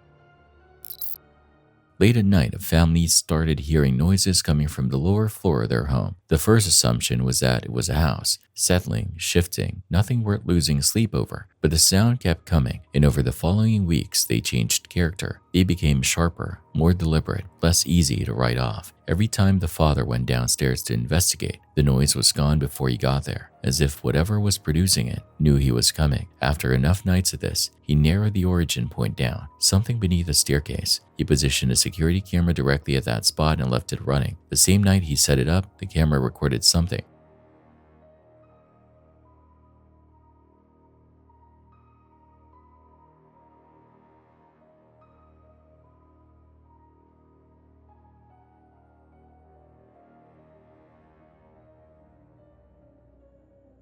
A face emerged from the darkness under the stairs, slowly, deliberately coming forward out of the shadow. When the family reviewed the footage, the reaction was immediate. Every strange sound from the previous weeks snapped into different contexts. What had felt unsettling before now felt like something with a source. They decided the only reasonable response was to leave the house entirely, and did. The question that footage leaves open isn't about what they heard. It's about that face specifically. It didn't appear suddenly. It came forward gradually, as though it had been there for some time before deciding to move into frame. The source of this footage is unknown, but the context surrounding it is deeply unsettling. Someone in the house had been repeatedly woken from sleep by sounds coming from the floor below. These weren't faint or ambiguous. They were loud, unnatural, and described as a kind of sinister wailing that cut through even deep sleep every time. The family responded by placing cameras in multiple rooms throughout the house, with one positioned specifically in the kitchen dining area, where the sounds were consistently loudest. Several nights of recordings came back clean, nothing visible on any footage, but the wailing kept coming. Then, just after 3 a.m. on one particular night, the kitchen camera picked up something.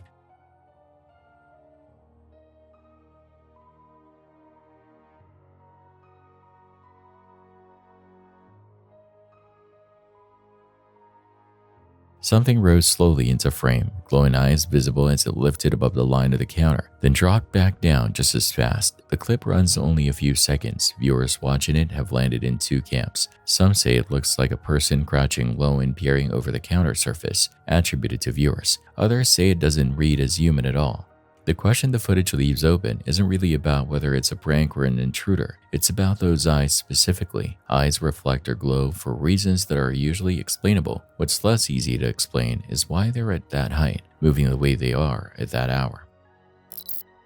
Janet recently moved into a new apartment and has been capturing the whole process on camera, unpacking, decorating, slowly turning the space into something that feels like home. The footage was supposed to document a fresh start. Instead, it's become something considerably harder to explain.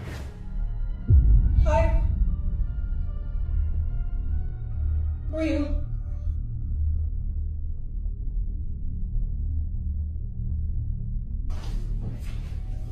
Can I help you? Remember? We're friends. No, no, I don't remember. Please get out. Please get out of my apartment. Please get out of my apartment.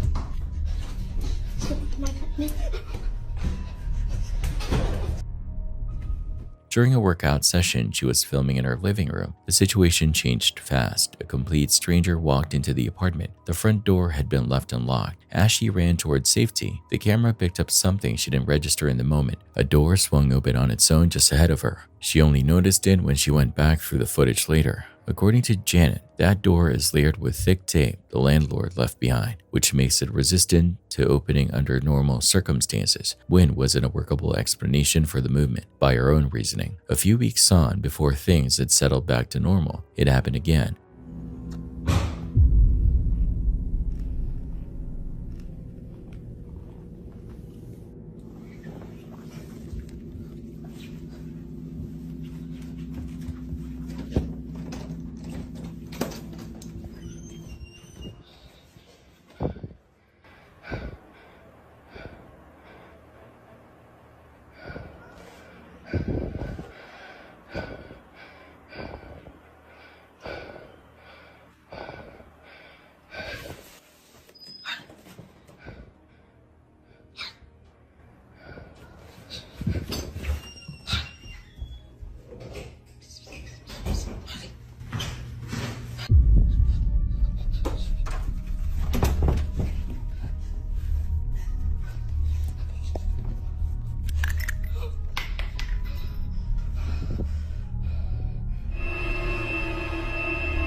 A loud noise hit the apartment and sent both Janet and her cat into immediate alarm. She moved toward the front door, then turned back to find the cat, and a second sound pushed her into the bedroom where she locked herself in. That's when the impressions appeared on the bed, indentations forming as though something was there, though nothing was visible. The night did turn out to involve a real intruder.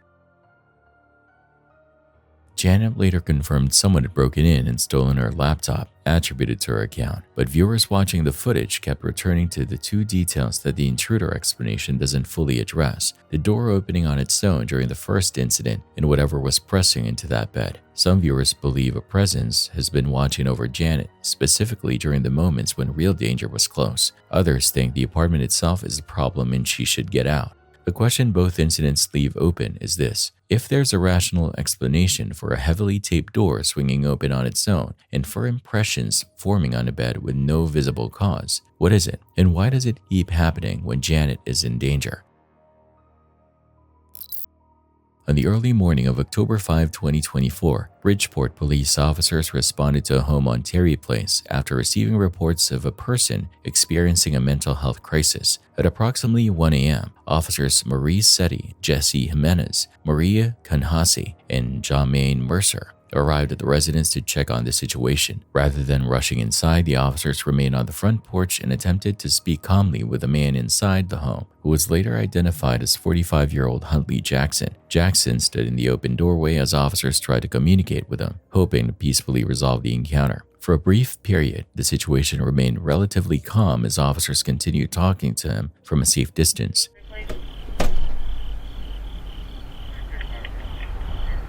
Now he's gonna lock the door. Which is probably why we shouldn't close it, right? Yeah, I didn't think about that. He was spitting all over us. I know. You don't know calm, you don't know reason, you know hospital. Which hospital do you go to? Let's see if Dad can open it. Sir! Can you unlock the door? See? This is why we don't do this. What's your name? What's your name? What the f***? This is why we don't do this shit, man. But without warning, everything changed. According to investigators, Jackson suddenly produced a knife while standing in the doorway. Before officers had time to react, he rushed out onto the porch and launched an attack. Officer Marie Setti was struck multiple times during the assault, suffering cuts to her shoulder, head, and neck. Faced with an immediate threat to his fellow officer, Officer Jesse Jimenez fired his department-issued firearm twice, striking Jackson in the torso and stopping the attack. Get out of the room. Get out of the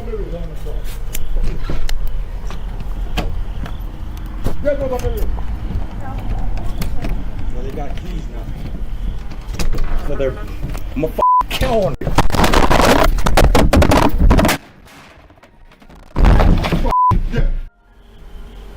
Let's see if Dad can open it. Sir! Can you unlock the door? Around the corner. See? This is why we don't do this. Sorry. What's your name? I'll just go through the back. What's your name? Oh. There's no getaway. What the f***? This is why we don't I'll do go this through the shit, back. man. Get out of the room.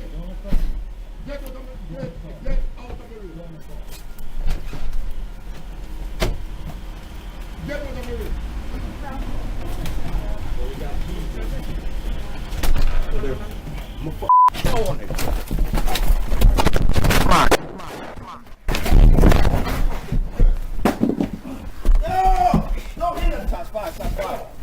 Don't move. Don't fuck move. Don't fuck move. Drop the knife. Drop the knife. Drop the knife. Drop the knife. Drop the knife. Drop the knife. Don't hit it, please. Drop the knife. Relax, don't hit him. Don't hit him. Finish your round. Drop the knife. Drop the knife. Once the threat had ended, officers immediately shifted their focus to providing medical aid. Both officers Setti and Jackson were treated at the scene before being transported to St. Vincent's Medical Center for emergency treatment. Officer Setti's injuries, while serious, were not life-threatening. She was treated at the hospital and later released. Jackson underwent surgery for the gunshot wounds he sustained during the encounter. Hospital officials reported that he survived the incident and was listed in guarded but stable condition.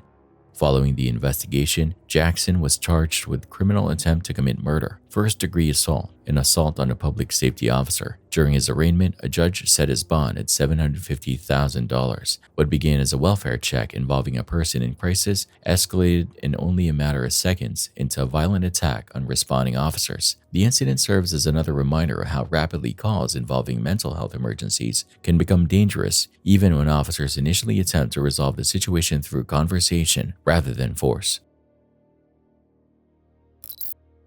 A Reddit user going by the name Nona Cares Bounce Loner was mid-fare as an Uber driver when his dashcam recorded something on an empty road at night. As he moved through the darkness, a small figure appeared ahead of him in the lane. He slowed down and activated his high beams to get a better look. What came into view, according to his account, was a small child standing alone in the middle of the road, dressed in what appeared to be only a diaper, and holding something that resembled a stick or a plastic pipe. The surrounding area offered no context. No adults visible, no residents nearby, no obvious explanation for why a child would be standing there alone in complete darkness in the middle of a road. Just the figure, the empty lane, and the high beams. Once the footage was posted to Reddit, skepticism came quickly. Some viewers read it as staged content, others thought it was a prank. A third interpretation, arguably the most uncomfortable one, was that the figure had been placed there deliberately to get drivers to stop and exit their vehicles alone at night. The driver rejected all of those readings, attributed to him. He said he was prepared to produce the original unedited dashcam file, interior camera footage showing his reaction as it was happening in real time, and Uber records that would confirm he was on a legitimate trip at the moment the encounter occurred.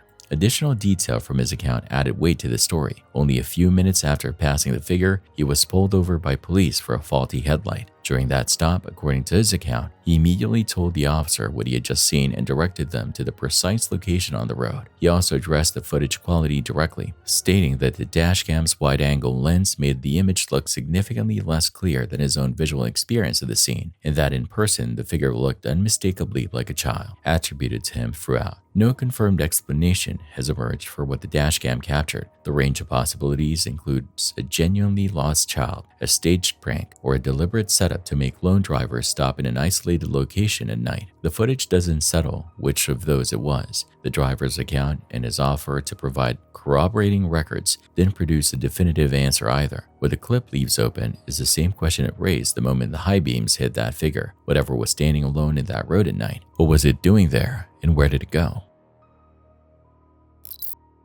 Surveillance footage from Oklahoma City captured a Molotov cocktail attack on a man in a wheelchair, carried out in broad daylight and in close proximity to the city's police headquarters. The video documents the sequence in detail. The victim crosses an intersection in his wheelchair while the suspect moves in a different direction on the opposite side of the street.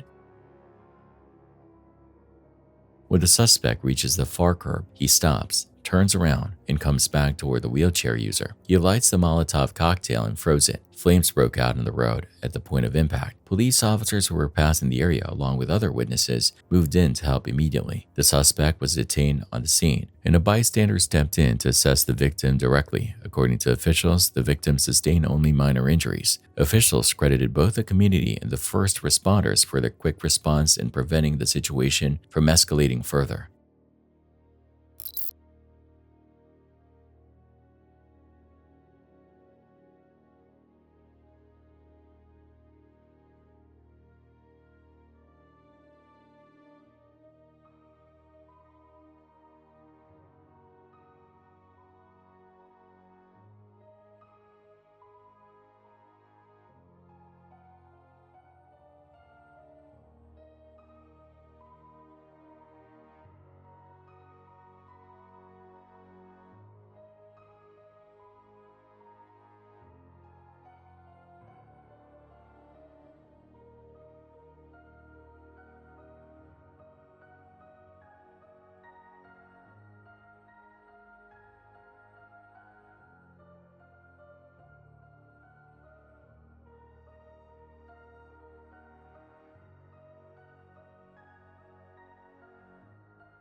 Inside a gym in Santa Catarina, Brazil, what started as a typical day of people lifting weights and following their routines suddenly spiraled into chaos. It began with something almost absurdly small, an argument over a workout machine. One member, a man known both for past legal trouble and a habit of stirring confrontation, became irritated when another gym-goer used equipment he wanted. Voices rose. A physical fight broke out. Before it escalated further, a personal trainer rushed in, using his strength and training instincts to restrain the aggressive member until he calmed down. But the situation didn't end there. Moments after being released, the man stormed out of the building. Those who saw him leave hoped the incident was over. Instead, he returned with a pistol. Without hesitation, he opened fire and shot the trainer in the leg. Panic swept through the gym as people dove for cover, screaming and scattering between machines. What the gunman didn't expect was that an off-duty corrections officer had been working out nearby. The officer reacted with instinctive precision, drawing his service weapon and firing in defense, incapacitating the attacker before he could shoot again. The officer immediately called for medical assistance, securing the weapon and ensuring no further threat remained. The wounded trainer was rushed to the hospital, treated, and thankfully released without long-term injury. The shooter survived as well, but was taken into custody and later charged in an attempted homicide case. Security footage captured every second of the incident and is now a crucial part of the official investigation.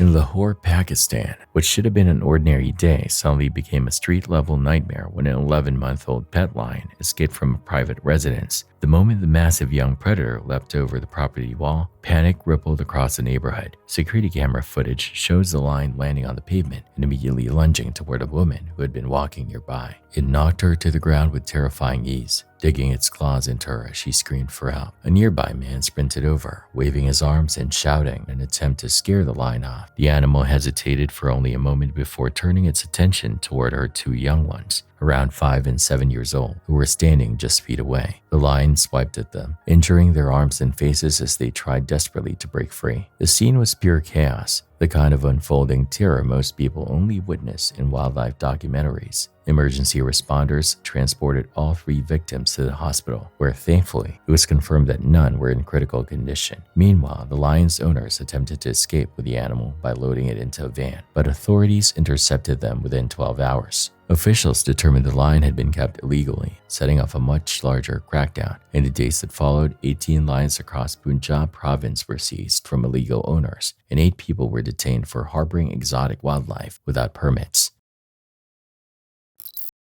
May 18, 1980. On paper, it was a calm Sunday morning in southwestern Washington state. Blue sky, clear air, Mount St. Helens standing on the horizon like it always had. Except anyone paying attention knew it wasn't the same mountain anymore. For weeks, the volcano had been waking up. Small earthquakes, venting steam, a bulge growing on its northern flank, pushing outward several feet every day like the side of the mountain was slowly being inflated from within. 48-year-old photographer Robert Landsberg had been watching all of it. Living in Portland, Oregon, he'd made trip after trip to the area, documenting each change. He wasn't a thrill seeker, he was meticulous, setting up shots, logging notes, trying to turn his unfolding event into a visual record. On the night of May 17th, he wrote in his journal that he felt right on the verge of something. The next morning, he drove his 1969 Dodge station wagon to a ridge about 4 miles from the summit. From there, the volcano filled his frame perfectly. He set up his tripod, mounted his camera, started shooting. At 8:32 a.m., that something arrived. A magnitude 5.1 earthquake struck beneath the mountain. Through his viewfinder, Landsberg saw the unimaginable. The entire north side of Mount St. Helens peeled away and collapsed in a massive landslide. That collapse uncorked pressure inside. Instead of a classic vertical eruption, a sideway blast tore out of the mountain. The explosion released an estimated 24 megatons of thermal energy, the equivalent of more than 1,600 Hiroshima-sized bombs. A lateral blast of superheated gas, ash, and rock ripped across the landscape at over 300 miles per hour. Forests didn't just burn, they were flattened. Trees snapped like matchsticks and were thrown to the ground, all pointing away from the blast like blades of grass in a gale. Most people in the blast zone never had a chance to react. Landsberg did something different. He kept photographing. Frame after frame, he captured the eruption's early seconds. The ash cloud ballooning upward, the shock wave chewing through the forest, the sky turning from blue to gray in a matter of heartbeats. But he knew exactly what was coming toward him. He knew how fast that pyroclastic flow was moving, and he knew there was no outrunning it from where he stood. So he made a decision. Instead of trying to escape, he focused on saving what he'd already recorded. He rewound the film in his camera. He placed the camera in his backpack, then he laid down on top of it, using his own body as a shield against the incoming blast. Moments later, the pyroclastic flow hit. Temperatures inside the flow had been estimated at over 800 degrees Fahrenheit. The air wasn't just hot, it was lethal. Superheated ash and gas tore across his position, killing him instantly and burying him under layers of volcanic debris. He became one of 57 people who lost their lives that day. For 17 days, his body lay where he fell. On June 4th, rescue and recovery teams found him. When they moved his remains, they discovered the backpack underneath, damaged, scorched, but still intact enough to protect the film inside. Incredibly, the film could still be developed. Those images were later published, including in National Geographic. They became some of the most important visual records of the eruption's early moments. Scientists used them to better understand how the blast unfolded, how fast it moved, and how it transformed the mountain in seconds. Other observers died that day as well. Photographer Reed Blackburn, working closer to the summit, was overtaken by the blast. His camera and film were destroyed by heat. USGS volcanologist David A. Johnston, stationed 6 miles away, radioed his final words: "Vancouver, Vancouver, this is it." Seconds later, his position was swallowed too. What set Landsberg apart wasn't that he was there, it was what he chose to do when he realized he wasn't getting out. He turned his final moments into a shield for his work, so the rest of the world could see what a volcano like this truly looks like in the instant it explodes. Mount St. Helens lost about 1,300 feet of its summit that day. A horseshoe-shaped crater replaced the once symmetrical peak. The surrounding landscape was rearranged. Forests flattened, river channels changed, ash spread over multiple states. And somewhere beneath all that destruction, one man lay on top of a backpack, having decided that if he couldn't survive the story, he could at least make sure the story survived. Thanks for watching. Stay vigilant, friends.